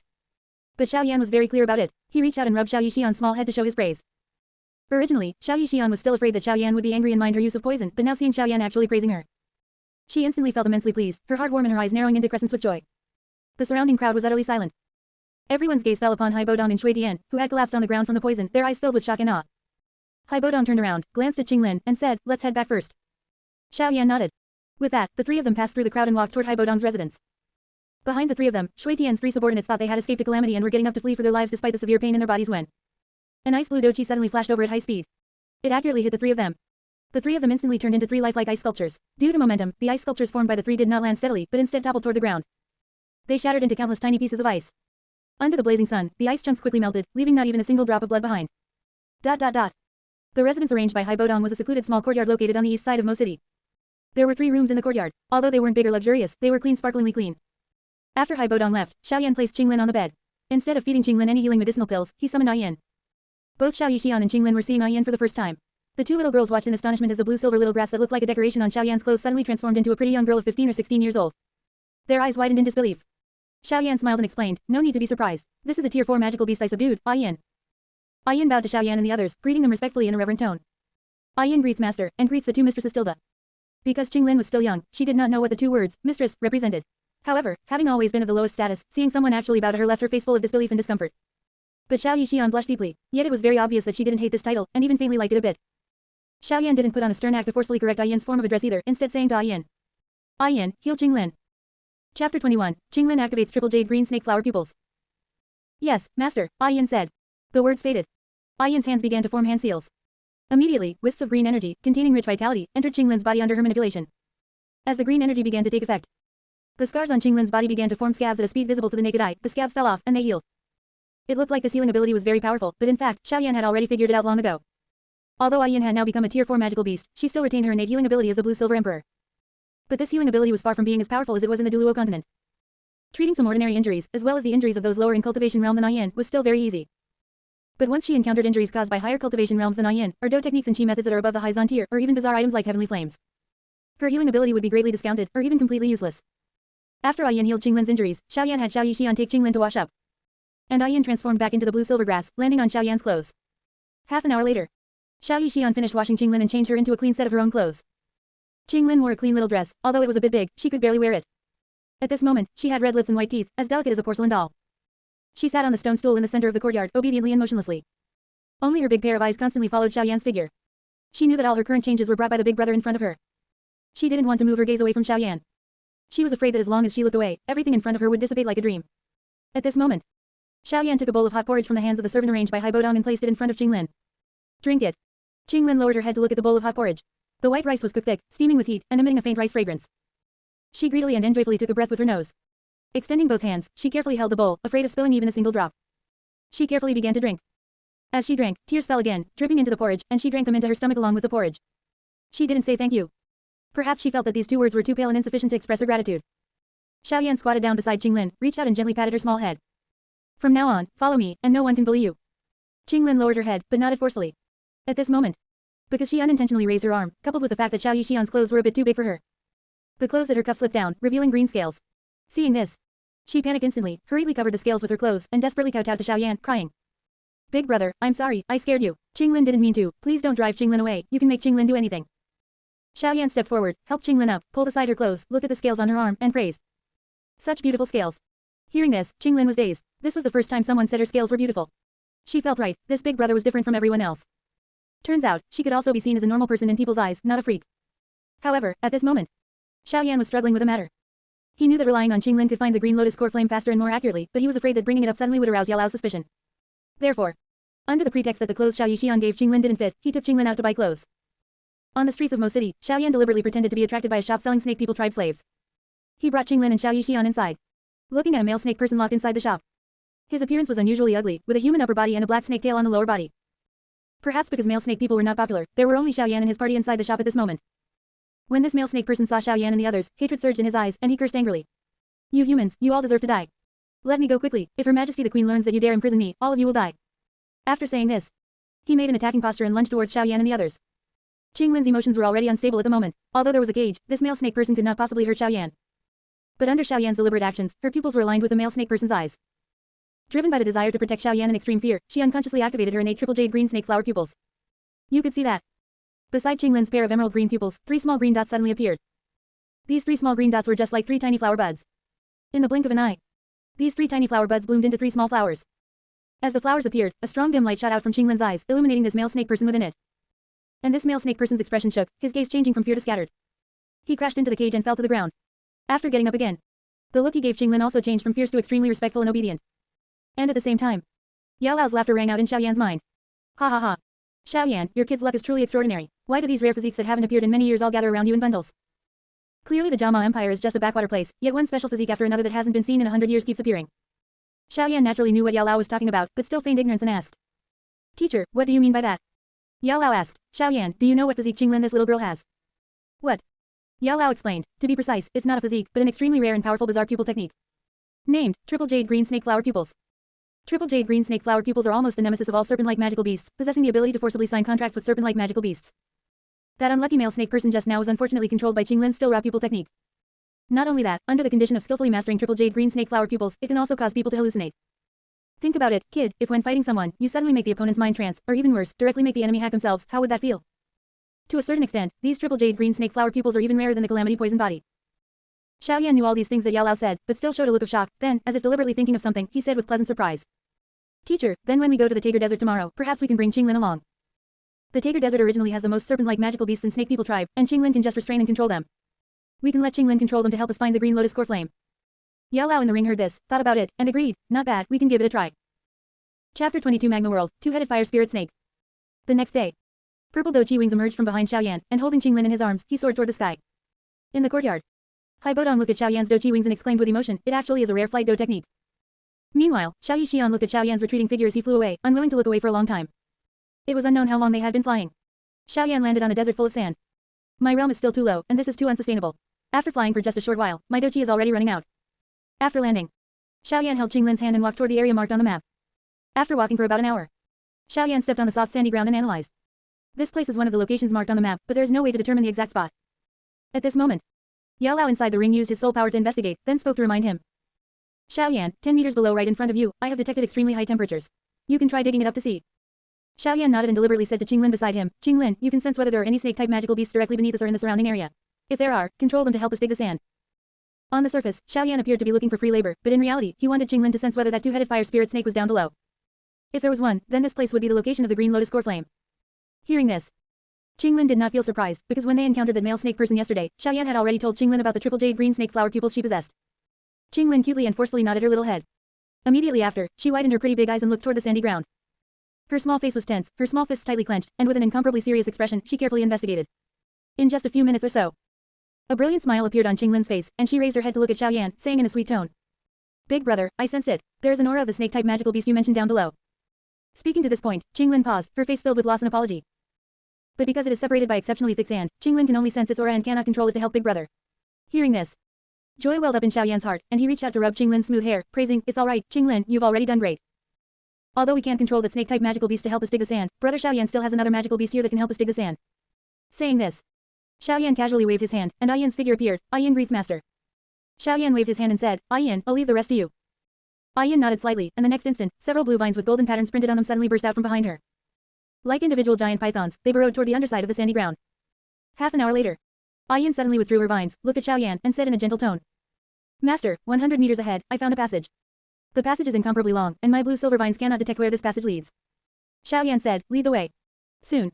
Under Ayan's guidance, Xiaoyan arrived at the entrance of the passage, and the inside of the passage was pitch black. He took out a moonstone and said to Ayan, Ayan, you take Qinglin and follow behind me. Saying this, Xiaoyan took the lead and walked into the passage. As Xiaoyan and his party went deeper and deeper, the surrounding temperature and fire attribute aura also became higher and higher. Ayan was originally a plant, and at this moment, she was already almost unable to withstand this high temperature. Yet this little girl Qinglin actually looked quite relaxed. At this time, Xiaoyan also felt that the circulation route of the burning technique had automatically begun to operate at extreme speed without him urging it in the slightest. At this moment, Xiaoyan could finally fully confirm that the Green Lotus Core Flame was definitely right down here. Just as Ayan was about to fail to endure and wanted to speak, the group turned a corner. A red light appeared at the end of the passage. Approaching again, everyone could finally see clearly that this was not a red light, but a fiery red magma world. Right at this moment, accompanied by a series of hiss sounds, a snake-like magical beast emerged from the surface of the magma. Its body was extremely long and entirely fiery red. What was most surprising was that at the fork of its neck, it had two heads. The two-headed fire spirit snake, its aura is at the entry-level Douling. Qinglin, the aura you sensed just now should be it, right? Xiaoyan pointed his finger at the two-headed fire spirit snake and asked. Qinglin nodded. Big brother, it's it. Xiaoyan completely ignored the two-headed fire spirit snake, which was using its two big heads to spit its tongue at him. Instead, he patiently guided Qinglin. Alright, Qinglin, listen to me next. Look into the eyes of that two-headed fire spirit snake. Just like how you treated that male snake person yesterday, find a way to control it with your eyes. While Xiaoyan was speaking, Qinglin had already followed what Xiaoyan said and looked at the two-headed fire spirit snake with her eyes. Accompanied by a strange green light shooting out from Qinglin's pupils, shining onto the two-headed fire spirit snake. Qinglin instantly felt her legs go soft, her vision darken, and she was about to collapse onto the ground. Qinglin was still too weak right now. Controlling the two-headed fire spirit snake was obviously still somewhat strenuous for her. Fortunately, she still succeeded. Xiaoyan hurriedly supported Qinglin and fed her a qi-nourishing pill. The pill melted the moment it entered her mouth, and Qinglin recovered quite a bit, no longer as weak as she was just now. Big brother, I succeeded. I've controlled it. Great, try it quickly. Hearing this, Qinglin tried speaking to the two-headed fire spirit snake. Come over, Tilda. Hearing these words, the two-headed fire spirit snake jumped out of the magma without hesitation, ran to Qinglin's side, and carefully rubbed against Qinglin with its two huge heads. Xiaoyan, standing aside, could even see flattering and ingratiating emotions in the snake's eyes. Ha ha ha, don't be like that, it's so itchy. Qinglin said with a face full of resistance and laughter. Hearing the sound, the two-headed fire spirit snake immediately stopped and obediently coiled beside Qinglin. Seeing this, while marveling inwardly at the perverted ability of the triple jade green snake flower pupils, Xiaoyan did not forget the main business. Qinglin, ask it if it knows where the heavenly flame is. If it knows, have it lead me there. Hearing this, right in front of Yin and Xiaoyan, Qinglin began to communicate with the two-headed fire spirit snake. Do you know where the heavenly flame is? Hiss hiss hiss. Right down here, have you seen it? Hiss hiss hiss hiss. Then can you take big brother to find the heavenly flame? Hiss, hiss hiss hiss. You said yes, but it also doesn't dare to get too close to the heavenly flame. Hiss hiss hiss. Although Xiaoyan could not understand the so-called hiss hiss hiss, he understood very clearly from Qinglin's almost self-answering words, and spoke. It's fine, Qinglin, have it lead me to find the heavenly flame, and it can leave. Qinglin nodded and glanced at the two-headed fire spirit snake. Although she did not say a single word, the two-headed fire spirit snake seemed to understand her meaning. It plunged directly into the magma, waiting for Xiaoyan. After walking to the edge of the magma, Xiaoyan thought for a moment, then suddenly turned around and said to Yin. Yin, after the two-headed fire spirit snake returns, you take Qinglin and return to Mo City first. Yin did not agree immediately, her eyes filled with worry, but she did not dare to voice her refusal of Xiaoyan's order. Qinglin was the same. Big brother, Qinglin is not leaving, Qinglin. Without waiting for Qinglin to finish speaking, Xiaoyan directly interrupted her. Be good, Qinglin. Rest assured, I won't have any trouble. The reason Xiaoyan made such an arrangement was because he knew very well that when he found the heavenly flame and subdued the green lotus core flame, once the aura of the heavenly flame accidentally leaked, it would definitely attract Queen Medusa. Although Queen Medusa was his future wife, she wasn't yet, in case Queen Medusa injured Qinglin or killed Qinglin. Even though this possibility was very small, once it happened, it would be too late for him to regret it. It was better to avoid it if it could be avoided. Teacher, it's time for you to make a move. This magma's temperature is something this disciple cannot resist for long. Xiaoyan's voice fell. A wisp of bone-white flame emerged from the ring, wrapping Xiaoyan within it. Xiaoyan leapt forward and stood on the snake's back of the two-headed fire spirit snake. Chapter 23 Devouring Strange Fire, Cultivation Skyrocketing. The two-headed fire spirit snake felt that this human was bullying a snake too much by relying on its master's words, actually daring to stand on its back. For a moment, it felt extremely dissatisfied in its heart. It violently shook its body, wanting to shake Xiaoyan down. Xiaoyan's foot missed, steadying his body in midair, and he kicked the head of the two-headed fire spirit snake with his right foot, sternly rebuking. Be honest, if you dare to act compliant on the surface but oppose in secret again, I will annihilate you right now. Qinglin at the side, upon seeing this, was even angrier than Xiaoyan. It could be said that ever since she was born until now, she had never been as angry as she was now. Her pair of triple jade green snake flower pupils began to move.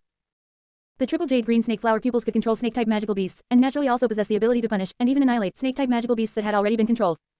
As seen. At this moment, the two-headed fire spirit snake instantly felt a heart-piercing pain, and even sensed that it was nearing death. Its own master actually really wanted to kill it. A strong desire to survive made it frantically kowtow to Qinglin to beg for mercy, but it quickly noticed that its master had no intention of stopping at all. It instantly reacted, realizing that if it wanted to save its life, it could only look to this human on its back. Thus, it immediately turned its direction and frantically kowtowed to Xiaoyan. Seeing this, Xiaoyan said to Qinglin, Qinglin, spare it for now, it is still useful. Hearing Xiaoyan's words, Qinglin immediately stopped. The surviving two-headed fire spirit snake let out a long breath. The expelled breath even stirred up two shallow ripples on the surface of the magma. Qinglin looked at the two-headed fire spirit snake, her anger not yet dissipated, and warningly said with puffed cheeks. Little snake, I'm warning you, even if you can ignore my words, you must listen to big brother's words, otherwise. Without waiting for Qinglin to finish speaking, the two-headed fire spirit snake, which had learned its lesson, rapidly nodded its two heads, indicating that it understood.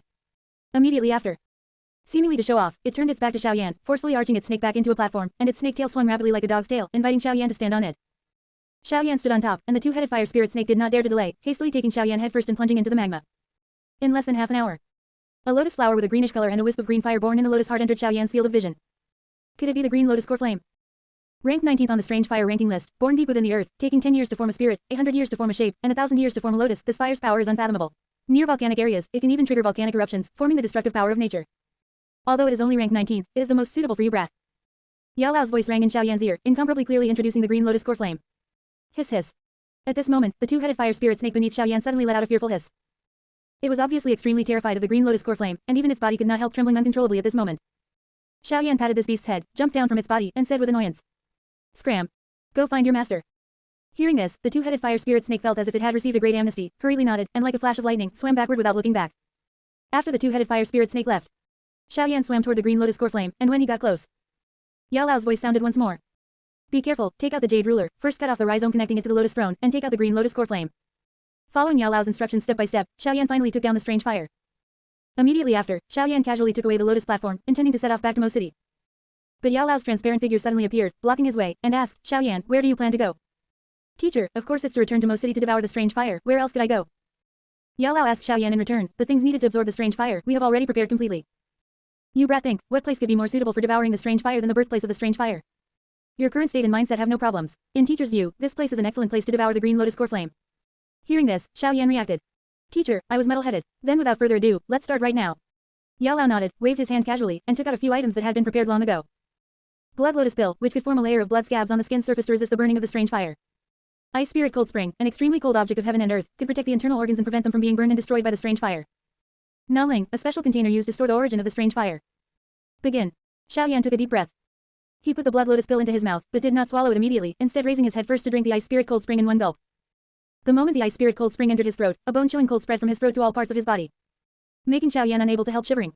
In an instant, he felt as if the blood in his body was about to be frozen stiff, and his internal organs were covered by a thin layer of ice crystals, sending waves of sharp pain. Although painful, Xiaoyan knew that this was the necessary protection for devouring the strange fire. Immediately following, Xiaoyan bit and swallowed the blood lotus pill in one bite. The moment the medicinal pill entered his abdomen, a scorching medicinal force burst forth from his dantian, rapidly surging toward his entire body. A layer of crimson blood scabs began to ooze from the surface of his skin, sticky and completely wrapping his body inside, exposing only his eyes, mouth, and nose. Everything was ready. Xiaoyan extended his right hand, slowly reaching toward the cyan fire lotus. The moment his fingers touched the flames, that layer of blood scabs was instantly burned through with a gap, and the scorching heat wave rushed toward his face. Xiaoyan clenched his teeth, strongly enduring the severe pain coming from his fingertips, and his fingers continued forward. He grabbed the cyan fire lotus in one clutch. Without hesitation, he shoved the entire fire lotus directly into his mouth. Swallowed. Boom. The moment the strange fire entered his body, Xiaoyan felt as if his entire person was about to explode. An extreme, terrifying high temperature erupted from his abdomen, crazily spreading to all parts of his body. His internal organs felt as if they had been thrown into a smelting furnace, his blood was boiling, his bones were burning, and even his soul trembled under this high temperature. Just for a split second, Xiaoyan's skin turned red at a rate visible to the naked eye, like a piece of red-hot iron. Ah! Finally! Xiaoyan could not help letting out a low roar, the sound echoing in the underground magma world, hoarse and painful. Inside his body, the cyan flames were running rampant. The flames spread frantically along his meridians, and wherever they passed, the meridian walls were burned full of holes and even began to melt. If it were an ordinary person, they would have long been burned to ashes by now. But relying on the protection of the internal organs guarded by the ice spirit cold spring and the blood scabs formed by the blood lotus pill, Xiaoyan barely sustained the first wave of impact. But this was only barely sustaining it. Xiaoyan, steady your mind, circulate the flame mantra. Yao Lao's voice rang in his mind. Use the circulation route of the flame mantra to guide the strange fire and incorporate it into your chi vortex. Xiaoyan clenched his teeth, strongly enduring the severe pain that threatened to engulf his consciousness, and began to circulate the flame mantra. The circulation route of the flame mantra slowly activated within his body, and a peculiar suction force emanated from the chi vortex. Like an invisible hand, it pulled over the cyan flames darting everywhere. The flame mantra circulated crazily, and that suction force instantly increased several-fold. Clenching his teeth, he desperately circulated the flame mantra, guiding that wisp of cyan flame bit by bit toward the chi vortex. This process was so long that it felt like a century had passed. Ultimately, the cyan flame was successfully guided to the edge of the chi vortex. Time passed minute by minute. Not knowing how long had passed, changes began to occur inside Xiaoyan's body. Those shattered meridians, under the tempering of the strange fire's power, began to heal anew. His chi vortex was also undergoing changes. Within the original chi vortex, do chi slowly rotated, gentle and steady. But at this moment, a wisp of cyan flame overflowed from Naoling, merging into the chi vortex and intertwining with do chi. The rotation speed of the chi vortex suddenly accelerated, and faint flames danced within it. Xiaoyan's cultivation also began to skyrocket. From a 6-star do practitioner, he stepped into the threshold of a do master in almost an instant. But it still did not stop. 1-star do master, 3-star do master, until stopping at a 5-star do master. After his cultivation breakthrough stabilized, Xiaoyan did not stop, but intended to strike while the iron was hot. To evolve the burning technique once more. Yao Lao at the side saw the scene, his face full of excitement and anticipation. His cultivation went from a 6-star do practitioner straight to a 5-star do master in one go. I wonder what grade the burning technique will evolve to. It is truly something to look forward to. Chapter 24, Queen Medusa Strikes. Nearly an entire day had passed. Xiaoyan finally opened his eyes and stopped. As soon as he opened his eyes, he saw Yao Lao looking at him with anticipation and asking. Xiaoyan, how is it? What grade has the burning technique evolved to? Hearing this, Xiaoyan stood up, released his own aura, and said. Teacher, the burning technique has evolved to the Haizan rank. Not bad, Haizan rank. It exceeds this teacher's expectations. If you devour a new heavenly flame next time, I suppose the burning technique will be able to evolve to the earth rank. Yao Lao was clearly very satisfied. You brat can be said to have harvested a full load this time. If others were to hear of this, they would probably die of jealousy. Quote. Just as the master and disciple were conversing. Deep within the Tager Desert. Inside the Snake People Tribe Sanctuary. On the steps in the center of the sanctuary, a throne was placed. And upon the throne, the graceful and noble Queen Medusa sat elegantly. At this moment, she seemed to sense something, and her expression suddenly changed. Although it is very faint and almost imperceptible, I can be certain that this is the aura of a heavenly flame. Just as her voice fell, her figure had already disappeared, appearing high up in the sky. Judging by the direction, she was clearly heading towards Xiaoyan's side. On the other side, Xiaoyan had just swum out of the magma and walked out of the dark passage when Yao Lao's serious voice rang in his ears. Xiaoyan, a powerful aura is heading towards you. The cultivation base is roughly at the Peak Do Huang. Hearing this, Xiaoyan analyzed, peeked Huang, heading towards me, with this kind of strength, could it be Queen Medusa? Xiaoyan knew what Queen Medusa had come for, but Yao Lao was very puzzled. It should be Queen Medusa. Could it be that she sensed the aura of the heavenly flame? Is she here for the heavenly flame? That shouldn't be the case. The natural attributes of the snake people tribe lean towards coldness, they like the cold and fear the heat. The heavenly flame is of no use to her. Seeing that Medusa was about to close in, the master and disciple still had the mood to analyze and chat idly, not panicking at all. The reason for this was very simple, they were not afraid. Ever since Yao Lao cultivated the Chaos Divine Mill contemplation method, he almost no longer needed to worry about soul consumption every time he acted, coupled with the fact that Xiaoyan had now broken through to a 5-star Do master.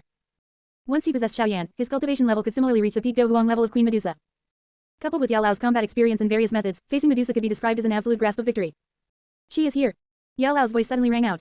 The next second, Queen Medusa appeared before Xiaoyan's eyes. This woman was dressed in a lavish and luxurious purple brocade robe, which outlined her plump and exquisite figure to the fullest. Her lower hem was not legs, but a section of gracefully swaying purple snake tail, adding a fatal wild charm.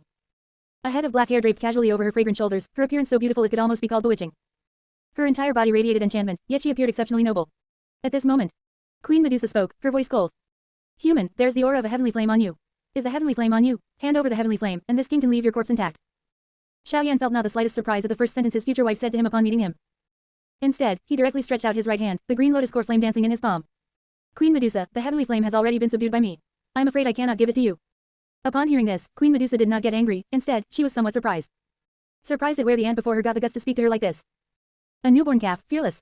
No matter, since you are not tactful, once I kill you, the heavenly flame will still be this king's. Having said that, Queen Medusa's peak Do Huang cultivation aura instantly erupted, pressing down towards Xiaoyan. Seeing that this woman seemed intent on crushing him to death directly with her aura, Xiaoyan sighed in his heart that his future wife was disobedient, while also saying to Yao Lao in his mind, Teacher, lend me your power. Yao Lao did not speak, his soul power simply surged towards Xiaoyan like an open floodgate. In an instant, Xiaoyan's cultivation began to skyrocket, quickly reaching the same cultivation level as Medusa, peak Do Huang. With a shift in his surrounding aura, he instantly broke through Queen Medusa's aura and stood toe-to-toe with her in confrontation.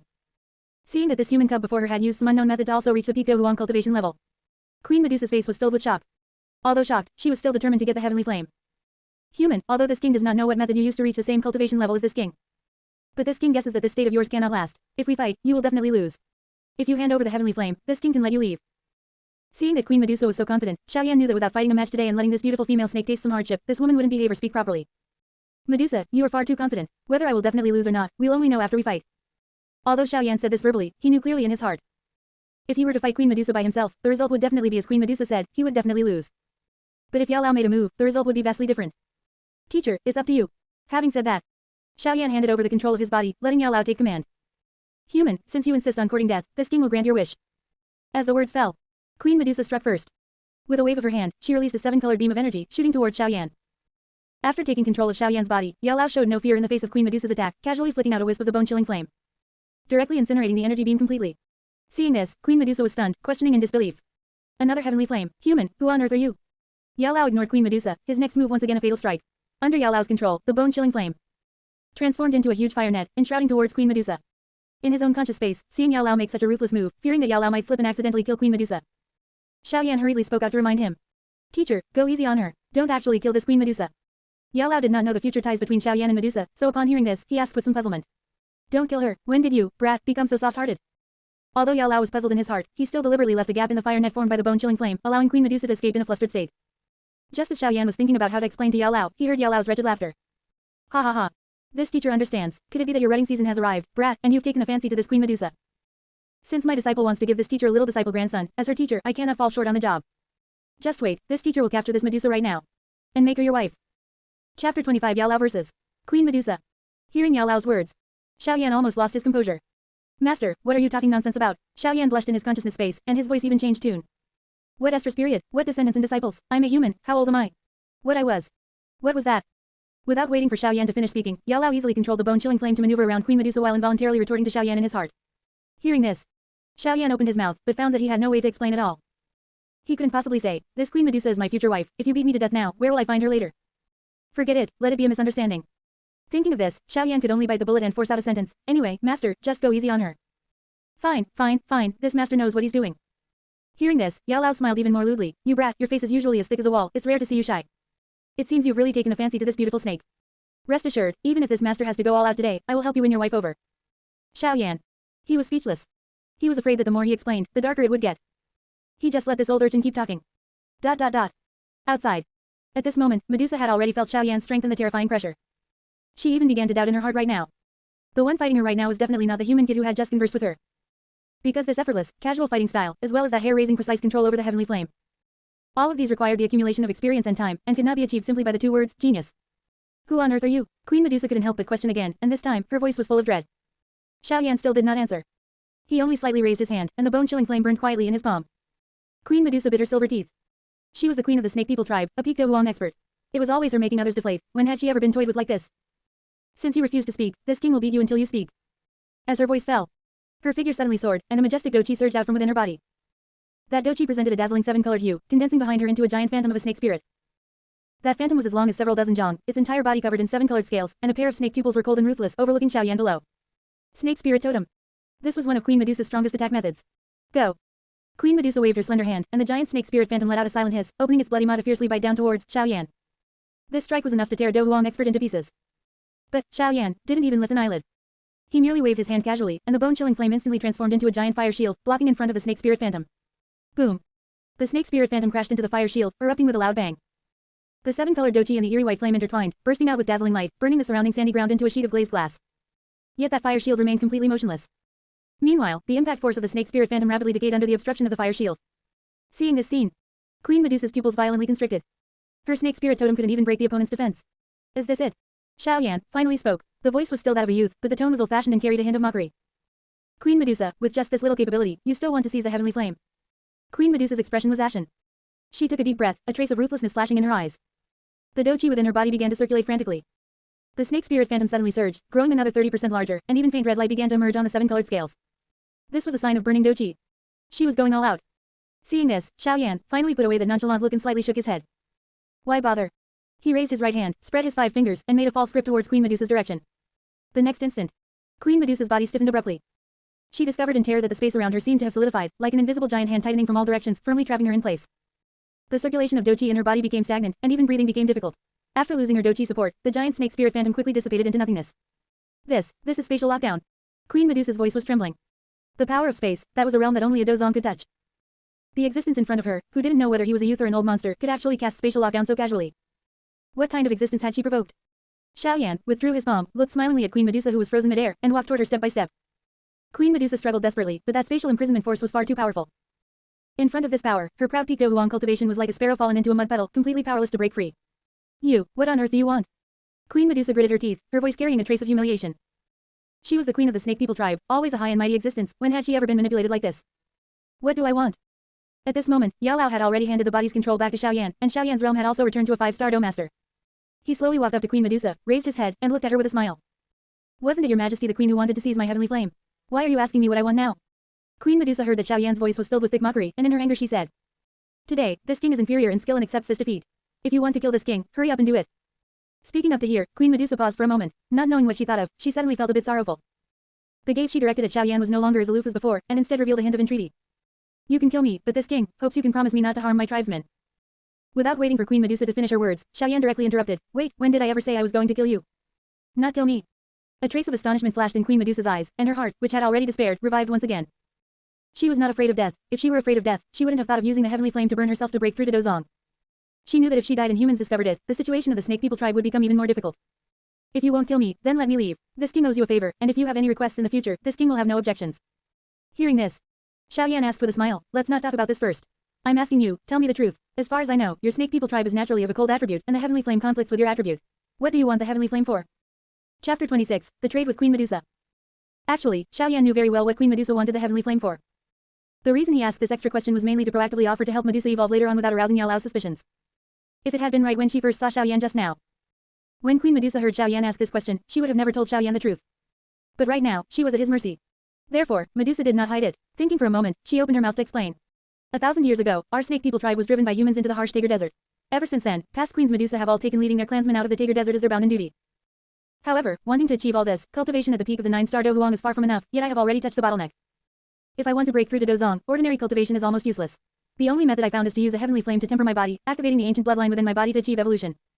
Xiaoyan feigned deep thought for a moment and spoke. In that case, your majesty, how about we make a deal? What deal? Queen Medusa asked doubtfully. I will use the green lotus core flame to help you perform the heavenly flame body tempering. If you succeed, you will stay by my side to protect me for 10 years. Xiaoyan said with a smile. How about it, Your Majesty? Would you like to consider it? Furthermore, the heavenly flame controlled by me is far more docile than an ownerless heavenly flame, and your success rate in body tempering will be much higher. Hearing this, Medusa hardly considered it at all before directly agreeing. Good, I agree. The reason she agreed so readily was very simple. The deal Xiao Yan mentioned was far too favorable to her. If she could evolve her bloodline and break through to Dozong, 10 years of time was almost as short as taking a nap for her, being a magical beast. Not to mention, once she broke through to Dozong, she might even be able to defeat Xiao Yan. At that time, she would not kill Xiao Yan, but whether or not she honored the promise would depend entirely on her own will. After Queen Medusa agreed, Xiao Yan had Yao Lao lift the spatial lock. Feeling the spatial confinement around her body disappear and regaining her freedom, Medusa could not help but stretch her body.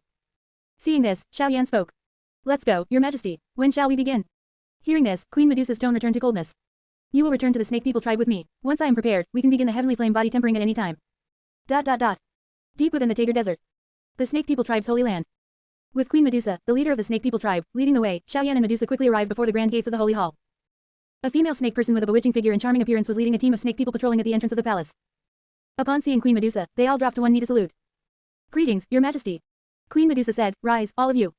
After standing up, they realized the queen had actually brought back a human child, and immediately, their eyes were filled with astonishment and puzzlement. Queen Medusa could naturally see this, but she had no intention of explaining to them. Instead, she instructed the leading female snake person. Yume, this is my distinguished guest. Pass down the order that everyone within the tribe must respect him as they respect me, and no one is allowed to harm him. Violators will be dealt with according to the tribal rules. Yume was very puzzled by Queen Medusa's words, but she did not dare to disobey and could only obediently acknowledge the command. Yume obeys. Actually, what Yume did not know was that the reason Queen Medusa did this was not to protect Xiao Yan, but to protect them, and also so as not to affect her evolution. ... A few days later, the courtyard where Queen Medusa resided. This was an extremely secluded courtyard, surrounded by high stone walls. Some green plants that were extremely rare in the desert were planted in the courtyard. At this moment, Xiao Yan and Queen Medusa stood facing each other. Today, Queen Medusa had changed into a lighter purple short robe, wrapping her exquisite and curvaceous body tightly. That slender snake tail hung quietly behind her, the tip swaying slightly, revealing that the owner's heart was not calm at the moment. Are you ready? Xiao Yan asked. Queen Medusa did not answer, only nodding slightly. Xiao Yan took a deep breath, flipped his right hand, and a cyan flame rose from his palm. The green lotus core flame. The flame danced in his palm. He raised his head and looked toward the sky. Go. Xiao Yan let out a soft shout and flicked his wrist, causing the cluster of cyan flame to leave his hand. Like a cyan meteor, dragging a long tail flame, it shot straight into the clouds. The flame flew high into the air, suspended there, rotating slowly. Under Xiao Yan's control, the green lotus core flame. The flame suddenly expanded, transforming from the size of a fist into a cyan fireball measuring over a jong in radius, hanging above the courtyard like a cyan sun. The scorching light poured down, illuminating the entire courtyard in a cyan green glow. The moisture in the air was instantly evaporated, and even breathing became dry and scorching, as if everything was about to be burnt to ashes. Queen Medusa raised her head and looked at the cyan flame in the air, her slender light purple pupils reflecting the dancing firelight. It's your turn, Xiao Yan said. Queen Medusa did not hesitate. She closed her eyes and took a deep breath. The next instant, a majestic aura burst forth from her body with a boom. Her body began to expand, and her purple brocade robe rattled under the impact of the airflow. That slender snake tail whipped violently, the scales at the tip standing up one by one, making a fine metallic friction sound. Queen Medusa let out a long, piercing howl facing the sky, her voice sharp and lingering, piercing through the clouds and resounding through the entire Snake People tribe's holy hall. Her body began to change. Her snake tail suddenly lengthened and thickened, its scales gradually transforming from purple to a deep ghostly purple, emitting a faint glow. Her upper body was also expanding, her arms thickening, revealing sharp fangs. Her eyes turned into cold vertical pupils. Queen Medusa. No, to be precise, she should be called the Zeo Flame Snake at this moment. A huge snake body coiled above the courtyard, its entire body covered in ghostly purple scales. Every single scale was the size of a palm, gleaming with a chilling metallic luster under the illumination of the cyan firelight. Its body was dozens of jong long, as thick as a water vat, coiling above the courtyard and blocking out the sky and sun. Xiao Yan raised his head, looking at the behemoth in the air, and could not help but swallow a mouthful of saliva. Goodness. He muttered to himself, is this Medusa's true form? A tier 6 magical beast, the Zeo Flame Snake. Yao Lao's voice also sounded in Xiao Yan's mind at the same time, carrying a hint of solemnity. This Queen Medusa is ruthless enough to herself, she is gambling her life on this. Xiao Yan nodded, took a deep breath, and raised his hand. Let's begin. With a thought in his mind, the cyan fireball in the air suddenly spun, the flames flickering uncertainly, and the temperature it emitted abruptly climbed. Chapter 27, 7-colored sky swallowing python. That Zeo Flame Snake transformed by Medusa. Its pair of cold, vertical pupils looked at the cyan flames in the air without a shred of retreat. It raised its massive head, opened its blood-stained mouth wide, and let out a deafening hiss. Then, it moved. Its colossal serpent body violently sprang up, charging toward that mass of cyan flames in the air. Without dodging or evading, meeting it head-on. Boom. The green lotus core flame collided with the body of the Zeo Flame Snake. That cluster of cyan flames did not dissipate from the impact, instead, it instantly expanded, transforming into a towering sea of fire that engulfed the entire giant serpent. The cyan flames wreaked havoc across the serpent's body, and wherever they passed, the deep purple scales instantly turned fiery red. Then they cracked and peeled off, exposing the tender pink flesh beneath. The flesh rapidly charred under the high temperature, emitting wisps of blue smoke. The Zeo Flame Snake's body convulsed violently within the flames, its massive tail thrashing frantically, smashing the courtyard surrounding wall into pieces as rubble flew everywhere. Yet it did not flee. It opened its mouth, letting out one shrill hiss after another, its voice filled with agony yet devoid of any intent to retreat. It endured. Enduring it forcefully. For her people and for herself, she could endure any pain. Xiao Yan stood on the ground, tilting his head back to look at the scene in the air. He could see the scales of Queen Medusa peeling off piece by piece, and he could see her flesh being burned away bit by the flames. Of course, he could likewise see her body twisting and rolling in agony, yet she never escaped that sea of fire. His throat felt somewhat dry. This was Queen Medusa. For her people, she could throw herself into a sea of fire, using the most cruel method to gamble on an illusory possibility. Hold on. Even though he had long known that Queen Medusa would succeed, upon seeing this scene, Xiaoyan still couldn't help muttering to himself, his voice so low that only he could hear. The flames burned hotter and hotter. The Zeo flame snake's body continuously shrank within the flames, as if it were being devoured by them. Those deep purple scales had completely fallen off. The tender pink flesh rapidly charred under the high temperature and then peeled off, revealing the newly born seven-colored scales beneath. Xiaoyan's pupils suddenly contracted. Seven-colored. That was the seven-colored hue. At this moment, Yao Lao's voice sounded in Xiaoyan's mind. It's done. Xiaoyan, increase the firepower and let her completely finish her evolution. Hearing this, Xiaoyan drove the green lotus core flame to its absolute limit without hesitation. The cyan flames and the seven-colored light intertwined, instantly illuminating the entire courtyard and even the entire snake people tribe like a living purgatory. And at this moment, Queen Medusa, who was at the center of the flames, felt her consciousness enter an unknown world. It was like a dream, yet it also felt real. Soon, she saw a massive phantom. That was a serpent, a giant serpent whose entire body was covered in seven-colored scales. She recognized it. This was the seven-colored sky-swallowing python. It was her ancestor, the source of the bloodline flowing within her body. But before she could look closely, this seven-colored sky-swallowing python suddenly opened its mouth and swallowed her in a single gulp. Ellipsis. The commotion in the courtyard grew larger and larger. The entire snake people tribe temple began to tremble. Countless snake people swarmed over from all directions, but they were pressed down onto their knees by the might emanating from that seven-colored pillar of light, trembling with fear. That was submission originating from the depths of their bloodlines. The pillar of light lasted for a full half-stick of incense's time before slowly dissipating. When the last trace of light scattered, on the courtyard ground, only a massive mass of cyan flames remained burning quietly. And at the center of the flames curled a small snake. That small snake was only as thick as an adult's arm, its entire body covered in seven-colored scales that shone brilliantly under the sunlight. Its body heaved slightly, its breathing steady, as if it had fallen asleep. Xiaoyan was stunned. He stared at the small snake, his Adam's apple bobbing up and down. This is. Its body is seven-colored, its pupils slightly purple, its body emits fragrance, and its power reaches the heavens. This is the seven-colored sky-swallowing python. Even Yao Lao's voice carried undisguised shock. She succeeded. She truly succeeded. Xiaoyan took a deep breath, slowly squatted down, extended his hand, and cautiously touched the small snake. The small snake seemed to sense someone touching its body. And so it opened its eyes. The very first moment it opened its eyes, it saw Xiaoyan's face. Its gaze was as pure as a newly born life seeing its mother for the first time. Looking at Xiaoyan's face, it was filled with fondness and reliance. Sensing that the surrounding auras were growing more numerous, including a few Do Huangs and 7 or 8 Do Wangs, Xiaoyan knew these were the powerhouses of the snake people tribe rushing over here now that the bloodline pressure had vanished. Medusa currently looked like she wouldn't wake up anytime soon, and Xiaoyan wouldn't be able to explain things clearly to these snake people tribe powerhouses, nor did he want to. Little fellow, come with me. The small snake seemed to hear Xiaoyan's words, moving at a speed invisible to Xiaoyan's naked eyes. In the blink of an eye, it burrowed from Xiaoyan's cuff into his clothes, poked its head out from the collar, and affectionately rubbed against Xiaoyan's chin. Then, seeming tired, it burrowed back out of Xiaoyan's cuff and came to his wrist. Its snake head bit its tail, transforming into a seven-colored bracelet, and it closed its eyes, seemingly falling into a deep sleep. At the same time, Xiaoyan had Yao Lao lend him his power, using the heavenly flame to conceal his own aura. He left the snake people tribe and headed toward Mo City. Ellipsis. Within the courtyard prepared by Hai Bodong. Teacher, flying using your old man's power is truly fast. In just this short while, we've already arrived. Xiaoyan landed in the courtyard and couldn't help praising Yao Lao. If it weren't for considering that you brat were eager to return and thinking that those two little lasses must still be worried about your safety, this master would never let you use my power to travel. Just this once, do not do it again. Just as Xiaoyan was about to discuss something with Yao Lao, two crisp voices carrying a crying tone came over. Brother Xiaoyan. Big brother. Only to see. Xiao Yixian and Qinglin, one after the other, pounced toward Xiaoyan. Xiaoyan opened both arms, holding the two little lasses in his embrace, one on the left and one on the right, pacifying their emotions. At this moment, Hai Bodong also appeared, his eyes filled with excitement as he looked at Xiaoyan. He repeatedly wanted to speak up and ask Xiaoyan if the sand mandala had been found, and whether he could help her find the breaking spell pill for him. But seeing Xiaoyan currently embracing beauties on both sides, it was obviously inappropriate for him to speak up, so he forcibly held it back. However, right now within the courtyard, seeing that Xiaoyan had returned, the most excited ones weren't Hai Bodong, Xiao Yixian, or Qinglin, but rather the two-headed fire spirit snake. These past few days, the sentence its master spoke did the most was, Big brother hasn't even come back, what are you coming back for?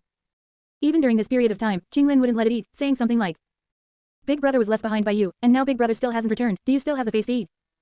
Driving it, a snake this large, to the point where its mouth tasted completely bland, having to rely purely on cultivation to replenish the energy required by its body. What made it break down the most wasn't even this, but rather the disdain and disgust in the eyes of its master, whom it regarded as its everything every time she looked at it. Chapter 28. Let go, it hurts, hurts, hurts. But now, this human had returned. Did that mean it could once again receive its master's affection? Thinking of this, the two-headed fire spirit snake came up behind Xiaoyan, not to launch a sneak attack, but instead rubbing against Xiaoyan with its two big heads like a dog. The two-headed fire spirit snake originally thought that doing this would make up for its past mistakes, but soon, its master Qinglin's voice echoed in its mind. You big, clumsy snake, what are you doing? Your saliva has gotten brother Xiaoyan's clothes all dirty. Hearing this, the two-headed fire spirit snake's massive body stiffened, and the entire snake stood there frozen and motionless, its two pairs of serpentine eyes filled with bewilderment. Xiaoyan had no idea what had just transpired between the two-headed fire spirit snake and Qinglin, as he was currently noticing Hai Bodong's eager gaze. Reaching out, he gently patted the small heads of Xiao Yixian and Qinglin. Alright, aren't I fine? We can talk about whatever later. Look at how impatient that old man is getting. Hearing Xiao Yan's teasing, Hai Bodong quickly stepped forward and rubbed his hands together. That sand man. Before Hai Bodong could finish speaking, Xiao Yan swept out his right hand, and 2 stalks of sand mandala appeared in his palm, found them. These sand mandalas were almost everywhere in the Snake People tribe's territory. These 2 stalks were simply plucked by Xiao Yan from Medusa's backyard right after Queen Medusa's evolution. Even though he had expected it in his heart, seeing Xiao Yan actually bring back the sand mandala, Hai Bodong still couldn't help but feel excited. Forcing down his excitement, he said to Xiao Yan. Now that the final medicinal ingredient is complete, when shall we begin refining the breaking spell pill? Little friend Xiao, you've had a long and tiring journey, do you need to rest for a few days? Xiao Yan shook his head. No need. Looking at how anxious you old man are, if I made you wait a few more days, would you even be able to sit still? Prepare the alchemy room for me, let's start right now. Hai Bodong had originally intended to say that since he had waited for so many years, waiting a few more days wouldn't matter. Now, hearing that Xiao Yan was willing to start refining the pill immediately, he dropped all formalities and even summoned his Doqi wings. Within just a few minutes, he had prepared the alchemy room for Xiao Yan.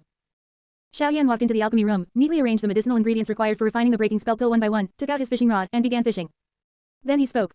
Teacher, I'll leave it to you. Yao Lao's transparent spiritual body drifted out from the ring. Seeing how leisurely this little fellow Xiao Yan was while he still had to work hard at alchemy, Yao Lao retorted irritably.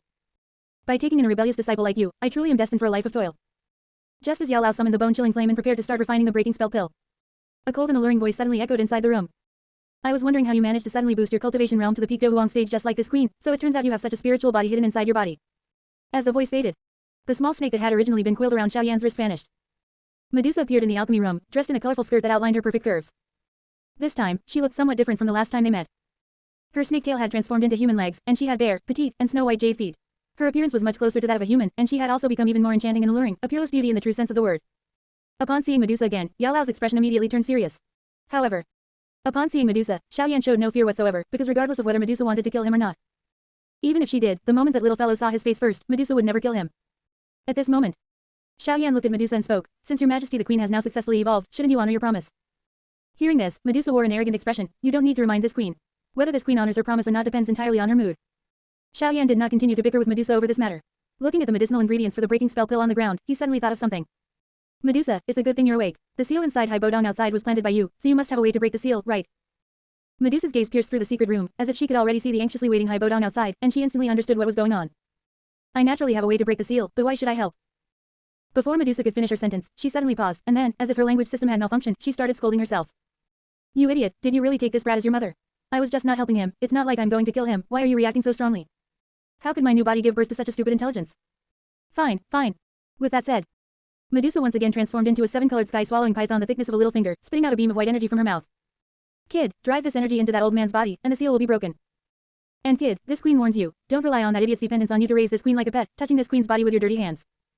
If this queen catches you doing it again, the next time I come out, I'll swallow you whole. With that said, Medusa's soul seemed to fall into a deep sleep, and the little fellow once again took control. As soon as the little fellow took control of the body, it couldn't wait to rub its head against Xiao Yan's fingers. Seeing this, Xiao Yan chuckled as he gently stroked the little fellow's head with his finger and asked.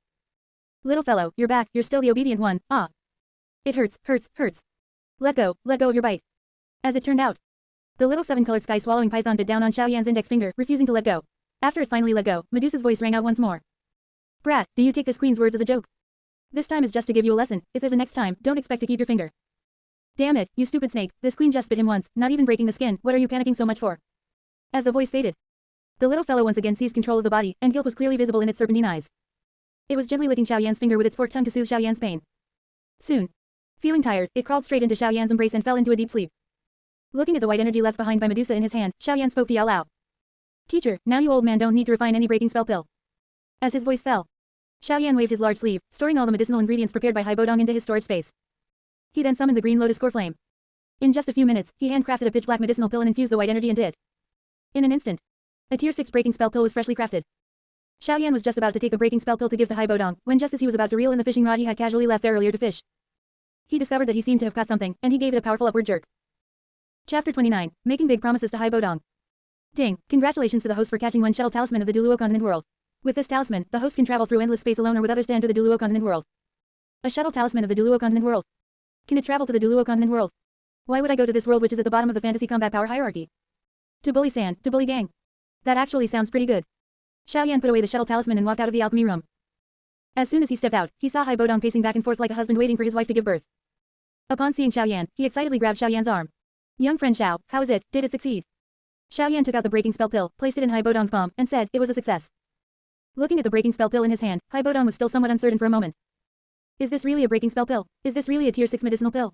Why does it look pitch black, without a shred of spiritual charm or aura? Could this young friend Xiao be trying to scam this old man? Before he could ask Xiao Yan, he caught a whiff of the breaking spell pill's aura. There was not a trace of medicinal fragrance, and the smell wasn't pleasant either. Although it didn't smell good, he could feel that the seal in his body, which had previously been completely motionless, was actually beginning to stir. Instantly, Hai Bodong grew excited. He rushed straight into a room piled with sundries, closed the door, and swallowed the breaking spell pill in one gulp. About half an hour later. Bang. The door of the utility room was kicked open from the inside, and the wooden door shattered into countless flying fragments. A figure slowly walked out from the room. The Hai Bodong who walked out had changed. That old face, which was originally covered in wrinkles like withered tree bark, now became ruddy and full. Most of the wrinkles had receded, making him look 50 years younger, returning to the appearance of his middle age. His back and waist were straightened rigidly, and his entire body exuded a fierce momentum, making him look like a completely different person from the previously senile Gudu map shop owner. He raised his head, looked up at the sky, and took a deep breath. Ha ha ha. A long laugh, carrying all those years of suppression and grievance, echoed through the clouds. A majestic aura burst forth unreservedly from his body, turning into an ice blue pillar of light that soared straight into the sky. The temperature within a radius of hundreds of jong plummeted, and tiny ice crystals actually condensed in the sky, sparkling with dazzling light under the sunlight. I, the Ice Emperor, have returned. Hai Bodong opened his arms and let out a long roar toward the sky. After a long while, his laughter gradually subsided. Lowering his head, his gaze fell upon Xiao Yan in the courtyard. Only to see. Xiao Yan crossed his arms, looking at him with a smile. There was no surprise on his face, let alone fear, only a composure as if everything was completely under control. Hai Bodong's heart tightened. He had now recovered the strength of a 3-star Do Huang, and his perception was countless times sharper than before. He could clearly feel that Xiao Yan was radiating an aura that made even him feel palpitations. That didn't seem to be Xiao Yan's own aura, but rather the aura of some existence hidden within him. And this existence seemed capable of crushing his current self at any moment. Thinking of this, Hai Bodong took a deep breath, restrained the aura around his body, and strode up in front of Xiao Yan. Without hesitation, he bowed slightly, cupped his hands, and respectfully called out. Young Master Xiao Yan, thank you. This cry of, young master, was called out willingly. It also meant that although he had recovered his strength, he was still willing to honor his promise. Xiao Yan smiled and waved his hand. Elder Hai does not need to be so overly courteous.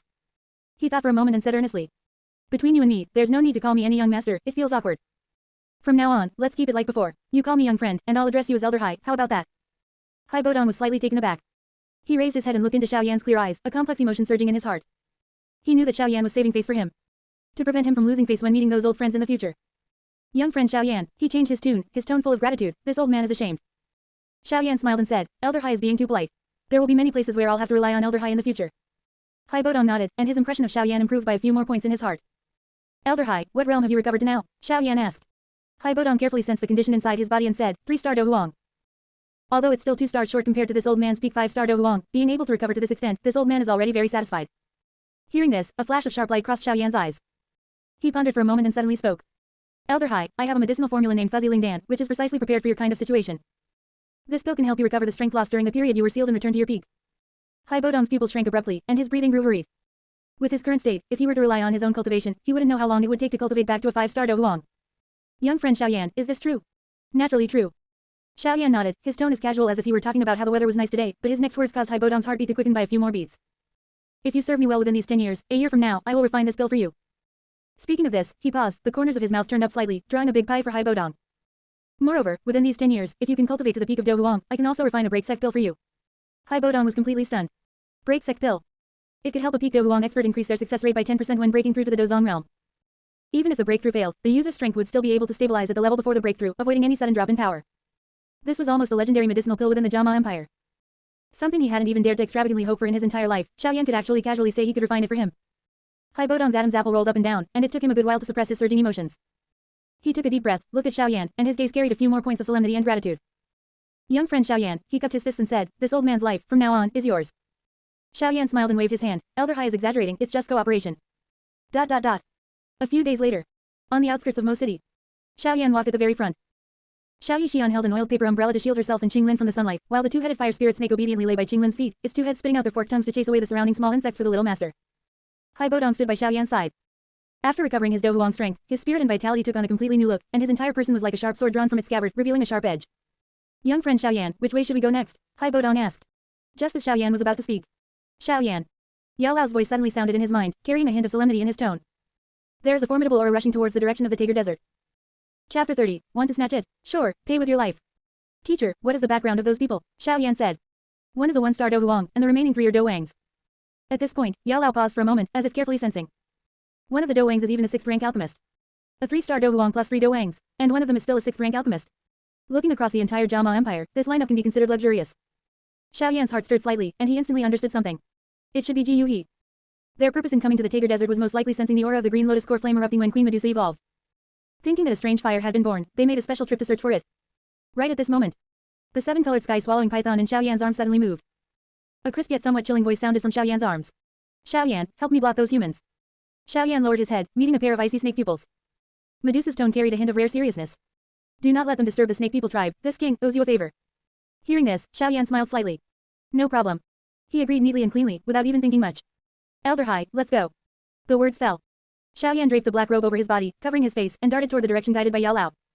Although Hai Bodong did not understand why, he still followed without hesitation. The outer periphery of the Tager Desert. Yellow sand filled the sky, and fierce winds howled. A group of 4 was slowly flying above the desert. At the head was a middle-aged man with a scholarly face, wearing a dark robe, and a faint medicinal fragrance emanated from around his body. He was the notorious Pill King of the Jiama Empire, Ji Yuhi, a 6th-rank alchemist in the Dowang powerhouse. Behind him followed 2 Dowang powerhouses dressed in black with steady auras, helpers that Ji Yuhi had found by promising heavy profits. By Ji Yuhi's side, there was also a woman dressed in a moon-white long dress with an exquisite face and a cold temperament. She was none other than the sect master of the Cloud Mist sect, Yun Yun, a 1-star Dowang powerhouse. Ji Yuhi, are you certain there's a strange fire here? Yun Yun's gaze swept across the desert below, her delicate brows slightly furrowed. There is no mistake, a flash of fiery heat crossed Ji Yuhi's eyes. Although most of that aura has dissipated, I can be certain it is undoubtedly a strange fire. And its grade is not low, at least among the top 20 of the strange fire ranking list. Yun Yun nodded and did not ask any further. She did not question Ji Yuhi's judgment. After all, as a 6th-rank alchemist, Ji Yuhi's perception of flames was unmatched among the people present. Right at this moment, 2 figures descended from the sky, landing steadily in front of the 4 and blocking their path. Ji Yuhi's group immediately became vigilant, and the 2 black-robed Dowangs instantly blocked in front of Ji Yuhi, circulating their doji and ready to strike at any time. Yun Yun's gaze fell upon those 2 people, pausing for a moment before her pupils suddenly shrank. Ice Emperor, Hai Bodong. She recognized the old man standing in front, her tone full of shock. Didn't you disappear for more than 10 years? Why are you in? Hai Bodong smiled slightly and cupped his fists, saying. Sect Master Yun Yun, long time no see, trust you have been well. Yun Yun's shock had not yet receded, but Ji Yuhi had already reacted. Far from being vigilant, a flash of joy crossed his eyes instead. Ice Emperor Hai Bodong, one of the 10 major powerhouses of the Jiama Empire, a top-tier expert of the 5-star Do Huang. If he could be invited to help search for the strange fire, the success rate would undoubtedly be much higher. So it is Senior Ice Emperor. Ji Yuhi stepped forward, cupped his fists, and smiled, his tone carrying a bit of respect. This junior is Ji Yuhi, having long admired Senior's great name.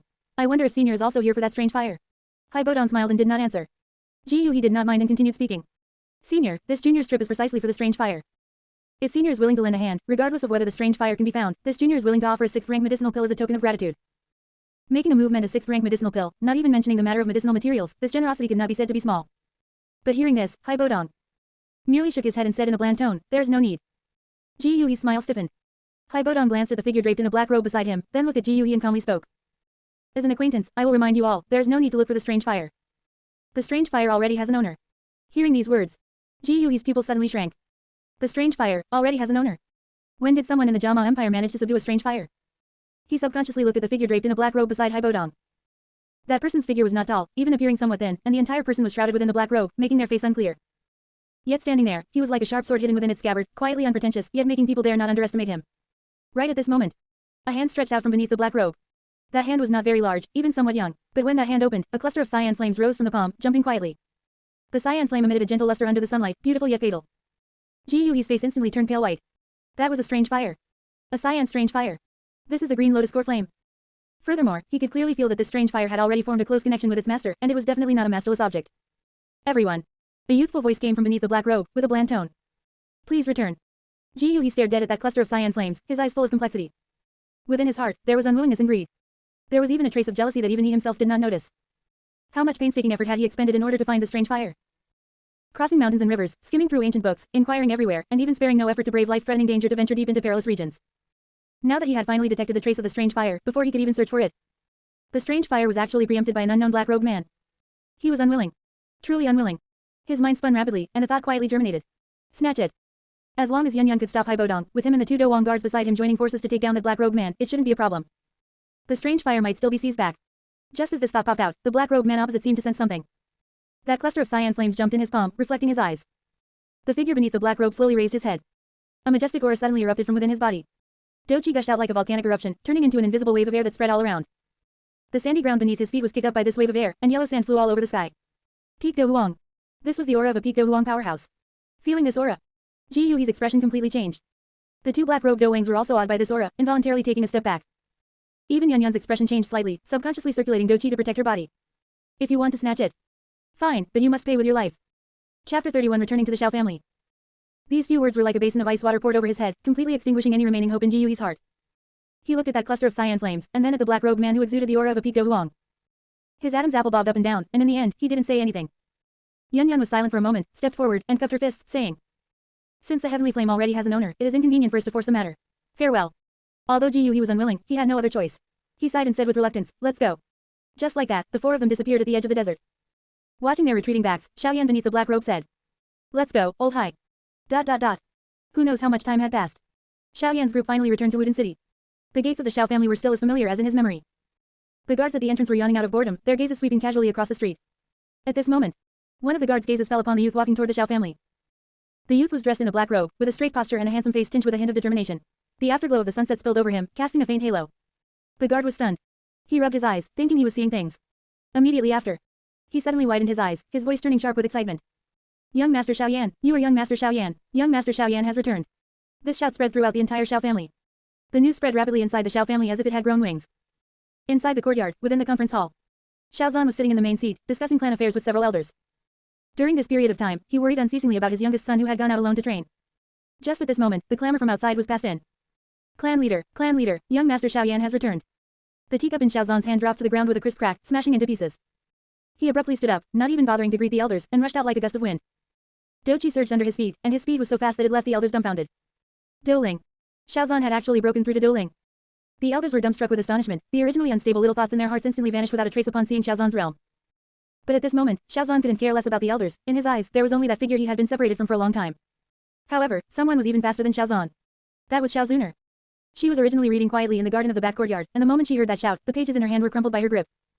She stood up abruptly, not even caring to tidy her clothes and skirt, and sprinted toward the direction of the Xiao family's main gates. Her heart beat rapidly, and there was only one thought in her mind. Brother Xiaoyan has returned. He has returned. She hadn't seen him for a very long time. During this period of time, she missed him every day and prayed every day for his safe return. Now, he had finally returned. Xiao Zuner's eye sockets turned slightly red, but her pace became faster and faster. But when she rushed to the front courtyard and saw from afar the figure she had yearned for day and night, her footsteps suddenly came to a halt. Brother Xiaoyan. He had changed. He had grown quite a bit taller than when they last met, his posture was straighter, and his face was even more resolute.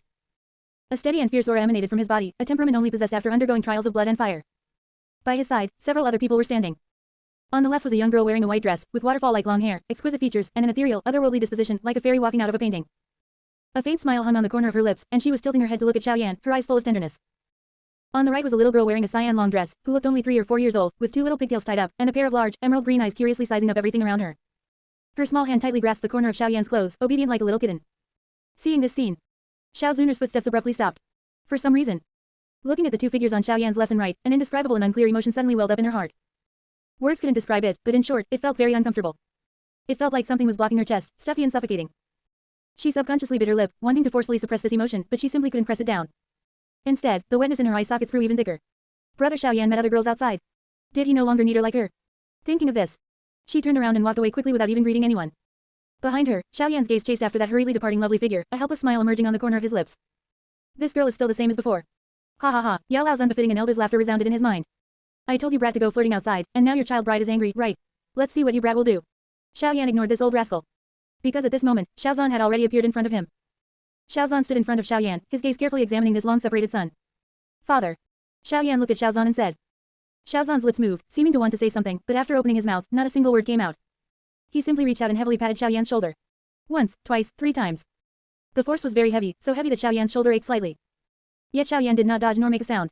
Because he knew that hidden within his father's few pats were many unspoken yearnings. It's good that you're back. Xiao Zhan finally spoke, his voice hoarse. It's good that you're back. Xiaoyan looked at the white hairs at his father's temples, his nose souring as he nodded vigorously.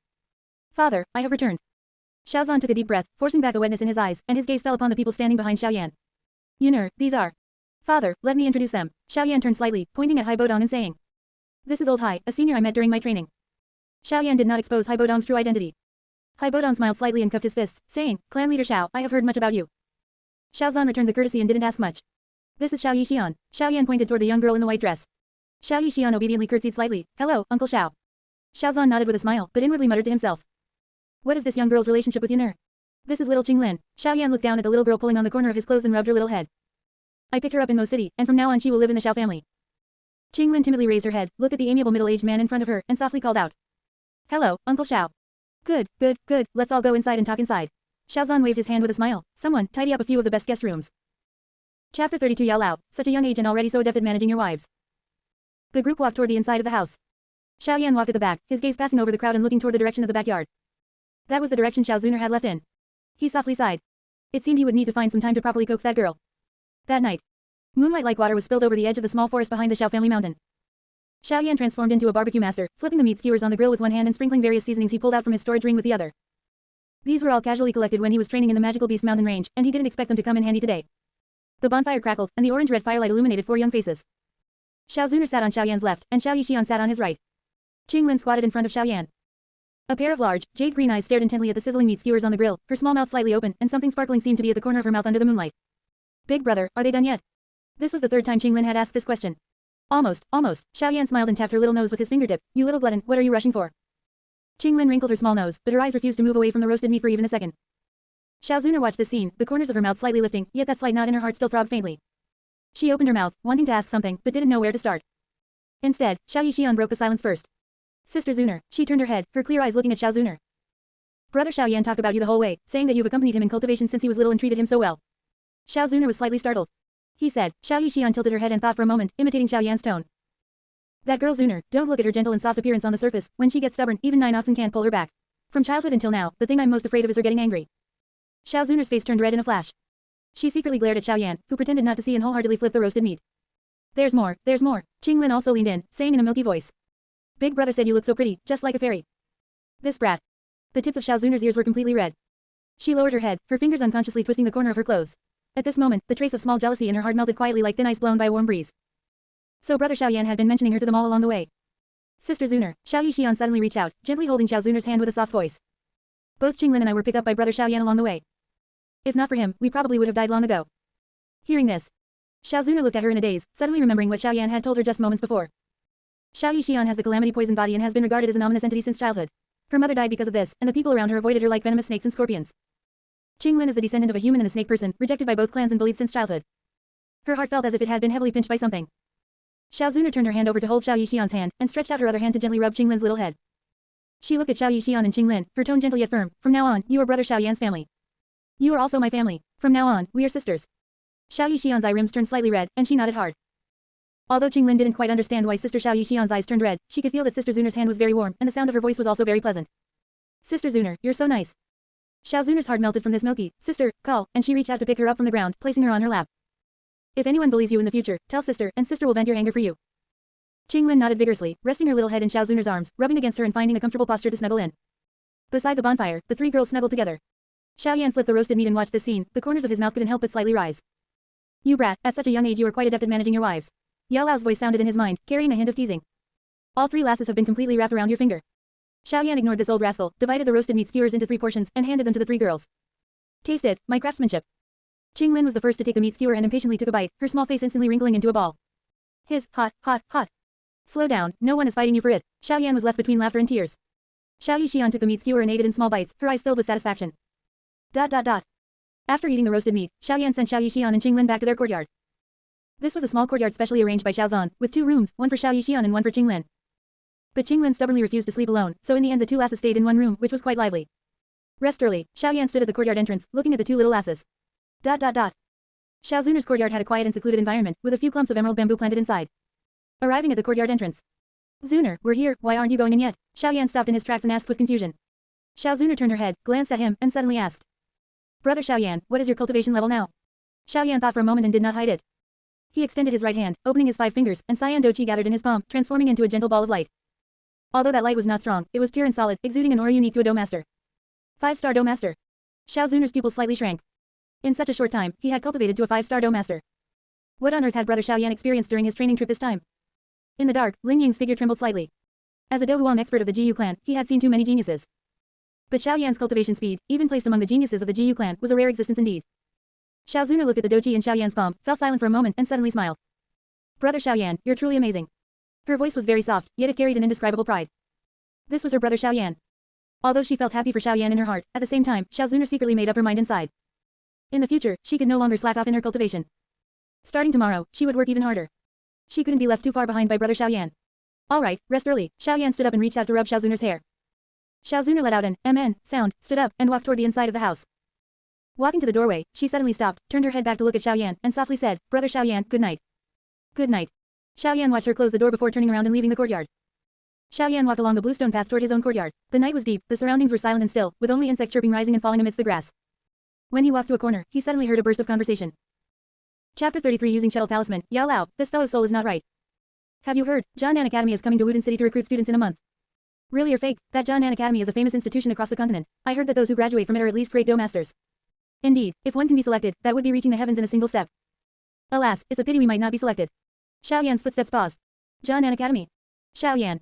Yao Lao's voice suddenly sounded in his mind, carrying a bit of seriousness in his tone. You should go to this Jianan Academy. Xiaoyan feigned ignorance and asked, why? I once heard that there is a heavenly flame in Jianan Academy. Regardless of whether there's one, we must go and confirm it. A trace of fervor carried in Yao Lao's voice. If there is, and if you can obtain it, your flame mantra will be able to evolve once again, and your cultivation level will also surge. Xiaoyan was silent for a moment, then nodded. All right, I will listen to teacher. Yao Lao gave a satisfied amen and said no more. Returning to his courtyard, Xiaoyan lay on the bed. Tossing and turning, he took out a talisman radiating a faint golden light from his storage ring. Duluo Continent World Shuttle Talisman. Xiaoyan stared at this talisman for a long time, and a thought suddenly popped into his mind. Anyway, there is still a month before the Jianan Academy student recruitment, and he was idle anyway. Why not go to Duluo Continent for a stroll? Right, bring Ayan along too. Thinking of this, Xiaoyan no longer hesitated, turned over and sat up. He took a deep breath and injected a trace of fighting chi into the shuttle talisman. The talisman suddenly burst out with dazzling golden light, illuminating the entire room brightly. That golden light grew increasingly intense, finally turning into a golden pillar of light that enveloped Xiaoyan entirely. The next instant, the world spun. Xiaoyan only felt his vision go dark, and the sound of rushing wind came to his ears, as if countless worlds were flashing past his eyes rapidly. In just a few breaths of time, the golden light dissipated. Xiaoyan felt solidity beneath his feet, stepping on the hard slate ground. He opened his eyes, and coming into view was an antique academy gate. Inscribed on the lintel were a few large characters, Notting Junior Soul Master Academy. It was currently early morning, the light mist had not yet dispersed, and a few young children were walking in twos and threes at the academy entrance, wearing uniform clothes, walking towards the academy while chatting and laughing. Xiaoyan. Yao Lao's voice sounded in his mind, carrying unprecedented shock and vigilance. Where is this? The heaven and earth energy here? No, this is not fighting chi. This is completely an unfamiliar energy system, this is definitely not the fighting chi continent. Xiaoyan explained in his heart. Teacher, don't panic, didn't I fish out a shuttle talisman before? That talisman can let people travel to another world, called the Duluo continent. I just wanted to come and take a look, I was idle anyway. A shuttle talisman, another world, Yao Lao's voice changed tune. Old man has never heard of such a thing, you brat. Wait, can we still go back? Yao Lao panicked, not because he felt scared coming to an unfamiliar world. What he panicked about was that his revenge had not yet been avenged. If they couldn't go back, wouldn't this revenge never be avenged? Xiaoyan naturally understood Yao Lao's worry and hurriedly said. Teacher, rest assured, we can go back anytime. Hearing this, Yao Lao finally let out a long breath of relief.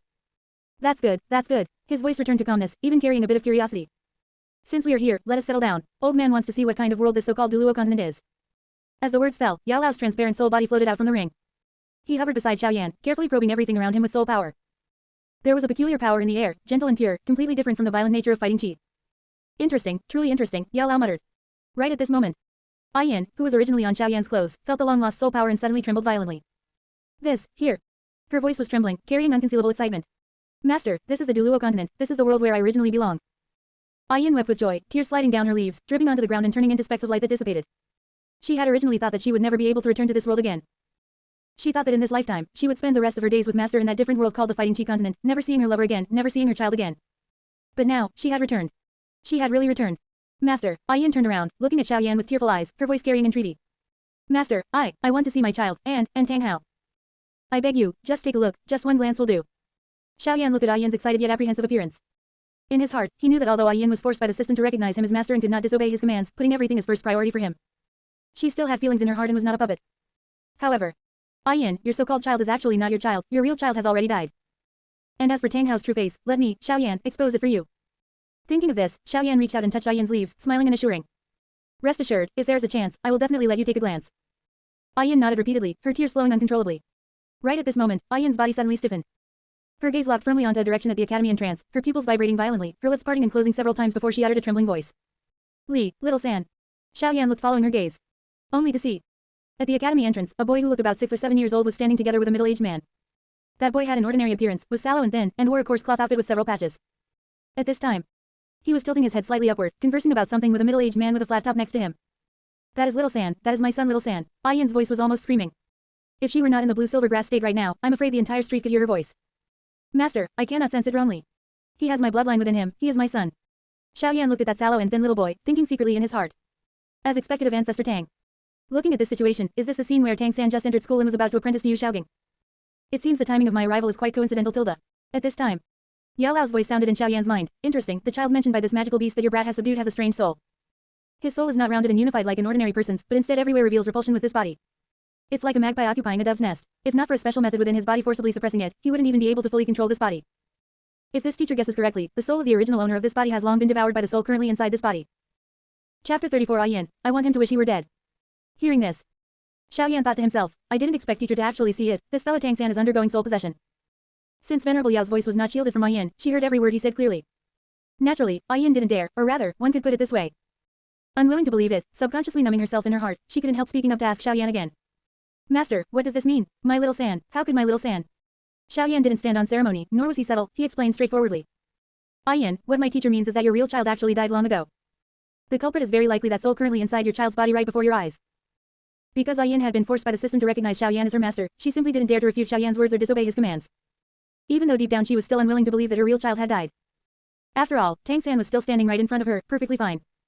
Unless solid, concrete evidence was placed right in front of her. Naturally, Xiao Yan knew this as well, so he feigned ignorance and spoke. Yin, actually, you probably already had an answer in your heart as to whether this is true or not. Didn't you tell me before that you are the emperor of the blue silver grass clan, and you can observe your surroundings through the perspectives of other blue silver grasses? Presumably, back before I fished you into the battle through the heavens world, you should have observed your child as well. Think carefully, have you never noticed anything abnormal about your child, making him different from normal children of the same age? Hearing this, as Yin recalled, tears slid down from her branches and leaves. Yes, there is. Little San seemed to know how to cook ever since he was born. He has always been cooking for Hao. Also, every morning, rain or shine, he goes to the mountaintop and does goodness knows what facing the sun, as if he is cultivating some special cultivation technique. And also, the more she thought about it, the more anomalies she found. At this moment, Yin already believed in her heart that her child had died, and the one standing before her now was a shameless culprit occupying her child's body, preventing her child from resting in peace even in death. Thinking of this, in Yin's gaze towards Tang San, there was no longer any maternal love, but instead, it was filled with hatred. At this moment, inside Notting Academy, Tang San asked Yu Xiaogang in confusion, then who are you? Yu Xiaogang put on a profound expression on his face and said indifferently, I am just a lodger freeloading meals here. Just like everyone else, you can call me master if you want. Everyone addresses me like that, I've almost forgotten my own name. Child, your name is Tang San, right? Tang San, you must know that the meanings of teacher and master are worlds apart, don't call me the wrong one in the future. Unless you are truly willing to let me be your teacher. Even though this wasn't the first time seeing these words, now seeing them with his own eyes and hearing them with his own ears. Xiao Yan felt that Yu Xiaogang's words sounded so fucking pretentious no matter how he listened to them. What do you mean by, I've already forgotten my name, just call me master. What the hell are you pretending for, you complete and utter trash both in reality and in action. However, this also suddenly made Xiao Yan nostalgic and recall what Venerable Yao said when he first took him as a disciple, and he couldn't help teasing Venerable Yao aloud. Teacher, look at that guy. The words he said when wanting to take a disciple, this airs and graces. Look at when you, old man, wanted to take me as a disciple back then, compared to him, what you said was far inferior. Xiao Yan's words instantly dragged Venerable Yao back into his memories. He recalled that the first time he wanted to take Xiao Yan as a disciple, what he said seemed to be. He, little doll, do you want to become an alchemist? Thinking that back then he was just like a child abducting human trafficker. However, Venerable Yao asked himself, if he were asked to speak like Yu Xiaogang, he couldn't bring himself to say it. For example, I've long forgotten my name, just call me the #1 alchemist of the entire continent, Venerable Yao. Everyone addresses me like that. Just thinking about that scene made his scalp tingle and his whole body cringe with embarrassment. A title like Venerable Yao was earned through others admiring his alchemy skills and passing it down by word of mouth, how could anyone stick it onto their own face? His face wasn't that thick. Thinking of this, Venerable Yao irritably scolded Xiao Yan. Do you take your teacher for someone as shameless as that fellow? Your teacher could never say such words, let alone your teacher.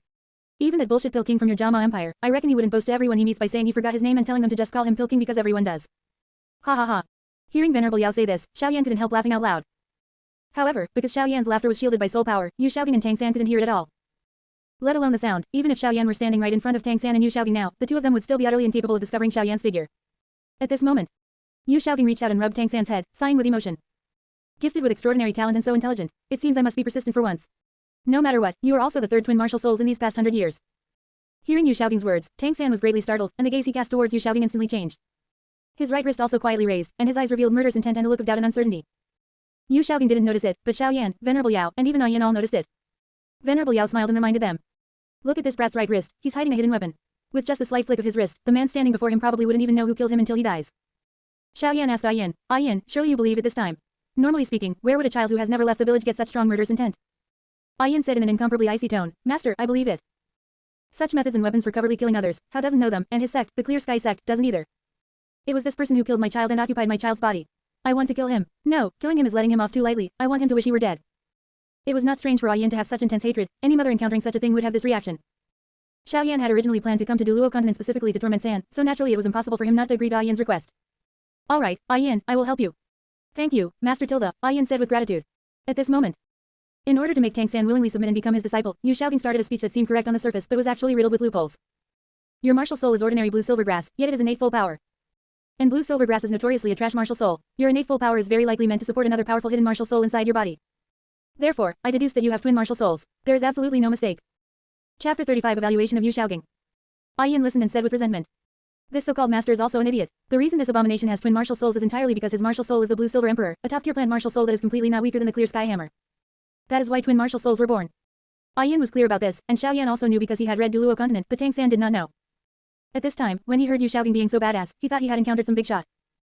To seize this rare opportunity, he suddenly stepped back, widened the distance between himself and Yu Xiaogang, knelt on both knees, and respectfully kowtowed 3 times to Yu Xiaogang. Seeing Tang San kowtowing, Yu Xiaogang was dumbfounded. What are you doing? Teacher, please take me as your disciple, Tang San called out respectfully. Yu Xiaogang smiled very contentedly, putting on airs and pretending to be kind as he helped Tang San up. Silly boy, why are you kowtowing to acknowledge a master? Don't you know this is a ritual reserved only for monarchs and parents? You only need to bow. The customs of Duluo Continent were different from the situation of the Tang sect in his past life, but Tang San did not think his etiquette was too heavy and said solemnly. A teacher for one day, a father for life, you deserve my kowtow.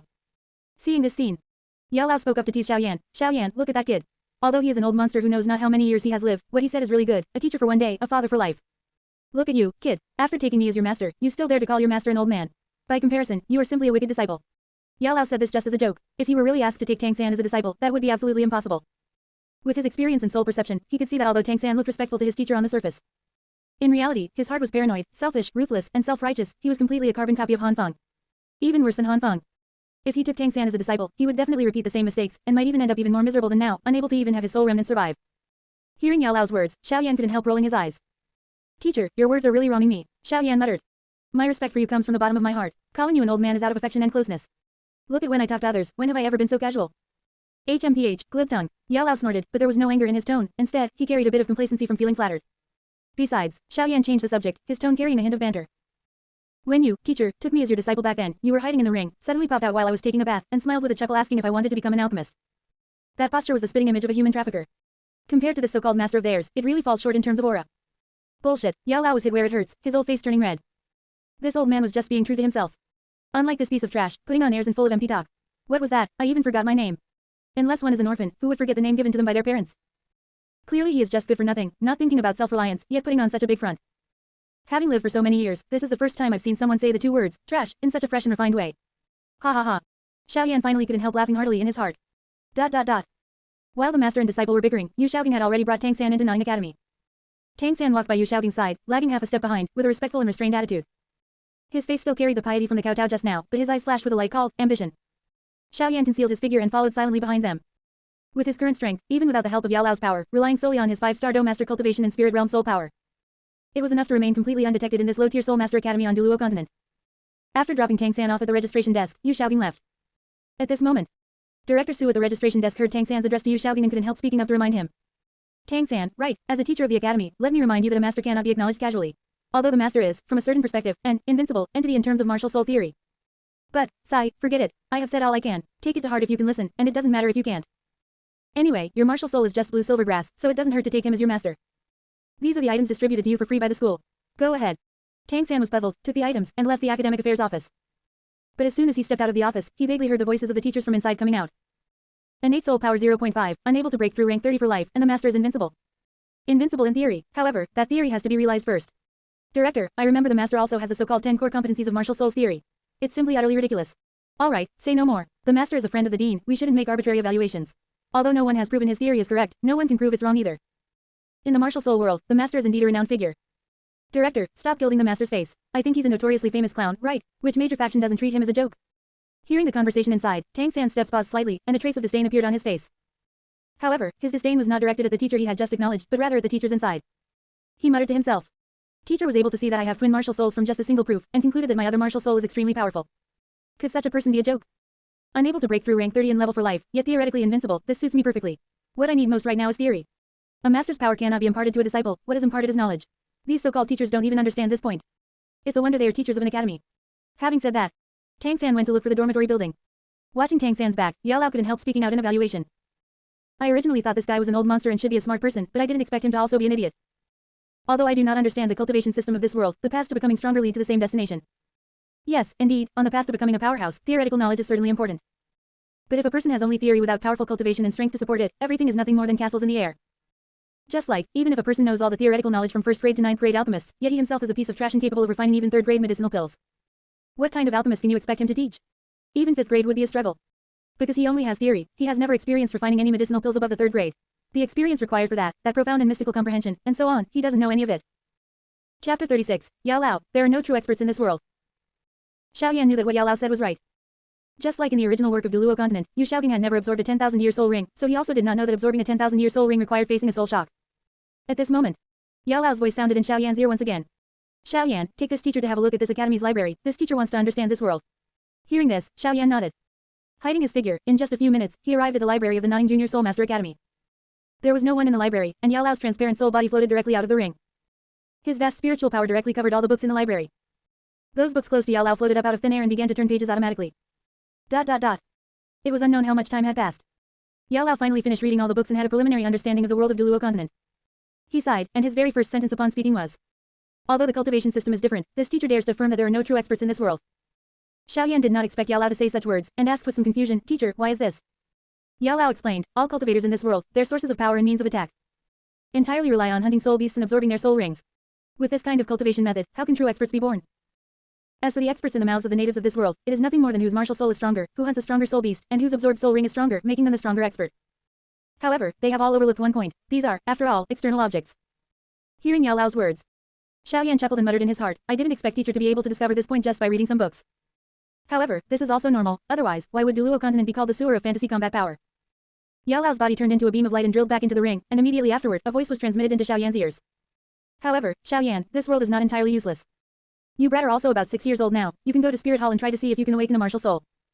If you can awaken a martial soul related to flame, perhaps it can increase your affinity for flames, which should be of a little help to you brat when devouring heavenly flames in the future. Hearing this, Xiaoyan raised his brows slightly. Awaken a martial soul. He didn't have much obsession with this. After all, he was a person from the Fighting Chi continent, and the power system within his body was completely different from this world. In fact, when he first came to Duluo Continent, Xiaoyan had also tried meditation to absorb soul power, but he discovered that Fighting Chi was essentially much stronger than soul power. The soul power he absorbed through meditation would ultimately become nourishment for the even stronger Fighting Chi. However, what teacher said also made sense. If he could awaken a flame-type martial soul, even if it was just a tiny increase in flame affinity, it would have 100 benefits and no harm for devouring heavenly flames in the future. Alright, I'll listen to teacher. Xiaoyan nodded, turned his figure, and swept towards the direction of Spirit Hall in Nuoding City. Nuoding City, Spirit Hall. This was an ancient and solemn building, built entirely of bluestone. Above the main gate hung a plaque inscribed with 3 gilded characters, Spirit Hall. It was currently afternoon, and there weren't many people inside Spirit Hall. Xiaoyan couldn't be bothered to waste words with the guards at the door, so he directly hid his figure, silently passed through the main gate, and entered the interior of Spirit Hall. Just as he stepped into the main hall, 2 people walked towards him from the opposite direction. At the lead was a young man looking to be in his early 20s, wearing a white robe. He had a handsome face, a gentle smile hung at the corners of his mouth, and his entire person exuded an elegant temperament. Following behind him was a young girl, about 17 or 18 years old, tying a ponytail, wearing a capable martial outfit, with a short sword hanging at her waist, looking heroic and dashing. Su Yuntao, when are you going to buy me that soul guide storage bracelet I want? The girl asked, her tone carrying a bit of impatience. Su Yuntao explained in a humble tone. Cece, please wait a little longer. I'm only 500 gold soul coins short now. Next month I will definitely be able to buy that bracelet. Hearing the name, Su Yuntao, Xiaoyan's heart stirred slightly. Su Yuntao. Isn't this the blind-eye god king, brother Dao? At this moment, Su Yuntao noticed that Cece was a bit unhappy and was about to coax her, when he suddenly felt as if someone was behind him. Turning around, he saw a 5 or 6-year-old little boy standing at the entrance of the main hall, curiously looking over towards this side. The little boy wore a black robe, with delicate facial features, and a pair of pitch-black eyes that were bright and deep, exuding a composure incongruous with his age. Little friend, are you here to awaken a martial soul? Su Yuntao was stunned for a moment, then a gentle smile appeared on his face. Xiaoyan nodded and asked, feigning innocence, can martial souls be awakened here? Of course. Su Yuntao smiled and beckoned to him, come over, I'll help you awaken. Xiaoyan walked over as instructed and stood in front of the awakening platform. Su Yuntao looked him up and down, secretly finding it marvelous in his heart. Although this child was young, his temperament was very unusual. Standing there, it actually gave him the illusion of facing a peer. Little friend, reach out your hand and place it on these awakening stones. Su Yuntao pointed at the 6 pitch black stones and said. Xiaoyan extended both hands and placed them on the awakening stones. The 6 stones trembled slightly, and then emitted a faint glow. That glow was weak at first, then grew brighter and more intense, ultimately turning into a ball of white light that enshrouded Xiaoyan entirely. Both Su Yuntao and Cece held their breath. They had performed the awakening ceremony countless times, but every single time, they would harbor a sense of anticipation. Anticipating being able to witness the birth of a genius. The light lasted for about a dozen breaths of time before slowly dissipating. Xiaoyan was still standing in front of the awakening platform. In the palm of his right hand, a cluster of white flames was quietly dancing. The flames were snow white throughout, without any impurities, like the first snow of winter, pure and cold. It did not have the scorching heat of the green lotus core flame, nor the eerie strangeness of the bone-chilling flame, but was instead a gentle, quiet flame, resembling a newly born infant full of curiosity about this unfamiliar world. Elemental martial soul, flame. Su Yuntao's eyes suddenly lit up, his voice carrying undisguisable excitement. And it's even a white flame. This kind of martial soul is extremely rare, and its quality is definitely not low. Cece also widened her eyes, looking with incredulous disbelief at the cluster of white flames in Xiaoyan's palm.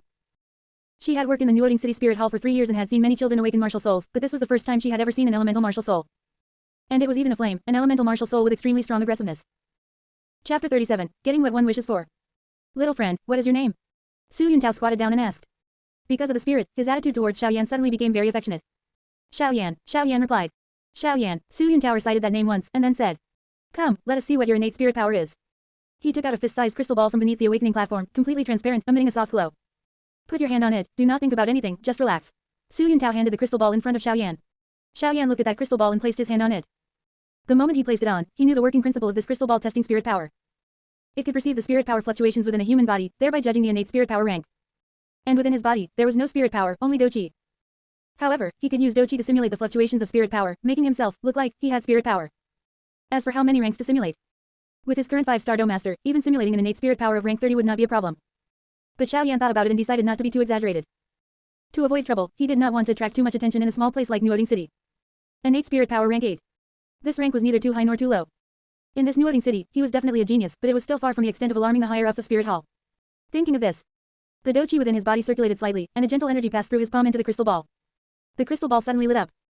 That light was initially weak, then became brighter and brighter, growing more intense, and finally transformed into a dazzling white light, illuminating the entire awakening platform. Su Yuntao's pupils suddenly constricted. Innate spirit power, rank 8. Su Yuntao took a deep breath, forcefully suppressing the shock in his heart. Squatting down to look at Xiaoyan at eye level, his tone carrying a few more points of solemnity and eagerness. Xiaoyan, your talent is very good, innate spirit power rank 8, placed in the entire Nuoding City it is second to none. Are you interested in joining Spirit Hall? With your talent, Spirit Hall will definitely focus on cultivating you, and in the future becoming a spirit saint, or even a spirit duo is possible. When he said these words, his eyes were full of sincerity. As an ordinary Spirit Hall deacon, being able to discover a genius in making him join Spirit Hall. He would be able to obtain awards and even promotion, and in this way, he would not have to wait another month to buy CCA Spatial Soul Guide bracelet. Hearing this, Xiaoyan shook his head and directly refused. No, I do not want to join Spirit Hall. Su Yuntao was stunned, not expecting this child to refuse so decisively. He opened his mouth, still wanting to persuade further. But seeing Xiaoyan's eyes, the words at the tip of his tongue were swallowed back down. He could tell that Xiaoyan had no intention of joining Spirit Hall at all. Alright, Su Yuntao sighed, did not force it, took out a piece of paper from his bosom, and handed it to Xiaoyan. This is the Spirit Awakening certificate, keep it well. Later when going to sign up for Spirit Master Academy, it will be needed. Xiaoyan took it, glanced at it, and casually put it into his storage ring. Thank you. He nodded towards Su Yuntao, turned around, and walked out of Spirit Hall. On the streets of Nuoding City, Xiaoyan walked leisurely. Walking along, Xiaoyan condensed the cluster of white flames in his palm. The flame danced at his fingertips, quiet and gentle, like an obedient pet. Teacher, my wish has been fulfilled, Xiaoyan said in his heart, his tone carrying a few points of satisfaction. This spirit of mine does not have any offensive power itself, but it indeed, as teacher predicted, can enhance my affinity for flames. Saying this, he paused for a moment and continued. Moreover, it encompasses all things towards any flame. I can integrate green lotus core flame into it, and I can also integrate beast fire into it. Oh, Yao Lao's voice sounded in his mind, carrying obvious interest. That is to say, this spirit is like a container, capable of accommodating various flames. Almost, Xiaoyan nodded. It itself has no attribute, or rather, its attribute is inclusiveness. Any flame entering it, it will become a part of any flame. Yao Lao was silent for a moment, then suddenly burst out laughing. Ha ha ha. Good, good indeed. His laughter was full of carefree joy. This teacher originally only held the mindset of giving it a try, never expecting it to actually make you awaken a useful spirit. Xiaoyan, you brat's luck is truly not bad. That's right, teacher, what are we going to do next? Xiaoyan asked. Next, Yao Lao pondered for a moment, and suddenly said, go to Soul Hunting Forest. Xiaoyan stopped his footsteps and asked with some doubt. What are we doing going to Soul Hunting Forest? Let's see if you brat can absorb a spirit ring. Xiaoyan raised an eyebrow, his tone carrying a few points of disdain. Teacher, what is the use of absorbing the thing? It is nothing more than obtaining a weak spirit skill, which is not as good as directly learning a Do technique. He truly looked down upon the spirit skills given by spirit rings. Take Tang San for example, the first spirit skill, Mother Binding. What is the use? Blue silver grass itself could bind even without attaching a spirit ring, and attaching a spirit ring still made it bind. Is this not superfluous? Take those offensive spirit skills for another example, they sound flashy, but in Xiaoyan's view, they are not as practical as a Huang Do technique. It is indeed of little use. Yao Lao's voice was unhurried. This teacher browsed through the library collections of Nine Academy, and also has some understanding of spirit rings and spirit skills. At the same time, it was also discovered that offensive spirit skills are indeed of no use to you brat. But amplifier-type spirit skills, if luck is good, perhaps they have wonderful uses. Hearing this, Xiaoyan also understood Yao Lao's meaning. Yao Lao also smiled at this time and said, you'll know once you try. Go to Soul Hunting Forest and get an amplification-type spirit ring to try. Even if it is of no use, we have no loss. Xiaoyan thought about it and nodded, all right. Following the flapping of the purple cloud wings behind his back, Xiaoyan turned into a stream of light and flew towards the sky. In just a few minutes of time, Xiaoyan entered the interior of Soul Hunting Forest. He had just landed, and then saw that the front was reeking of stench. Only to see. On the forest clearing ahead, a datura snake was chasing Yu Xiaobing and Tang San, while the pig-like Lu Sanpao was continuously farting at the datura snake. Puff puff puff. Originally planning to toy with these two preys, the datura snake, not paying attention for a moment, got its face plastered with a stinky fart and instantly became angry. Its speed accelerated once again. Sanpao, block it for a moment. Seeing that the datura snake was about to catch up, Yu Xiaobing hurriedly commanded. Receiving the command, Lu Sanpao's chubby body rushed towards the datura snake, attempting to block it. But it was fiercely bitten by the datura snake. Luo tilde tilde. Lu Sanpao let out a miserable scream, fell towards the ground, and instantly transformed into a purple light, reintegrating into Yu Xiaobing's body. At this moment, Yu Xiaobing was already in despair in his heart, unwillingly reviewing his life in his mind. My invincible theory has not yet been recognized by the world. With great difficulty I met Little San. He is a twin spirit. He can prove my theory. I cannot die. I still cannot die. Chapter 38 Tang San. Should I kill the teacher to silence him? However, just as Yu Xiaobing fell into despair, Tang San moved, placing his right hand on his waist and drawing a short sword from his storage belt. Executing Ghost Shadow Perplexing Track, taking advantage of the moment when the datura snake's head was aimed at him with its mouth wide open and unclosed. He viciously thrust the short sword in his hand right into the snake's mouth. The next moment, the body of the datura snake began to writhe violently. Meanwhile, Tang San had already used Ghost Shadow Perplexing Track to retreat rapidly, narrowly dodging the thrashing tail of the datura snake. Little San. At this moment, Yu Xiaobing's weak voice came over. This snapped Tang San back to his senses, and he knew that everything he had just done had inevitably been seen by Yu Xiaobing. At this time, Yu Xiaobing's face darkened, and he fainted. But upon seeing this, Tang San did not step forward to support Yu Xiaobing in the first instance. Instead, he muttered to himself. This is poison. The teacher is poisoned. The teacher must have seen that scene just now, but my soul does not belong to this world. All of this cannot be known by anyone. What should I do? Should I kill the teacher to silence him? Now that the teacher is unconscious, doing all this would be an absolute breeze for me. However, although Tang San's whispered self-talk was very soft, it was heard crystal clear by Xiao Yan and the others in the dark. Tang San was unaware that his brief words were like sharp daggers, fiercely stabbing into Yan's heart. If Yan had still harbored a shred of wishful thinking earlier, deceiving herself by telling herself, perhaps the master and Lord Yao Lao saw wrong. Then at this moment, the words spoken personally by Tang San were like a basin of ice water poured straight over her head, completely extinguishing her last shred of fantasy. Her child, that little life that had filled her with anticipation even before birth, that little life she had risked her life to protect, had long since died. It died at the hands of an old monster who had lived God knows how many years. And that old monster was currently wearing her child's skin while talking about killing another person. Abomination. This made the look Yan directed at Tang San even more filled with resentment and hatred. Yao Lao did not mind Yan's emotions, he merely looked in Tang San's direction and sighed emotionally. This pair of master and disciple is truly a match made in heaven. The master seems to treat the disciple merely as an experimental subject to prove his own theories. He brought his disciple to hunt spirit beasts without caring about his own strength. If this disciple were not an old monster, I am afraid this master and disciple pair would have already ended up inside that snake's belly. And as for the disciple, he actually has the thought of killing his teacher to silence him. This play truly looks so comical. Ultimately, Tang San still abandoned the idea of killing Yu Xiaobing to silence him. On one hand, it was because in his past life he had long received education on respecting teachers and valuing the Tao, and Yu Xiaobing's theories were still useful to him. Secondly, and most importantly, he discovered that it was already late and pitch dark just now, and the teacher did not possess the purple demon eye and could not see in the dark, so he probably had not seen too clearly. At this time, the datura snake stopped struggling. Its body twitched a few times and completely stopped moving. A spirit ring slowly rose from its corpse, suspended in the air and emitting a faint, eerie glow. Tang San looked at that spirit ring, a trace of fiery heat flashing in his eyes. He recalled what Yu Xiaobing had said. Plant-type martial souls do not necessarily have to absorb plant-type spirit rings, beast-type ones can work too. Moreover, the age of this datura snake was just right. Tang San took a deep breath and made a decision. This datura snake will be my first spirit ring. In the dark, Xiao Yan watched Tang San sit cross-legged, preparing to begin absorbing the spirit ring, and raised his eyebrows slightly. A malicious smile curled the corners of his mouth. Divine King Tang San, do not blame me. I am doing this for your own good. Xiao Yan muttered to himself in his heart, his tone carrying a bit of teasing. We cannot have you become a god in the future and still use something like biological mother binding, right? How tacky would that be? Thinking of this, he turned his head to look at Yin and lowered his voice to say. Yin, start avenging your child right now. This is only the first step. Yin's voice came out, cold and resolute. Everything obeys the master's command. Xiao Yan said no more, his figure flashing and disappearing from his hiding spot. The next moment, he had already appeared not far from Tang San's side. Tang San was currently closing his eyes, preparing to guide that purple spirit ring to approach himself. His mental focus was extremely high, and his perception of the outside world had dropped to the lowest. This was precisely the effect Xiao Yan wanted. Xiao Yan flipped his right hand, and a pinch of colorless powder scattered from between his fingers, drifting silently toward Tang San. That powder was personally formulated by Xiao Yixian. It was colorless and odorless, enough to make a Doling powerhouse hallucinate. With Tang San's current pitiful cultivation, it was utterly impossible for him to notice, let alone resist. The powder fell onto Tang San's body, merged into his skin, and entered his breathing. Tang San's body trembled slightly, then returned to calm. A strange smile appeared on his face, as if he were seeing some wonderful scene. Evidently, the hallucination was beginning to take effect. Xiao Yan nodded with satisfaction and lightly flicked his finger. A wisp of green lotus core flame flew out from his fingertip, landing precisely on the corpse of the datura snake. Kai. With a soft sound, the corpse of the datura snake, along with that purple spirit ring, instantly turned into nothingness under the high temperature of the green lotus core flame. No trace was left behind, as if it had never existed at all. After finishing all this, Xiao Yan began to wander around the soul-hunting forest.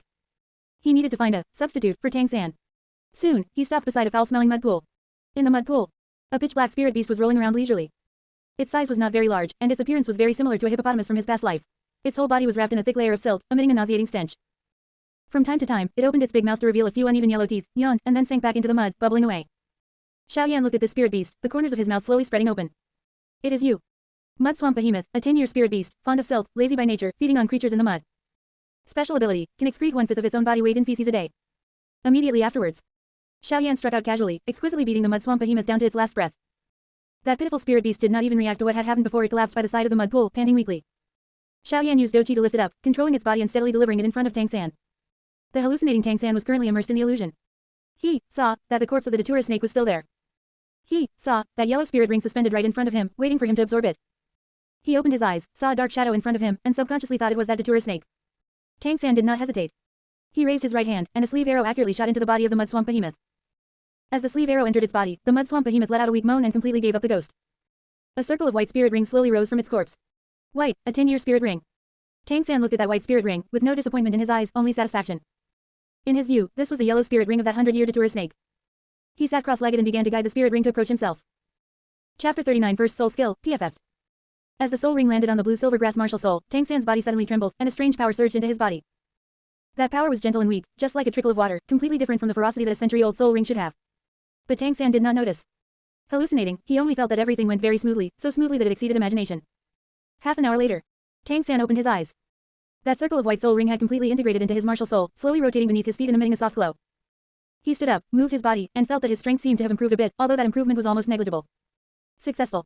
Tang San murmured, a hint of a satisfied smile appearing on his face. Just as he couldn't wait to try his first soul skill and see what kind of ability the century-old Datura snake could bring him. Little San, Little San. Yu Xiaoging's weak voice came from behind. Tang San snapped back to his senses and turned to look. Yu Xiaoging was struggling to sit up from the ground, his face still tinged with a cyan black color after being poisoned, and his lips were purple. Although the whole person looked precarious, his consciousness was mostly awake. His first glance was to look for Tang San's figure, and only after confirming that he was fine did he heave a sigh of relief. Teacher, you are awake. Tang San hurriedly stepped forward and squatted down beside Yu Xiaoging. You are poisoned, don't move around. I'm fine, the snake venom has been controlled. Yu Xiaoging waved his hand, his gaze eagerly looking around. Where's that Datura snake? Are you okay? Did it hurt you? Countless thoughts flashed through Tang San's mind rapidly. He took a deep breath, a look of surviving a disaster appeared on his face, and his tone carried a bit of rejoicing. Teacher, that Datura snake was accidentally stabbed into its mouth by me with a short sword, and it is already dead. Dead. Yu Xiaoging was stunned, and then a light of surprise burst out in his eyes. You said that century-old Datura snake was killed by you. Tang San nodded. Yu Xiaoging was so excited that he almost jumped up from the ground, ignoring his physical weakness, and hurriedly said. Quick, Little San, quickly absorb its soul ring. This Datura snake's age is just right for you, and the soul rings of snake-type soul beasts have excellent compatibility with plant-type martial souls. This is a godsend opportunity. The more he talked, the more excited he became, as if he had already seen Tang San's bright future after obtaining the first soul ring. The Datura snake's soul ring will most likely endow you with a soul skill related to the poison attribute.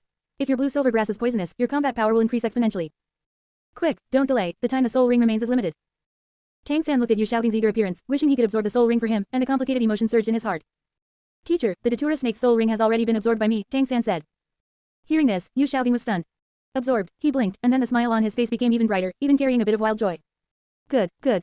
Little San, you did the right thing. At a time like this, one should be decisive. Quick, let teacher see your first soul skill. He struggled to sit up straight, his eyes full of expectation. A genius with twin martial souls, and his first soul ring is a Datura snake of over 400 years. His, Yu Xiaoging's, theory would receive the most perfect verification on Tang San. Those who once mocked him would finally understand that he, Yu Xiaoging, was right. He, Yu Xiaoging, was the invincible grandmaster invincible in theory. Tang San took a deep breath and stood up. He also wanted to know what kind of soul skill he had acquired. First soul skill. Tang San gave a low cry, his mind stirred, and he urged the soul ring. Beneath his feet, a circle of soul rings slowly emerged. White. Soft, glowing white soul ring. Seeing this, Yu Xiaoging's smile froze on his face. White, a 10-year soul ring. No, that's not right. The Datura snake is a century-old soul beast, and the soul ring should be yellow. Even if Little San misread it, the gap between a century-old soul ring and a 10-year soul ring was so huge, how could he not tell the difference? Little San, Yu Xiaoging opened his mouth, about to ask. The next instant, a strange urge surged from Tang San's dandian, rushing towards his rear with unstoppable momentum. PFF. A dull and long loud noise exploded in the quiet soul-hunting forest.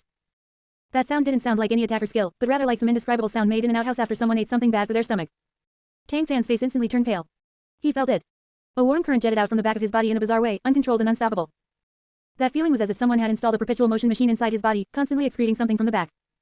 He lowered his head and saw that a large area at the back of his pants was already wet, and the yellowish-brown stain spread at a speed visible to the naked eye, emitting a suffocating stench. At the same time, his blue-silver grass also surged out from his palms. On the grass leaves, a yellowish-brown viscous liquid began to secrete, thick and greasy, emitting a smell identical to the excretion from the rear. Feces. That's right, blue-silver grass was excreting feces. Tang San's entire body froze, his mind blank. He watched helplessly as his blue-silver grass seemed to turn into limp, shit pipes, constantly bubbling out yellowish-brown paste. Those pastes dripped onto the ground, splashing little, feces flowers, and making tap-tap sounds. The air was filled with an indescribable smell.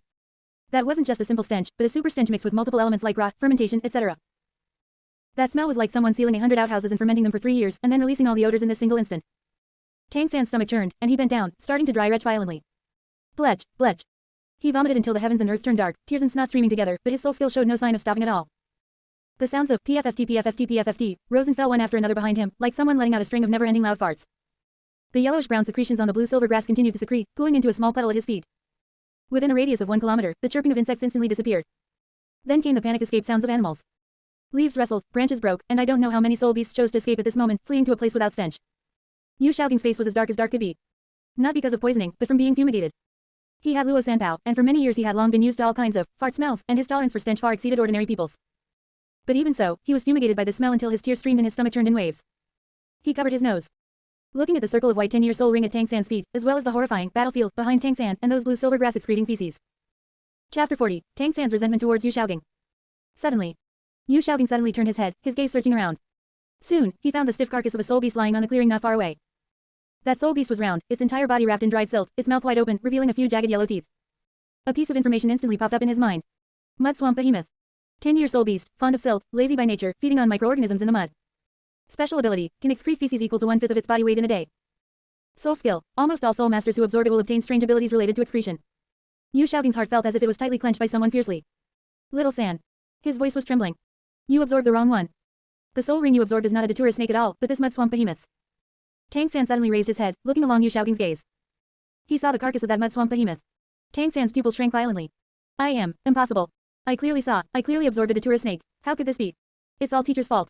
Yu Xiaoging punched the ground, tears sliding down his cheeks, not knowing whether it was from the stench or out of anger. If teacher hadn't been poisoned into a coma, you wouldn't have mistaken the soul beast, nor would you have absorbed the soul ring of such trash. Looking at the white 10-year soul ring at Tang San's feet, and the blue-silver grass that was still secreting feces, his heart felt like it was being twisted by a knife. A soul master's first soul ring determines their future development direction. Tang San, a genius with twin martial souls, unexpectedly had a 10-year mud swamp behemoth as his first soul ring. And the soul skill turned out to be defecating. If this spread out, the entire soul master world would laugh their teeth off. And he, Yu Xiaoging as the teacher, would become the biggest laughingstock. Tang San stood there, the blue-silver grass still secreting feces, and his back uncontrollably making PFFT sounds, but his entire person had already become numb. He didn't believe it. He refused to believe it. It must be that Yu Xiaoging lied to him, and that plant martial souls simply couldn't absorb beast soul rings, which was why such a bizarre result occurred. Right, it must be like this. Yu Xiaoging's theory was wrong, not his choice. He raised his head, and in the gaze he cast towards Yu Xiaoging, there was a hint of resentment that even he himself hadn't noticed. At the same time, Yao Lao, who saw that scene earlier, couldn't help cursing with a smile. This brat is truly vicious, and this soul skill is truly disgusting. Hearing this, Xiaoyan looked wrong. Teacher, you are really wronging me here. I am doing this for his own good. Yao Lao was puzzled. For his own good. Xiaoyan nodded and said matter-of-factly, of course it's for his own good. Teacher, think about it. Tang San's teacher's martial soul skill is farting, and Tang San is spraying shit. Wouldn't that allow them to form a martial soul fusion skill? I've even thought of a name for them. Let's call it, feces and farts flying everywhere. Hearing this, Yao Lao felt a chill in his heart and said, go on, you brat are making it more and more disgusting the more you speak. Xiaoyan chuckled and didn't continue the topic, casting his gaze back onto Tang San and Yu Xiaoging.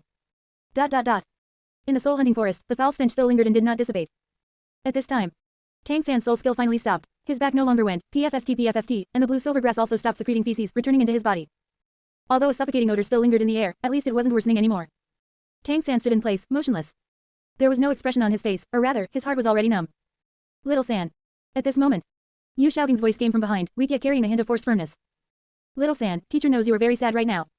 However, you must remember that the first soul ring cannot determine a soul master's entire life. Yu Xiaoging's voice was hoarse, every single word spoken with extreme seriousness. Although the mud swamp behemoth's soul ring is, although it is special, it is ultimately a soul ring. Only with it can you continue to cultivate and go obtain the second and third soul rings. This is just the beginning, not the end. Tang San raised his head, looking at Yu Xiaoging's face that had turned black from poison, remained silent for a moment, and slowly nodded. Teacher, I understand. His voice was very calm, so calm that he didn't look like a 6-year-old child. So calm that it instead made Yu Xiaoging feel somewhat uneasy, but he didn't think too much about it, simply assuming Tang San was putting up a brave front. Since you can think this way, teacher can rest assured. Yu Xiaoging let out a long breath. Let's go back first. Later, teacher will help you plan the acquisition scheme for the second soul ring, and will definitely find a way to make up for the gap brought by your first soul ring. Tang San didn't speak, only nodding. He bent down to place Yu Xiaoging's arm over his shoulders, carrying him on his back. The master and disciple walked on the road back. Due to the foul odor emanating from Tang San, Yu Xiaoging could be faintly seen controlling his breathing.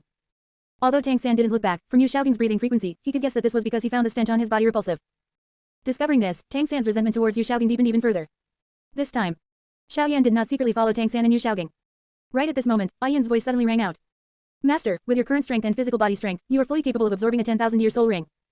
This soul hunting forest is merely artificially enclosed by humans, and there are no 10,000-year soul beasts inside it. Ayan feels that you, Master, can completely go to the Stardow Great Forest or Sunset Forest to search for suitable soul beasts. Xiaoyan nodded. He naturally knew this point. He originally came to the soul hunting forest not entirely to search for soul rings but to torture San and gang. Now that the objective had been achieved, staying here was useless. Stardow Great Forest, Sunset Forest. Xiaoyan pondered for a moment and decided, let's go to the Sunset Forest then. The reason why Xiaoyan chose the Sunset Forest so readily was entirely thinking of seeing if he could take down Dugubo's herb garden along the way by going to the Sunset Forest. Although he estimated that those so-called immortal herbs wouldn't be of much use to him. But he couldn't possibly leave them to Tang San, right? Thinking of this, the purple cloud wings behind his back unfolded. Xiaoyan's wings vibrated, and his entire person turned into a stream of light, shooting straight up into the sky and flying towards the direction of the Sunset Forest. The soul-hunting forest rapidly shrank in his field of vision, turning into an ink green patch, and then disappearing at the end of the skyline. New City below was also like an exquisite sandbox. The houses, streets, and pedestrians all turned into fuzzy points, lines, and planes resembling a satellite map. Xiaoyan adjusted his direction in the air and was about to accelerate his flight. Master. Ayin's voice suddenly rang out, carrying an unsuppressible excitement in her tone, and even trembling slightly. How? It is Hao's aura. Xiaoyan's figure paused, hovering midair. Tang Hao. He asked in his heart, his eyebrows slightly furrowed. Chapter 41, Coincidence. This was simply too much of a coincidence.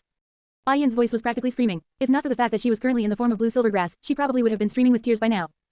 Hao is right in New City. I can sense his aura. He is somewhere in New City.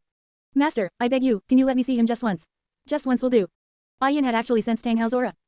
It seemed that now was the prime opportunity to expose Tang Hao's true face to Ayin. Thinking of this, Xiaoyan slowly shook his head, his tone calm yet carrying a hint of coldness.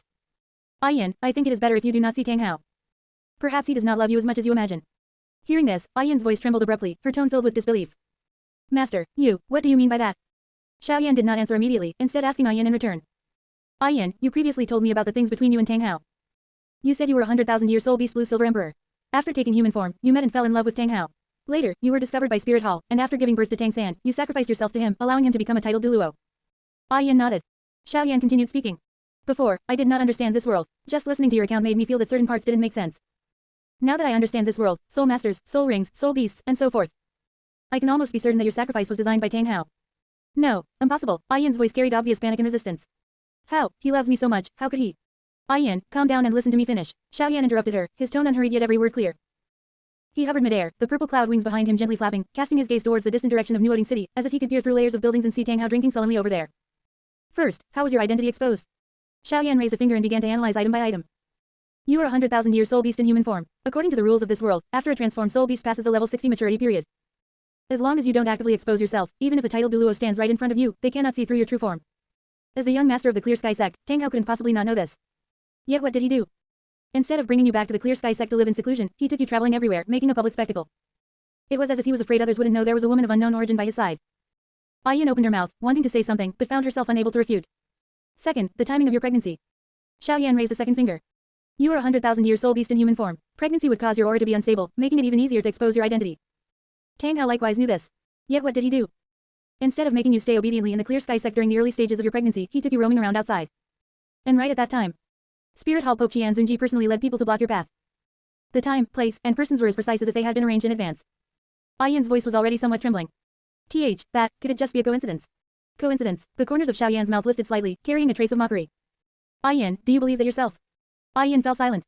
Third, at that time Tang Hao happened to be at level 90 and lacked a soul ring. Xiaoyan raised a third finger. Think about it, at that time, you had just given birth, and your body was at its weakest. To protect you and the child, Tang Hao could only fight to the death. And then, Tang Hao fought many single-handedly and was no match. At this time, what choice did you make? Ayin's voice was so low it was almost inaudible. I chose to sacrifice myself. Correct, you chose sacrifice. Xiaoyan nodded. You gave the 100,000-year soul ring and soul bone to Tang Hao, allowing him to instantly break through to a titled Duluo and kill Qian Zunji in return. Ayin, have you ever thought that right from the start, Tang Hao knew you would make this choice? I even suspect that the person who tipped off Spirit Hall about your existence was Tang Hao himself. He needed external force to coerce you, making you voluntarily sacrifice yourself in a desperate situation to provide him with a 100,000-year soul ring to advance to a titled Duluo. The blue silver grass body transformed by Ayin trembled violently. She wanted to refute, wanting to say, it can't be. Yet every single word of Xiaoyan was like a sharp knife, accurately piercing her most vulnerable spot. Then, without stopping, Xiaoyan continued. Fourth, after your sacrifice. After your sacrifice, your main body turned into a stalk of blue silver grass. Blue silver grass has tenacious vitality. I am not clear whether Tang Hao knew that sending you to the Blue Silver Emperor's ancestral land could accelerate your recovery. But even if Tang Hao didn't know that, he should have known that you are the Blue Silver Emperor, and logically you should be planted in a place with sufficient sunlight and abundant water sources to recover better. Yet where did Tang Hao plant you? In a sunless, gloomy cave. Hearing this, Ayin's branches and leaves shook violently, the golden veins flickering on and off as if they could extinguish at any moment. Seeing this, Xiaoyan reached out and touched Ayin's leaf, his tone also softening a bit. Ayin, I know it's hard for you to accept, but the facts are right here. Tang Hao's actions, from your pregnancy to the sacrifice, and then how he handled you after the sacrifice, every single step cannot withstand scrutiny. I am not saying he definitely doesn't love you, but his love for you, when he was at level 90 and needed a 100,000-year soul ring. definitely became less pure than before. Yin did not speak. The light on the blue-silver grass completely dimmed, like a lamp blown out by the wind. Xiaoyan did not speak again. He knew that Yin needed time to digest this information. He quietly hovered midair, waiting. After a long time, Yin's voice sounded once more, hoarse and weary. Master, tell me, am I too foolish?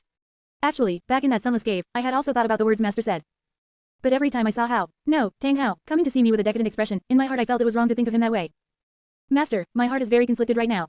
I don't know what to do. I know what Master said is very likely right, but I have no evidence to prove that Tang Hao really thought that way back then. Before Yin could finish speaking, Yao Lao's voice suddenly reached the ears of Yin and Xiaoyan. If you want to know what Tang Hao was really thinking back then, I happen to have a method here. Xiaoyan pursued, Teacher, what method? Yao Lao smiled and explained. Back when this teacher was still a duzong traveling the continent, I accidentally obtained a secret technique. It can guide someone whose soul is weaker than one's own into an illusion, thereby making every single word they speak in their mouth true and honest. This teacher originally thought this secret technique was useless, but I didn't expect it could still be put to use today. Chapter 42, 100,000 Year Spirit Ring. No, absolutely not. Hearing this, Xiaoyan's mouth curved up slightly. Teacher, you really are like a treasure chest, you have so many tricks up your sleeve. Stop flattering me. Yao Lao scolded with a smile, his tone instantly turning serious. Although Tang Hao's strength in this world is not weak, his soul power is far inferior to your teacher's. Your teacher has absolute certainty to make him fall for it. Xiaoyan nodded, lowering his head to glance at the blue-silver grass hanging on his clothes. Yin, he asked softly, are you ready?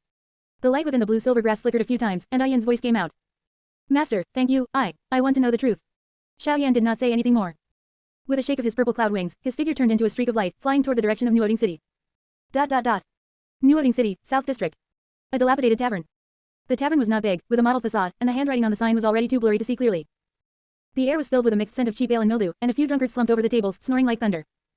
Beside a table in the corner sat a slovenly middle-aged man. He was shirtless, revealing dark skin and knotted muscles. His hair was messy, like a clump of dead grass, his face was full of stubble, his eye sockets were deeply sunken, and his eye rings were black, looking just like a walking corpse that crawled out of a grave.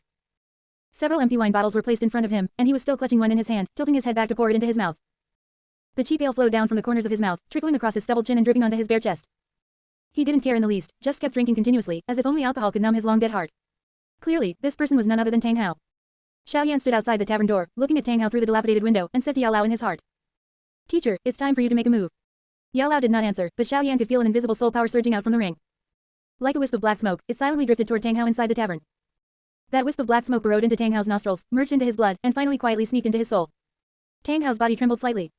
The hand holding the wine bottle froze, and his turbid eyes became hollow and blank, as if losing focus. There was no expression on his face, and his entire person was like a puppet whose soul had been hollowed out. The wine bottle in his hand slipped, shattering on the ground with a crisp snap, breaking into several pieces, and the brown liquor flowed all over the floor. Tang Hao was completely oblivious. He just sat there motionless, in a trance, as if he had fallen into some deep dream. All right, Yao Lao's voice sounded. His soul has been controlled by your teacher. Now, whatever you want to ask, you can ask. Xiaoyan nodded, lowering his head to look at the blue-silver grass in his hand. Yin, you can manifest now. Whatever you want to ask, just ask. The light within the blue-silver grass suddenly brightened. Yin's figure emerged, still maintaining the image of that gentle and graceful woman.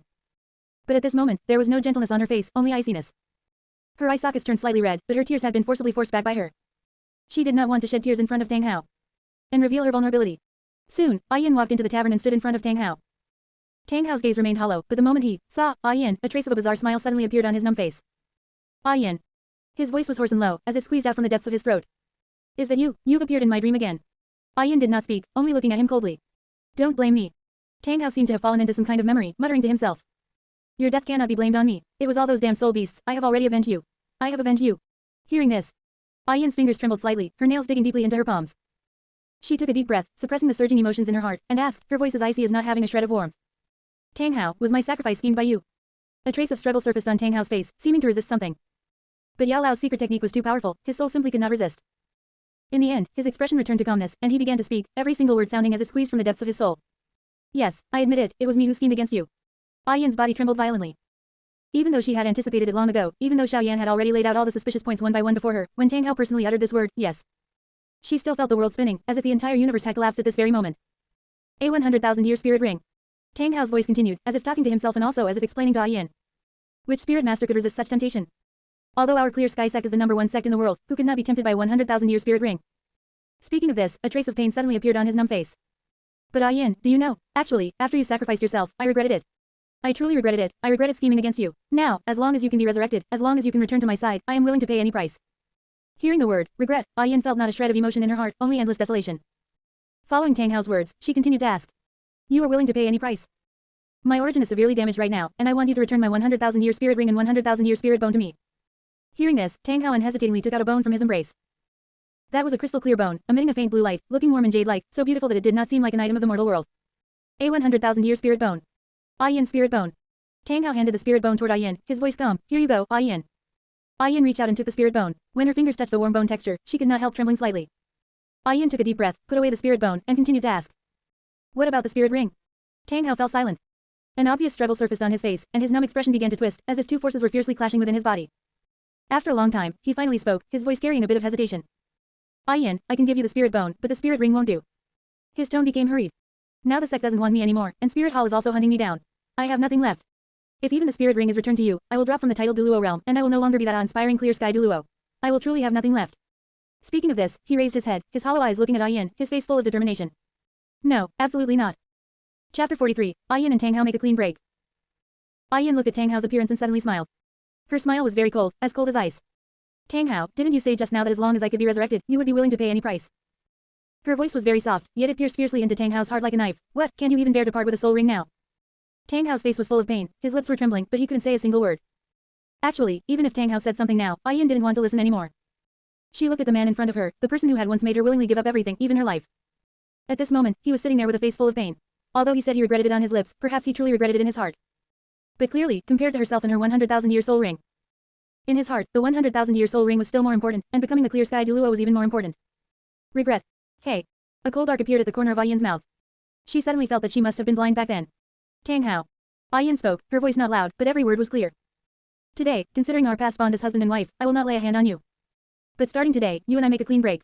Hearing this, Tang Hao's body trembled violently, the pain on his face grew even worse, and his lips shook intensely, as if he wanted to say something but couldn't utter a single word. In the future, if we meet again, we shall be enemies. Yin's voice did not have a trace of fluctuation, as if she were stating a matter that had nothing to do with herself. But those reddened eyes exposed the lack of peace in her heart. She took a deep breath, word by word, as if using up all the strength in her body. Aren't you concerned about that 100,000-year soul ring? Aren't you concerned about being the so-called clear sky Duluo? Fine. In the future, I will personally take back my soul ring and personally make you fall from the high and mighty title Duluo. She paused, her voice turning abruptly cold, carrying monstrous resentment. Into a complete and utter cripple. The tavern was dead silent. Those few drunkards were still slumped over the table snoring like thunder, completely unaware of everything happening around them. The dim yellow light cast mottled shadows on the walls, and the smell of cheap ale permeated the air, lingering for a long time. Tang Hao sat there, the expression on his face frozen between pain and pleading, like a sculpture whose soul had been hollowed out. Yin did not look at him again. She turned around and looked at Xiaoyan standing at the tavern entrance. Master, let's go. Spare his life today. In the future, this grudge. She lowered her eyelids, her voice lowering a bit, yet exceptionally firm. Yin wants to exact revenge with her own hands. Xiaoyan looked at Yin, was silent for a moment, and then nodded. All right. He didn't say much else. He had originally come to the Duluo continent mostly just to watch the fun. Otherwise, with Yao Lao's help, he could have easily wiped out Tang Hao. But wouldn't Tang Hao die far too easily that way? And it would be too uninteresting. Letting Yin take revenge with her own hands would be much more interesting. Moreover, Yin indeed had the ability to take revenge herself. The current Yin was no longer that blue-silver emperor of 100,000 years ago. She was a tier 4 magical beast, and her strength was comparable to a dueling expert. Although there was still a slight gap between her and a titled Duluo, with him around and nourished by his medicinal pills, Yin's strength would surely advance by leaps and bounds. As long as she broke through to become a tier 6 magical beast. By then, the so-called titled Duluo would not be worth mentioning in front of her at all. Let's go. Xiaoyan turned around and walked out of the tavern.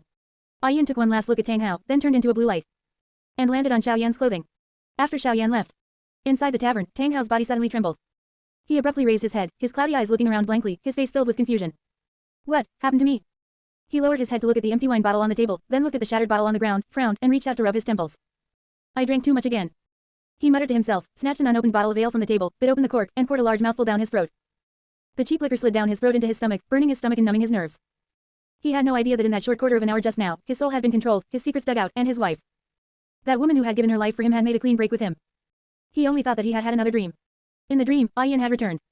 Yin asked him if the events of back then were plotted by him, he told the truth, and then Yin left. Never to return again. Tang Hao took a gulp of wine, smashed the empty bottle onto the ground, and grabbed another one from the table. Yin. His voice was hoarse and low, echoing in the empty tavern. Yet not a single person responded to him. It was unknown how much time had passed. Xiaoyan arrived at the sunset forest. The air was filled with the fresh fragrance of soil and vegetation, occasionally accompanied by the roars of unknown soul beasts echoing deep within the dense forest. At this moment, he stood on a branch of an ancient tree, looking around. Just as he was about to release his soul power to search for a suitable soul beast, Yin's voice suddenly came from the blue-silver grass. Master, let me do it. Xiaoyan was slightly startled and looked down at the blue-silver grass in his hand. There's a lot of blue-silver grass in this forest, they are all my descendants. I can use their vision to find a suitable soul beast. Yin explained, her tone carrying a bit of confidence. Moreover, Lord Yao Lao might not necessarily recognize some soul beasts. After all, I was once a 100,000-year soul beast. There are almost no soul beasts in this world that I do not know. Hearing this, Xiaoyan nodded. Then I'll have to trouble you. Yin didn't say anything more. The light within the blue-silver grass flickered slightly, and an invisible fluctuation spread outward from the palm of Xiaoyan's hand, sinking into the earth and merging into the root system of every stalk of blue-silver grass in the forest. The next moment, all the blue-silver grass in the entire sunset forest came alive. They gently swayed their leaves, as if responding to Yin's call. Countless tiny pieces of information converged from all directions, piecing together a complete forest map in Yin's mind. Where there were 10,000-year soul beasts, where the territory of 1,000-year soul beasts was, and what attributes the soul beasts had, Yin saw it all crystal clear. Xiaoyan waited quietly without urging her. After about the time it took to burn an incense stick, Yin's voice sounded once more, carrying a hint of joy. Master, I found it. In the southwest direction, about 30 miles away, there is a crater. A 10,000-year fire attribute soul beast resides there, the scarlet flame earth dragon lizard. Xiaoyan raised an eyebrow. Scarlet flame earth dragon lizard. Correct, Yin explained. The scarlet flame earth dragon lizard is a sub-dragon species soul beast, about a jong in length, and its entire body is covered in crimson red scales with extremely strong defense.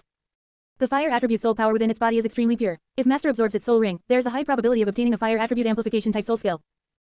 Chapter 44 Scarlet Flame Earth Dragon Lizard. Hearing this, a flash of light crossed Xiaoyan's eyes. Let's go. Then. The purple cloud wings behind him shook, and he flew toward the direction guided by Yin. Soon. Somewhere in the sunset forest, an active volcano crater. Hot magma surged and boiled in the crater, emitting billowing white smoke. The air was filled with the smell of sulfur, and heat waves hit their faces. This temperature was enough to roast an ordinary person into jerky. At this moment, on the rock at the edge of the crater, a huge soul beast was lying. Scarlet Flame Earth Dragon Lizard.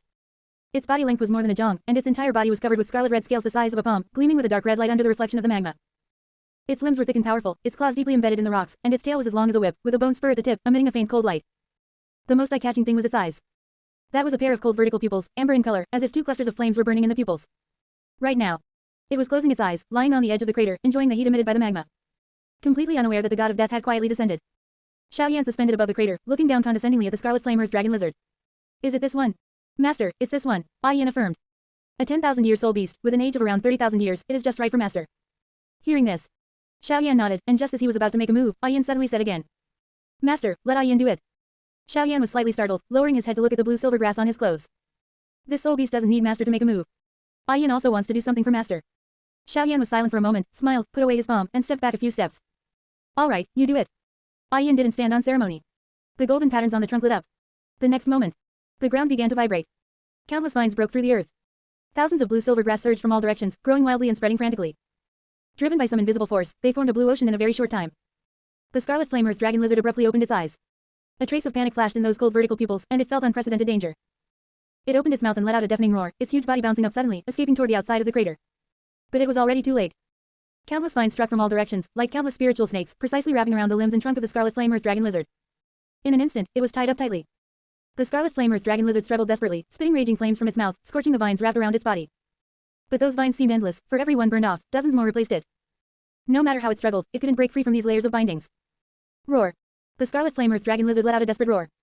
Xiaoyan looked at this scene and couldn't help whistling. Yin, impressive. Although Yin did not answer. But Xiaoyan could feel that the light in the blue-silver grass flickered slightly, as if carrying some pride and joy. Xiaoyan didn't delay any longer, flipped his right hand, and the green lotus core flame rose in his palm. The cyan flame danced in the sunlight, emitting a terrifying high temperature. Without hesitation, he flicked his finger gently, and a wisp of cyan flame accurately landed on the body of the scarlet flame earth dragon lizard. Boom. The moment the green lotus core flame touched the scarlet flame earth dragon lizard, this 10,000-year soul beast didn't even have time to scream before its entire body was swallowed by the cyan flame. In front of the strange flame, the scarlet red scales were as fragile as paper, instantly turning into ashes. Flesh and blood evaporated under the high temperature. In just a few breaths, the body of the scarlet flame earth dragon lizard completely disappeared from this world. On the ground, only a circle of black soul ring was left, slowly rotating and emitting a faint light. 10,000-year soul ring. Xiaoyan looked at that soul ring, the corners of his mouth slightly raised. He sat cross-legged, took a deep breath, and began to guide the black soul ring to close in on himself. The soul ring fell on him, and Xiaoyan's body trembled violently. A majestic resentment poured into his body. This was the remnant soul of the scarlet flame earth dragon lizard, pure and tyrannical, rampaging in his body like a wild horse off the reins. If it were anyone else, at this moment they would probably have had their meridians shattered by this force. But Xiaoyan was not just anyone. He had the green lotus core flame in his body, and his meridians had long been tempered by the strange flame, becoming as tough as iron. To him, the impact of this soul shock was nothing more than a breeze brushing his face. Xiaoyan circulated the burning technique, guiding that force toward the green lotus core flame. Witnessing this, the green lotus core flame opened its mouth and swallowed that resentment in one gulp. Then, its own flame flickered once and then returned to normal. After the soul shock was resolved, absorbing the soul ring couldn't be smoother. Soon, the color of Xiaoyan's white flame martial soul underwent some subtle changes. In the originally pure snow white, there was a trace of faint scarlet red. That trace of scarlet was not obvious, just an illusory wisp, but it added a sense of heaviness to the entire flame. Xiaoyan closed his eyes, carefully feeling the changes in his body. The power of the soul ring had merged into his martial soul, and it was in sync with his mind. He could feel that his affinity for flames had increased a bit more. Although not much, it had indeed increased. More importantly, he obtained an amplification soul skill. Scarlet Flame Halo. Yao Lao's figure floated out from the ring, his transparent soul body suspended beside Xiaoyan, his cloudy eyes carrying some anticipation. Not bad, you broke through to the 6-star Dome Master, so it wasn't in vain. Yao Lao first praised him, then changed the subject and asked. Right, how is it? Is it an amplification soul skill? What is the effect? Xiaoyan stood up, stretched his muscles, and the sense of power coming from his body put him in a great mood. Teacher, the soul skill is called Scarlet Flame Halo, which can increase my attack power, defense power, and strength by 200%, doubling them. The duration lasts for half an hour. Double, Yao Lao raised an eyebrow and nodded. Sounds not bad, give it a try and see what effect it has when applied to Doqi. Xiaoyan nodded. He took a deep breath, moved his mind, and urged that circle of black 10,000-year soul ring. The soul ring slowly rotated at his feet, and a scarlet red light surged from the soul ring, spreading up along his body, and finally forming a layer of faint red halo around him. The halo was not dazzling, but it carried a scorching breath, as if igniting the surrounding air. Xiaoyan clenched his fists, feeling the changes in his body. Teacher, my strength, attack power, and defense power have indeed doubled. As he spoke, he sensed carefully again and continued. But the total amount of Doqi has not changed. I estimate that using this soul skill can make my strength comparable to an 8-star Dome Master without using Do techniques and special means. Chapter 45. Ai Yin breaks through to Tier 5, Yao Lao's discovery. Yao Lao heard this, and a trace of satisfaction flashed through his eyes. Not bad, it seems this method is feasible. However, although you can still absorb the 2nd and 3rd spirit rings now, it's too much of a pity to only absorb 10,000-year spirit rings. It's better to wait until you break through to Du Huang and absorb all the subsequent spirit rings into 100,000-year spirit rings so it won't be a waste. Xiaoyan nodded, he had the same thought. However, 100,000-year spirit beasts were too rare, so he couldn't rush it. Right at this moment, Ai Yin's voice suddenly rang out. The light within the blue-silver grass lit up, and Ai Yin's figure emerged. She held a crystal-clear bone in both hands, handing it before Xiaoyan, her tone carrying a hint of solemnity. Master, this is my 100,000-year spirit bone. Master, please absorb it. It can bring 2 spirit skills to master. Xiaoyan lowered his head to look at that spirit bone. 100,000-year spirit bone. The spirit bone of the blue-silver emperor. Xiaoyan reached out his hand, but instead of taking the spirit bone, he gently pushed it back. Ai Yin, this is your 100,000-year spirit bone. It was originally your origin. You should absorb it yourself. Ai Yin was slightly startled, then shook her head. Master, Ai Yin is already Master's magical beast. Giving this spirit bone to Master to absorb will allow it to exert its maximum effect. Ai Yin now has her true form, so this spirit bone, for Ai Yin. Ai Yin, Xiaoyan interrupted her. I don't want to say it a second time. Absorb it yourself. Ai Yin looked into Xiaoyan's clear eyes, her lips moving as if she wanted to say something, but she found herself unable to utter a single word. A complex emotion surged within her heart. There was touching emotion, along with a hint of indescribable bitterness. Master refusing her 100,000-year spirit bone was for her own good. She thought it was like this. But she didn't know that the reason for Xiaoyan's refusal was far more complex than she imagined. Because Xiaoyan genuinely looked down on it. Ai Yin's 100,000-year spirit bone was indeed precious, but to him, it wasn't necessary.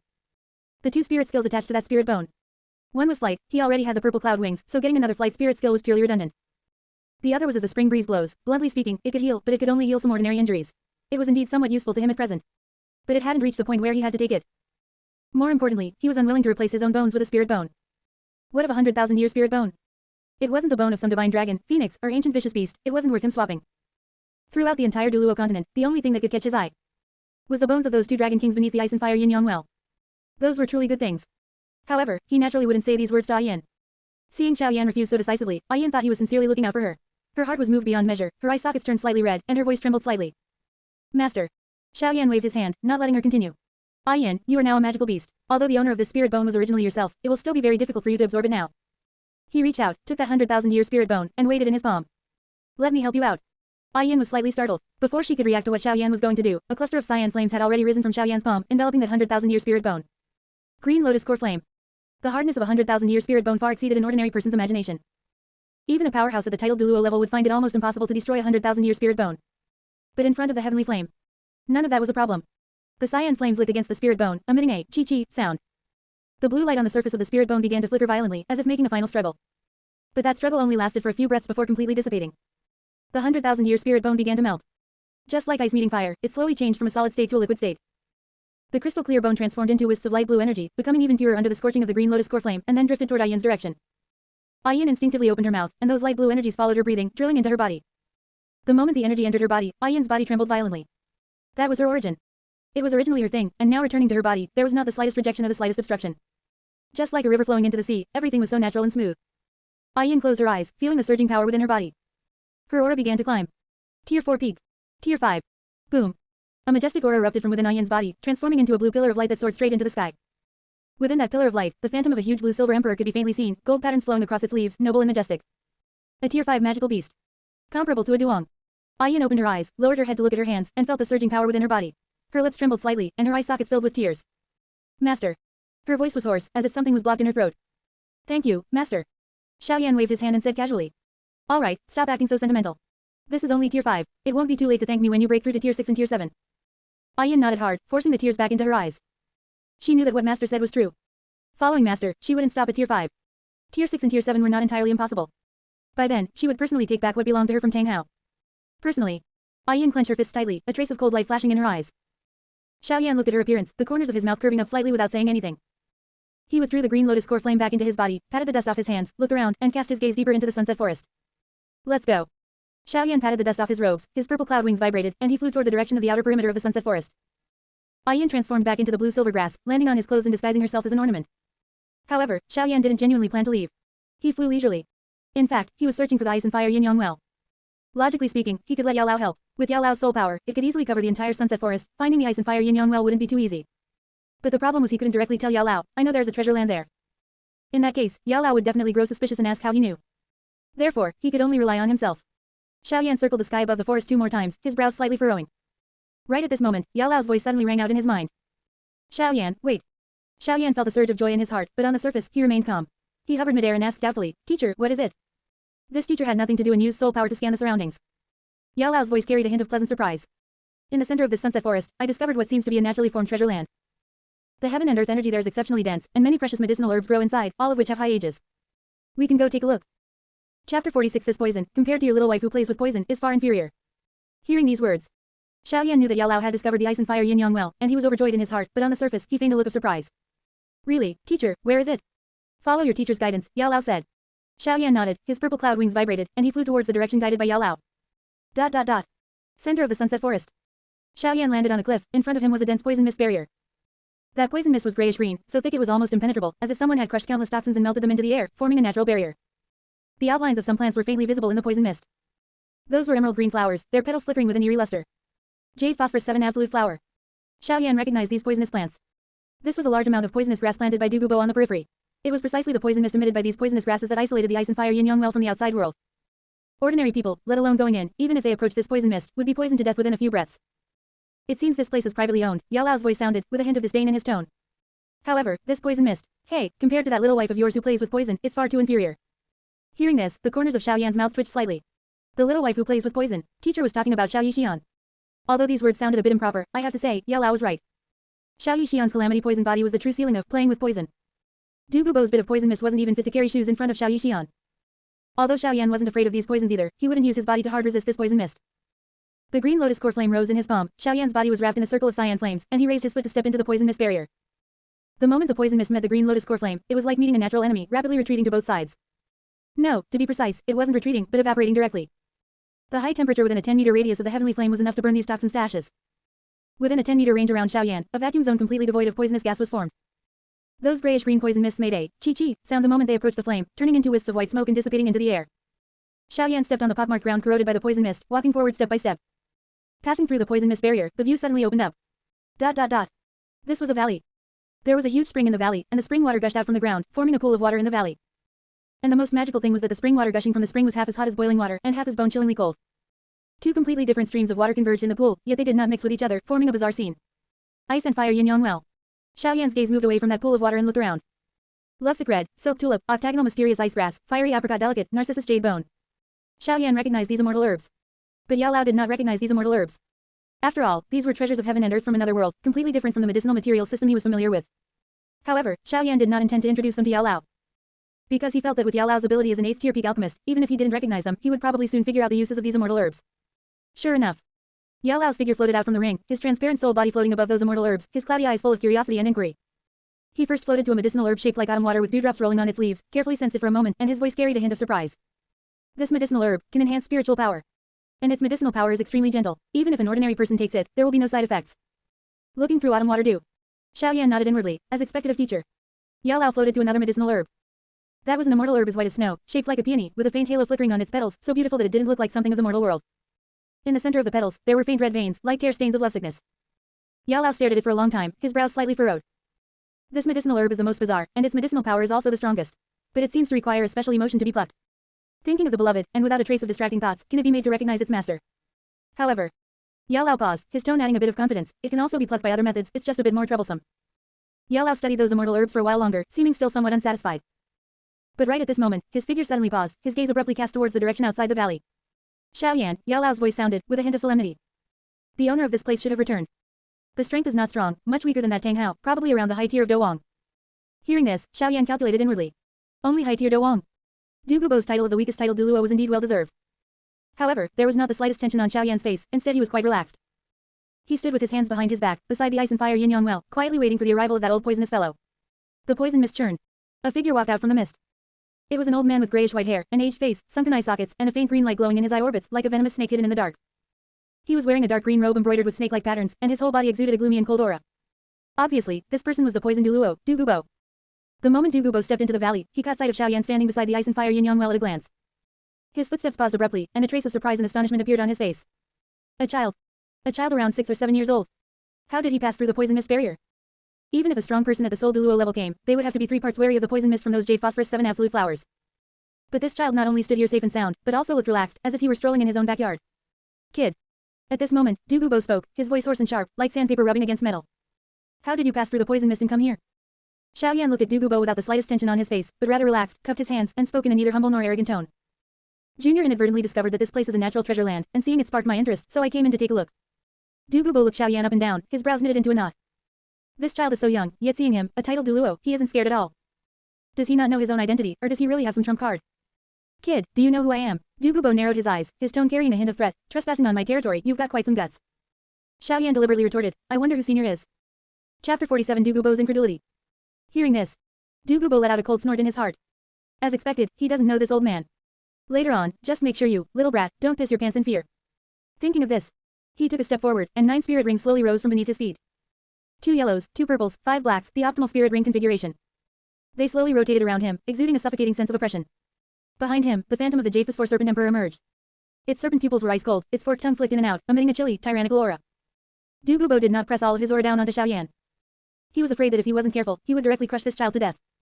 He only looked down at Xiaoyan from above, a sneer hanging on the corner of his mouth. Waiting to see this ignorant little imp show an expression of fear, or even cry and beg for mercy. But Xiaoyan merely glanced at him indifferently, his tone incomparably calm. Oh, so it's Senior Poison. Du Gubo. His smile froze on his face. Just this. Just a simple, oh. I am Du Gubo, a titled Duluo. Over level 90. A peak powerhouse of the entire continent, how many of them are there in total across the entire continent? Is this your only reaction? Du Gubo muttered frantically in his heart, yet on the surface, he forcefully maintained that cold and arrogant expression. He was very bewildered, and also very aggrieved. The grievance of showing off without getting any response. He didn't understand whether this child was fearless out of ignorance, or truly had some trump card that made him unafraid of him. He decided to test it out. Kid, since you are ignorant of the immensity of heaven and earth, let this old man teach you what it means to respect your seniors. Before his voice had even faded, Du Gubo's figure had already vanished from his spot. He didn't even use his spirit, relying solely on the physical strength of a titled Duluo to swing a palm straight toward Xiaoyan. In his view, using a spirit against a child of 5 or 6 would be too beneath him. With this slap, he used less than 10% of his strength. If this child couldn't withstand it, he wouldn't care. Du Gubo was never a soft-hearted person to begin with. If he withstood it. No, what was he thinking? It was absolutely impossible for him to withstand it. Yet his palm failed to land on Xiaoyan's face. Xiaoyan merely gently stroked the ring worn on his hand. Afterward, he slightly raised his right hand, extended 2 fingers, and gently pinched. Snap. With a soft sound. Du Gubo's palm was steadily caught between those 2 fingers.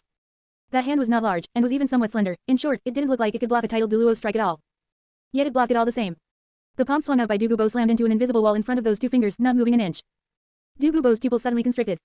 He felt a terrifying force transmitted from those 2 fingers. That force was not spirit power, nor was it any kind of power he could comprehend. It was purer, more violent, and more powerful. How is this possible? Du Gubo's voice was trembling, his face filled with disbelief. Xiaoyan did not speak. The 2 fingers pinching Du Gubo's palm merely moved slightly. Crack. With a crisp sound. Du Gubo only felt a force akin to mountains collapsing and seas overturning surge from that hand.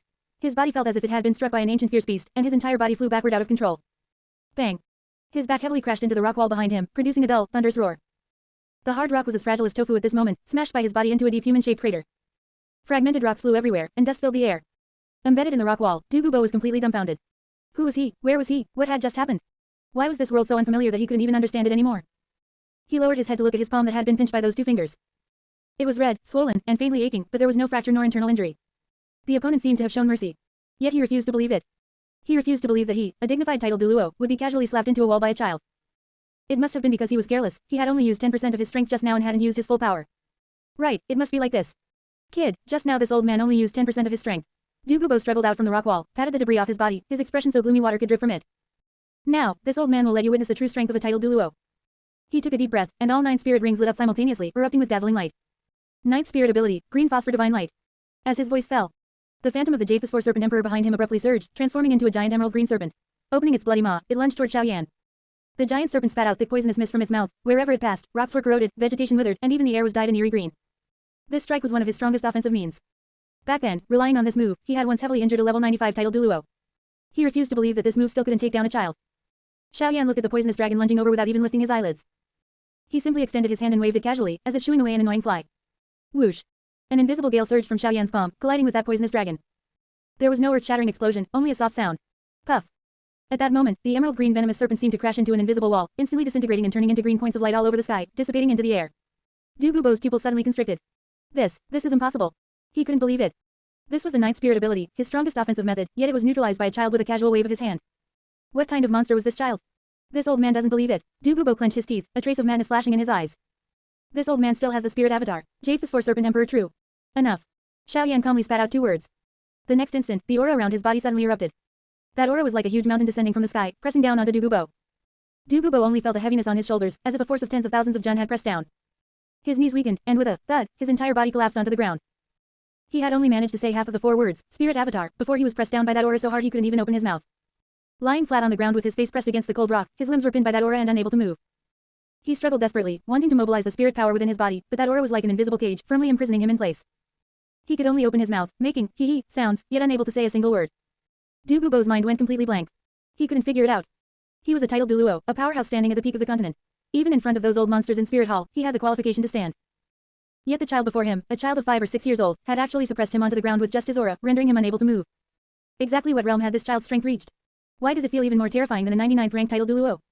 Furthermore, who on earth was this little freak? Chapter 48, Transaction with Du